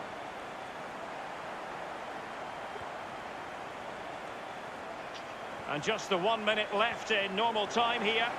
Luôn đi. Luôn đi bạn The ơi. referee has decided there will be just 1 minute of added time. Lucas về. And they're on the front foot, looking for a winner near the end of this game. Đó là Busquets. Lucas Busquets. Martinez. Yeah. They cannot be separated here, and it's on to extra time. Đấy, Mason Mount vô vậy. Mason Mount sẽ ghi bàn vào lưới đường bóng rổ.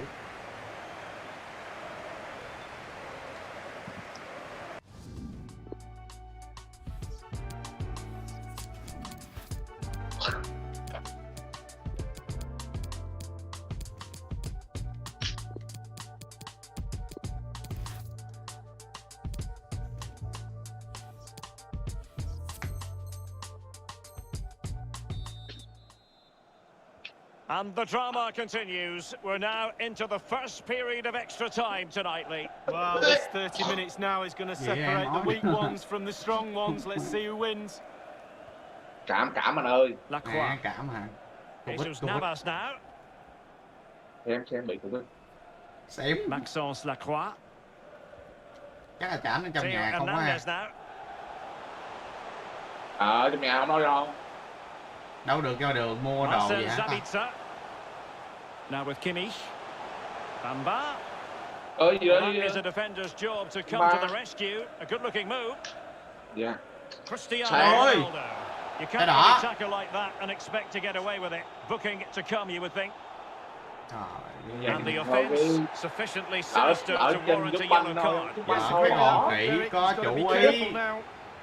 And he read it well. Intercepting it. Hồi đó là làm bài trúng banh nha. Trúng banh đâu? Trúng banh là không có thẻ luôn á.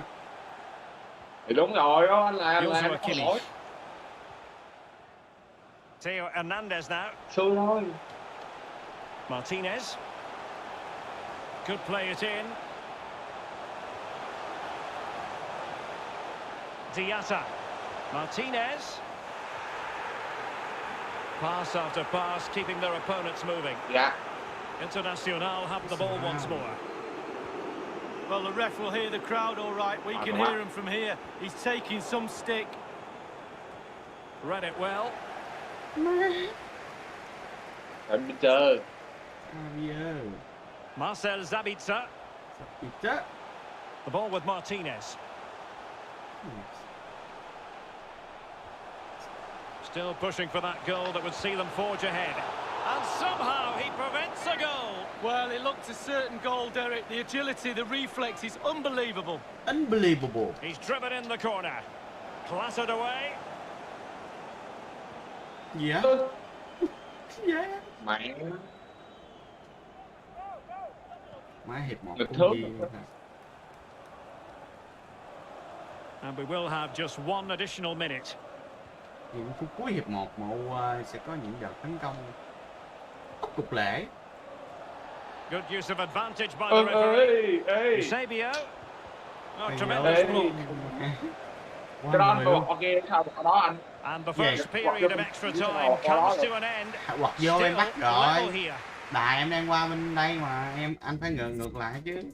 Nhiều khi ảo ảo xúc góc chết đây. Anh xúc mát lực mà 80%. Well, the drama continues to unfold. Second period of extra time now.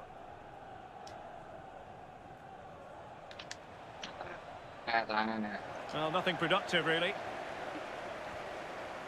Diatta. Jules Koundé on the ball. Jesus Navas. What he wanted to do with the pass. Làm nó nè anh em. And a clear foul, but the referee letting the play flow. Ronaldo. Ôi ôi, hai thằng đứng góc đó kẹp bánh mì Ronaldo rồi. On the ball, Diatta.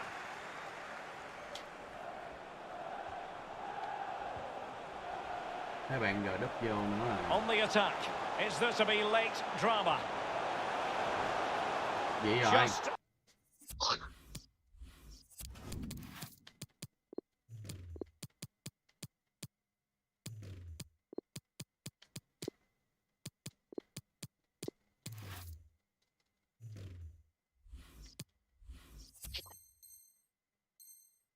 straying offside.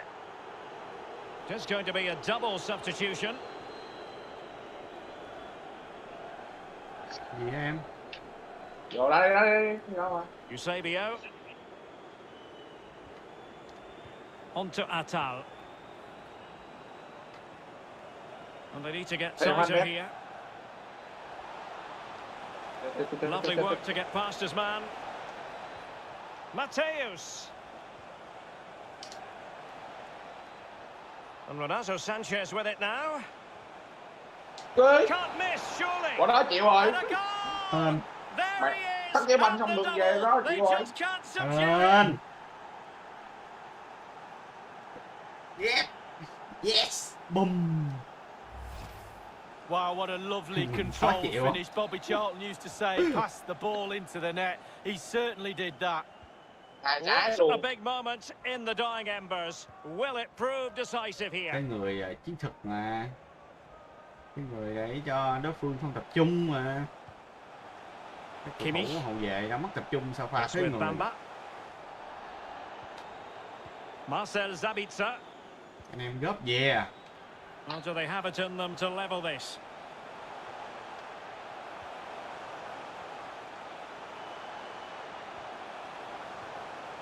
Bamba.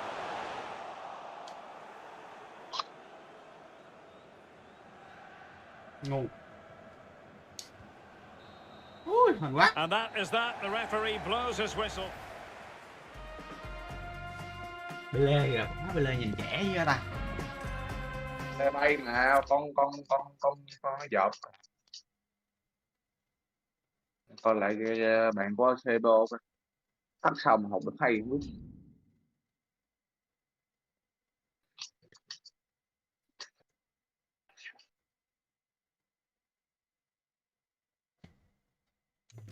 Là hay.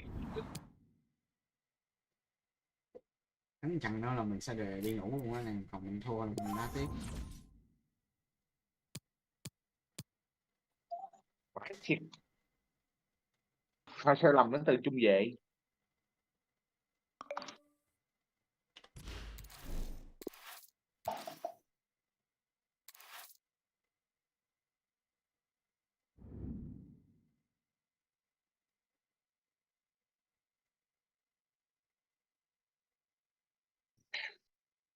Sàn nè. Gì? Chưa. 1 em 5.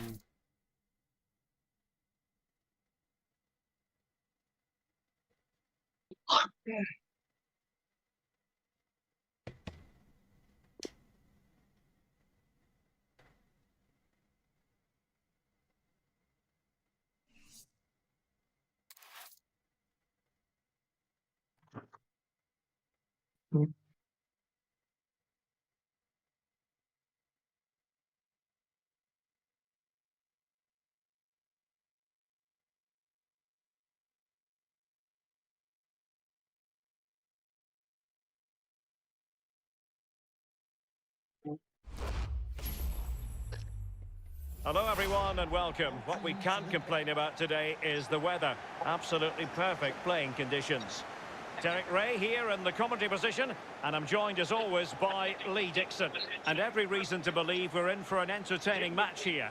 It's juniors versus Internacional. Yeah, thank you, Derek. Looking forward to today. Should be in for a good game.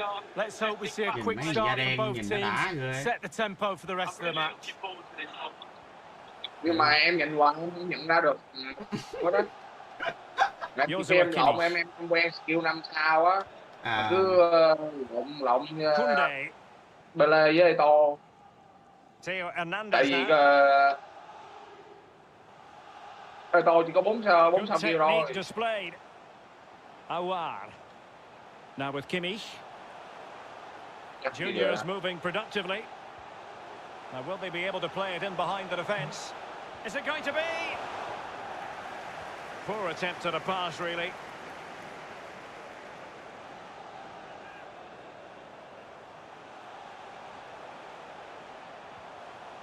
Lucas Vazquez.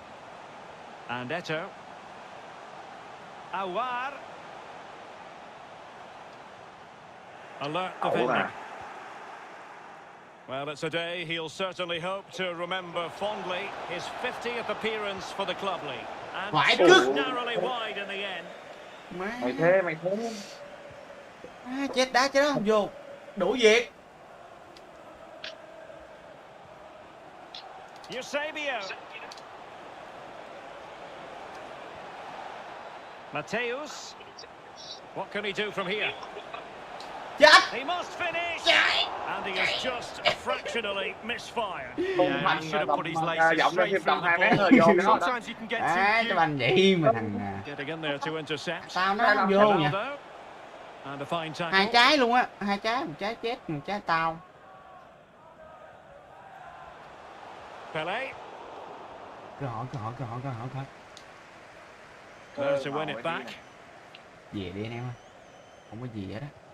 Well, that pass easy on the eye. Just unable to take advantage of that developing situation.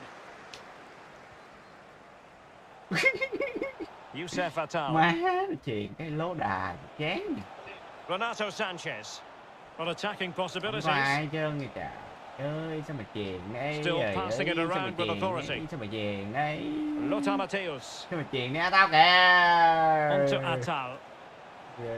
Sao mà chèn đây. Rồi nha, từ. Sanchez. Má, dở quá. Well, no way through. Kín quá. Hernandez. Cặp khe đi em. Excellent vision. Chấm lại nè. Mua nè, kéo tao về tắt mà. Ui, hụt đá rồi. Kunde. Theo. Wow. Vãi cướp một pha chuyền về hậu vệ chung chân. Dạ. Lộn nữa không? Không lộn đúc mà nó lâu nó khủng. Lộn qua Vãi cướp. Má lòn qua đẹp vậy á.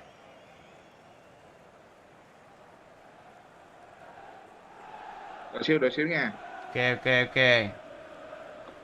Rồi đá nè. Đâu nha. Jesus Navas. Lên nè.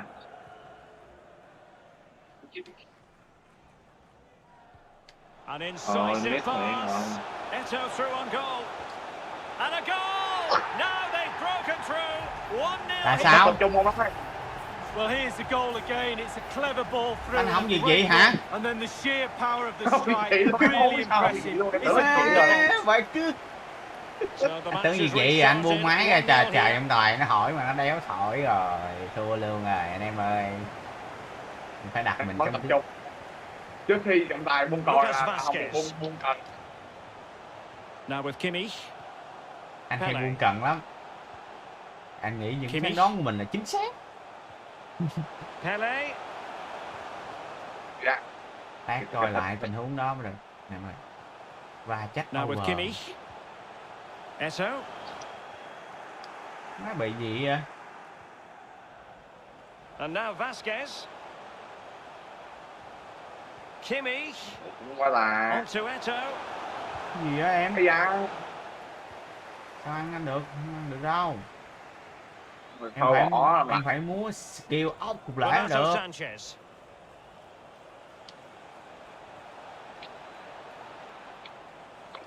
Thôi tôi múa được nhiêu đó là đây. Here's Renato Sanchez. And through it goes to the keeper. Dở quá ha. Besio đồ ha. Chạy 9x rồi ha. Như ba đầu cặp. Chín ít con nào cũng chạy 9 ít anh. It's with Aouar. Kunde. Cắt bóng. The ball with Lucas Vasquez. Pele. Đúng rồi. They've won back possession. Diaz là một vị trí mà không thể thay thế được. Lothar Matthäus. Bí rồi. It has gone over the touchline for what will be a throw-in. Chuyền cho băng vậy mà chuyền được hay. Pele. Failed to keep hold of it. Pele kỵ Diaz rồi, bỏ Pele đi. Từ từ bạn ơi. Onto Atal.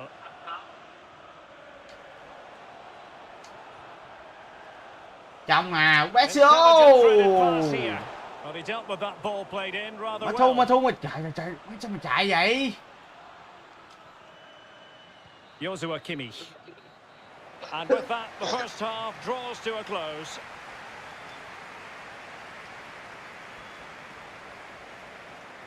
Đó này bán Ronaldo 95 anh em á, anh em nào mua thì mua giùm tôi anh em nha.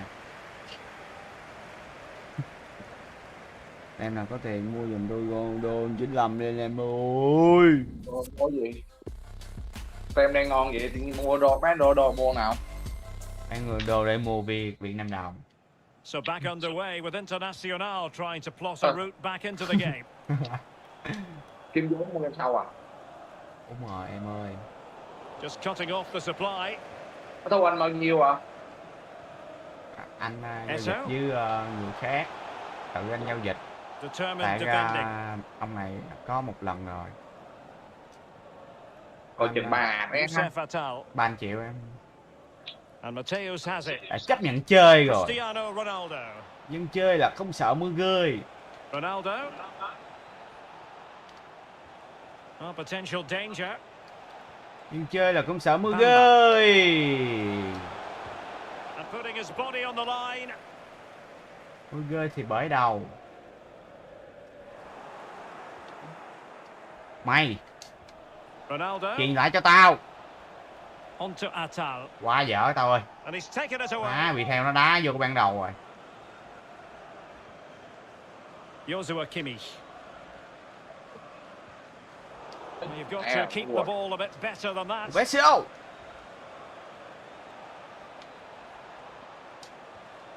And Renato Sanchez with it now. Trời. Tremendous challenge. Tình huống của nó gì chứ? Mày không tận dụng được à? Joshua Kimmich. Could be a chance to break here. Kèm qua cho bố, bố nha. Không để trong bị té nữa. Pressing really high. Dạ. Ơi. Trời ơi. Trời ơi gì trời ơi. Trời ơi là gì? Matthäus. Trời ơi là gì? Sanchez. Trời ơi là gì? Bamba. Eusebio. That's how to rob them of possession. Quá hay em ơi. Mấy tình huống nó sao gặt kịp hay à. Anh không bao giờ anh gặt được mấy tình huống đó. Tắt lại dính. In a position from which they could potentially do a bit of damage here. Em biết anh tắt hả? Hussein Aouar. Không em. Thì anh đã gần áp sát vô em xử lý anh. Xử lý gì tinh tế vậy? Really important piece of last ditch defending. Anh đá với máy nhiều vô, anh đá vô máy snap á, anh tập vô vòng cấm anh xử lý. Cho nó bu đồng vô anh xử lý. Máy Uli mình tẹt hả? Em có đá Uli mình tẹt không? Không, em đá nhiệm vụ là overlap à. Tưởng em đá Uli mình tẹt. Uli mình tẹt đá đã lắm. Possession changing hands. Gì đá với Elite vậy. Cristiano Ronaldo. Trời ơi, sao mày không lấy bóng? Thằng Lên. Hết banh rồi. Sao mày không lấy bóng? Thằng chết này. Anh chuyền ngược xuống của nó mà. Ủa, sao chết thằng ngược hướng vậy? Em tập khe mà. Không đúng hướng á, anh chọc đúng hướng á là chỉ 45 độ thôi nè, anh đẩy qua hết cho thằng Khánh luôn mà. Cái bắt cho Khánh chứ đâu phải cho chết ở đâu. Both managers deciding this is the time to change things around. Both teams going to the bench. Hugo Lịch chết mẹ. And cutting in from the flank. Takes the shot. Well, body in the way. Trời ơi. Để giữ bé ơi bé. Marcel Sabitzer. Trái một So 20 minutes to go. Well, it did look dangerous for a moment, but the keeper has it now. Đẩy xả xuống, Lothar Matthäus. Có nhiều khi anh And it's with không được Eusebio. luôn, đéo hiểu. Cái cầm lên. Matthäus. Tướng.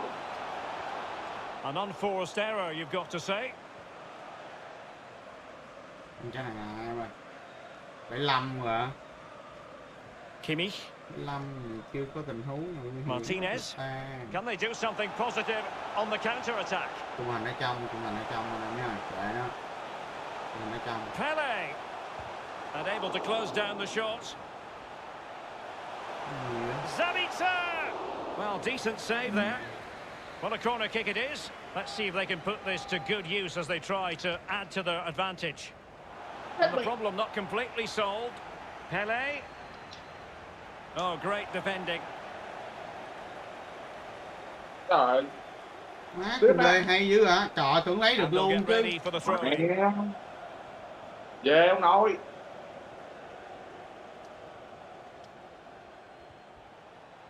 Eusebio. And Matthäus has it. Ruben cái đi, mượn cái nữa nè. Renato Sanchez. Ruben lên nè. Mượn cái nữa nè. And here they come, still pressing for an equaliser. Ruben lên luôn em. Looking confident with the ball at his feet. Ôi. Well, that's a foul, and it sets up a free kick in a dangerous position. Đá cái này vô nó mới đỉnh cao nè.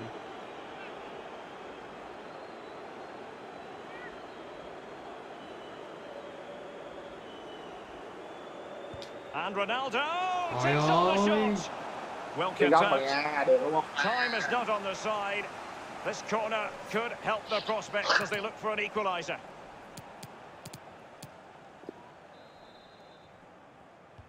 Played into the centre of the box and fisted away. Kỳ rồi, kỳ luôn. Đội trưởng Tottenham mình dẫn hoài. Corner kick played in. Đội trưởng Tottenham nè. Đội trưởng Tottenham nè. Phải cứ to go for it. Wins the ball. Tuy rằng well, không it's a cracking atmosphere in here. The players just need to harness that energy from the crowd to see them through in this game. Trời ơi, chuyền cho mình muốn thế. Chuyền cho kia mà. Má ơi, lỗi nha bạn. Well, the outcome is a free kick here. Ngồi bộ qua. On the ball in an attacking position, but they've got to do something positive quickly. Không cho anh múa ở trong. Atao. Trời. opposition that time. Má, tào đào And ghê just the nhỉ. 1 minute Ôi, left còn in còn normal còn. time here. 2 minutes of stoppage time coming up.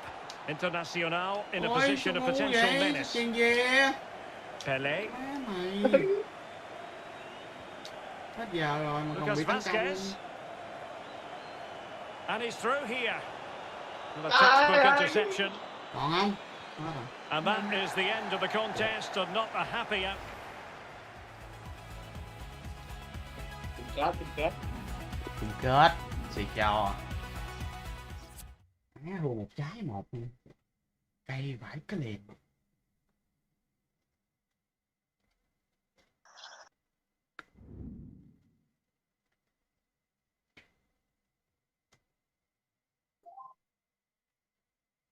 Phải như vậy. Đúng rồi, đúng rồi.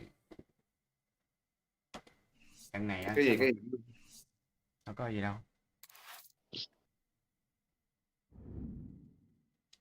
Yo. Tại trận này mặc đồ màu tím á, trận trước mặc đồ màu tím không bị mất phong độ đấy. Trận trước có mặc đồ màu tím mà. Này lương lẹo, đừng lương lẹo như thế.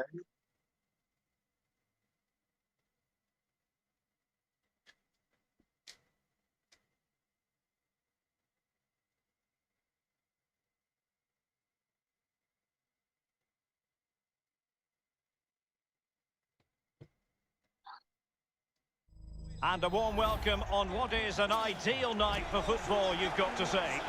I'm Derek Ray, joined here in the commentary box as always by Lee Dixon, and getting ready for a potentially thrilling contest. It's juniors versus Internacional. Yeah, great to be here. How lucky are we, Derek? We get paid for this. Astonishing, really. Looking forward to a fabulous game. I'm sure the fans are too. Should be great. Múa chứ không múa game này. Kimi. It's with Awar. Không thầy anh có múa đâu. Ông đá như cái má điện. Nhắc ông thầy là nói đau nó tới liền anh em. Ông đá gì ông đá cứng như là cứng như gì.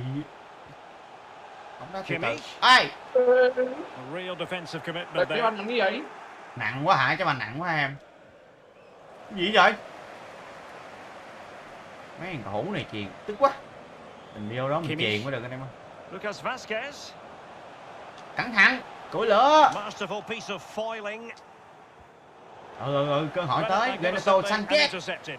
Sanchez. Vesio. Aya. Ông tài ơi. Well, a career that certainly seems to be on the right track. 50 appearances now and a successful start to life at this club league. Well, I can remember his first one 5 minutes ago. Settled in really well, a great signing, manager's dream. Lỗi. Trời ơi, lỗi như đó là có bàn thắng rồi. Suka top play. Sukaruta rồi ha. Lacroix. Chơi Dota không? Suka. And Kimmich. Tremendous ball played through. Big opportunity. Sao? Hả? Cái gì? Hả? A really single-minded piece of defending to make sure nothing untoward happened. Từ từ đâu? Nè. Trời ơi, đâu dính cái chân có làm gì? Lắc cho xích hả? Tên gì lắc thôi. Lắc cho xích hả? Lắc rồi. Lắc rồi hả? Lắc rồi, ok, lắc rồi ha. Ngồi sau về Chelsea rồi đó. Cristiano Ronaldo. Má phải sút mà. Ngồi sau gì Chelsea Bamba. Em đọc. And Kimmich. Về có tiền nha, sắm màn hình nha. Trời ơi, em FC mới sút mà anh. Lucas Vazquez. Rồi có ông Abramovich và vậy kia. FC mới sút. Mùa trước cũng FC mới sút, này FC mới sút tập 2. There to take it away. Quá ngu rồi. And it crossed the touchline, so a throw in here. Bị mua thằng Alan kìa. Momo rồi. Lothar Matthäus. And they have possession again. Momo Hà Lan rồi.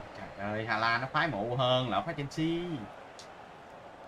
Nó phái là fan máy MC hay sao? Joshua Kimmich. Ồ, nó qua MC à. Nó qua MC. Well, they're moving the ball neatly enough. Just looking for that decisive quá, pass. MC đang mạnh rồi.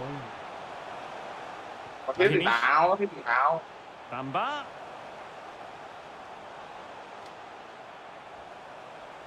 Precise ball movement. Courageous goalkeeping, but he's got the ball. Well, you have to be brave, don't you, diving at the feet of a player like that. Good goalkeeping. And there to intervene.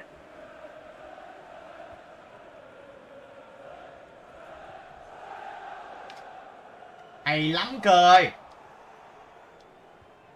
Phải kích thú. Má mày. Trời ơi, trời Gondo bị Kim chia rẽ như con bò luôn.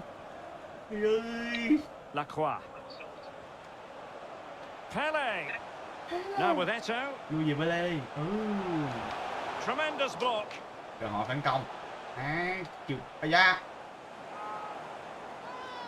Không cho lấy banh luôn, không cho cầm banh luôn. Ghê. Eto. Trời ơi. And caught with ease. No real threat from the cross.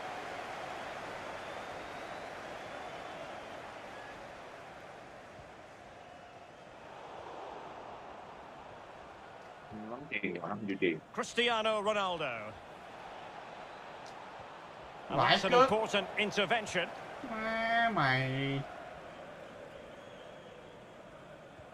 Ubesio. Beautifully weighted Chịu ball. bản của tao. Ở đây 5 triệu đây còn chưa thua ai nữa. Em mua ẩu rồi.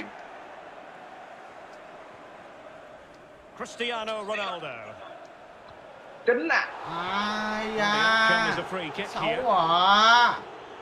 Nó xấu quá bạn ơi. Well, nicely cut out. Đá này nhìn đồ quá, chết. Không được. Bamba.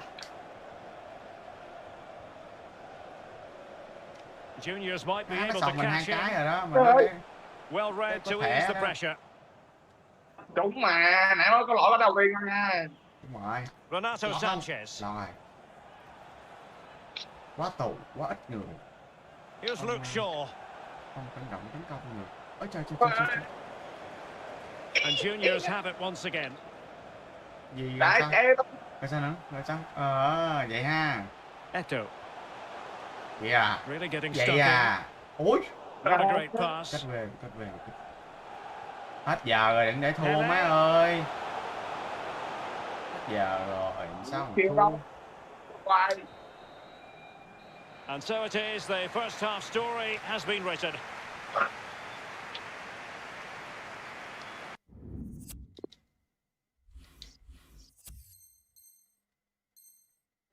Phim 4 tiếng luôn, dữ vậy bạn. Trời ơi, ngày nào không 4 tiếng plenty of bạn. talking Không points có so một mớ far. gì hết And trơn. now the second half Chán is lắm bạn underway. ơi. Vì sự nghiệp thôi bạn ơi. Shaw. Lothar Matthäus. Ruben Diaz. Chủ yếu là lên đá với bạn với Phạm Di nè, với thầy thôi á bạn ơi. Cristiano Ronaldo. Từ ơi. Hay lắm Kim Mết. Tắt liên tục. Gì vậy rồi? Gì vậy rồi? Em tôi yếu quá thì anh lao lên rồi, anh thấy nó chạy rồi, anh phải lao lên cho em chuyện liền. Đúng không? Eusebio. Ronaldo. Nè. And a goal to give them the lead. They have the reward. Kẹt.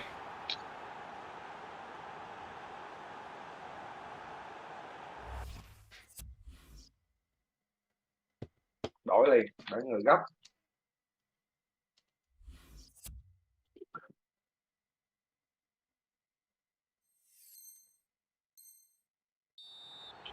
Well, here's the replay. He didn't panic, did he?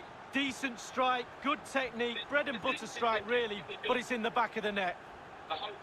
The hosts have had the lion's share of possession, but after that it's been really disappointing. Players are looking at each other. You've got to take control, you've got to take responsibility yourself. Make something happen in this game.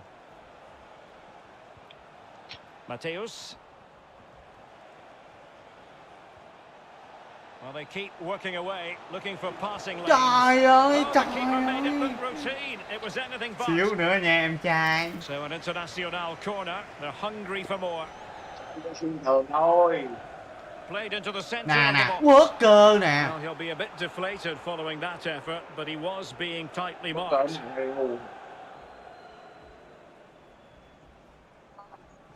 Wasteful from juniors. And good work to win it back for juniors.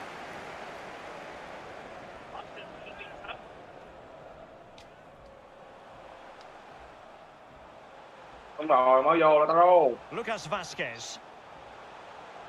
The ball with Zabitzer. Bamba. Bamba. Not a clear foul, but the referee letting the play flow. Well, they continue Không có để thua mấy trái giày được nha mấy anh em. Mình phải ăn thêm trái nữa nó mới mang tính gì ta. Dấu chấm hết. Half an hour remaining then. Maxence Lacroix. The ball with Martinez.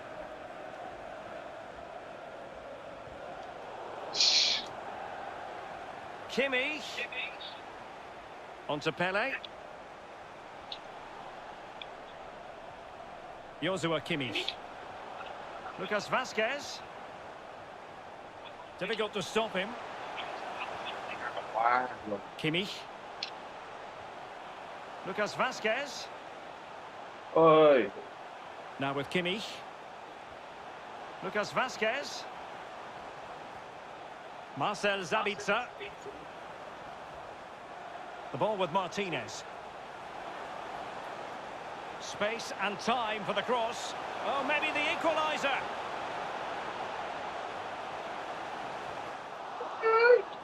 Ủa, So sao còn thời gian nhiều quá vậy? following the deflection. Thời gian nhiều quá thôi, mình không được phòng ngự nữa. Anh em ơi, tấn công mãnh liệt lên mới được. Không phòng ngự nữa nha. Over it comes. Well, you're not going to bamboozle the goalkeeper with a corner like that. Nãy giờ là mình phòng ngự rồi, giờ mình phải tấn công anh em ơi. Shaw. We're now inside the final 20 minutes of the game. Tks của MU ấy. Má, Gueniat mày đi đâu lên đây á, cho điên. Mày điên rồi. Eusebio. It's opening up for them. And that's sound goalkeeping to hang on to the shot like that. Now will the keeper have to pay the price for that mistake? And able to get a body in the way. That is how to apply the pressure. Martinez. Martinez. An important interception.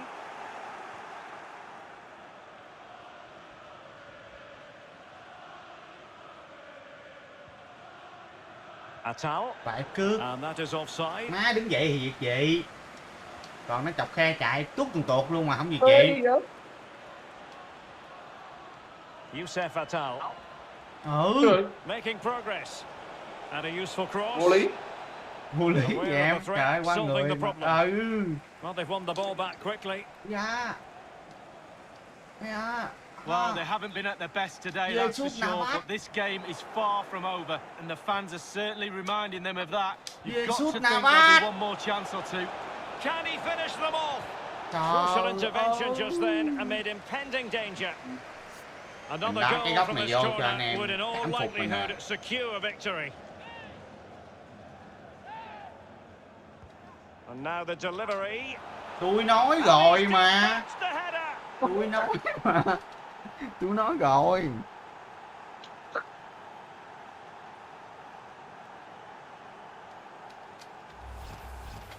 Well, a second goal for them here.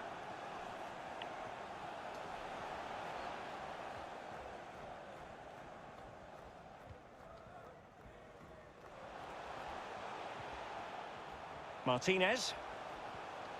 It's with Bamba. làm cái mặt cái ghét liền không vậy được rồi, đá với anh em mình làm mặt cái ghét chi, mình đá với bồ mới làm mặt cái ghét, chứ đá với bạn các bạn, đá với bạn mới làm mặt cái ghét. Sao rồi sao anh em biết đỉnh cao của phòng ngự là gì không? Là đứng im. Trời ơi, phát cái bóng kìa. 8-6 rồi, 2-0 rồi anh em ơi. Đây 3 điểm anh em ơi. Về lấy cúp Premier League. BL nè. Sai lầm nè. Sai lầm không thể tha thứ nè. Chance to play it in. Well, he read that brilliantly at the back. Dẹt. Sao? Sao? Bom ba. Martinez.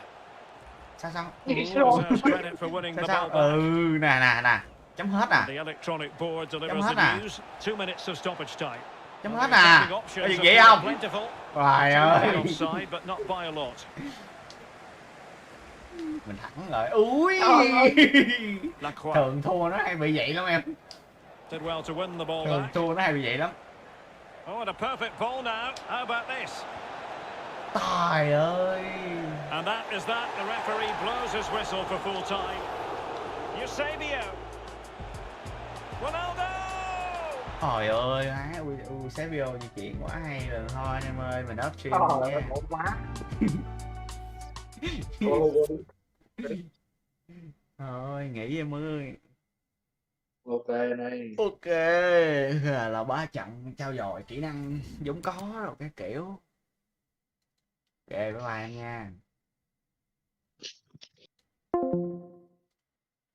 Rồi, up stream nha anh em, bye bye anh em nha, chúc anh em ngủ ngon nha.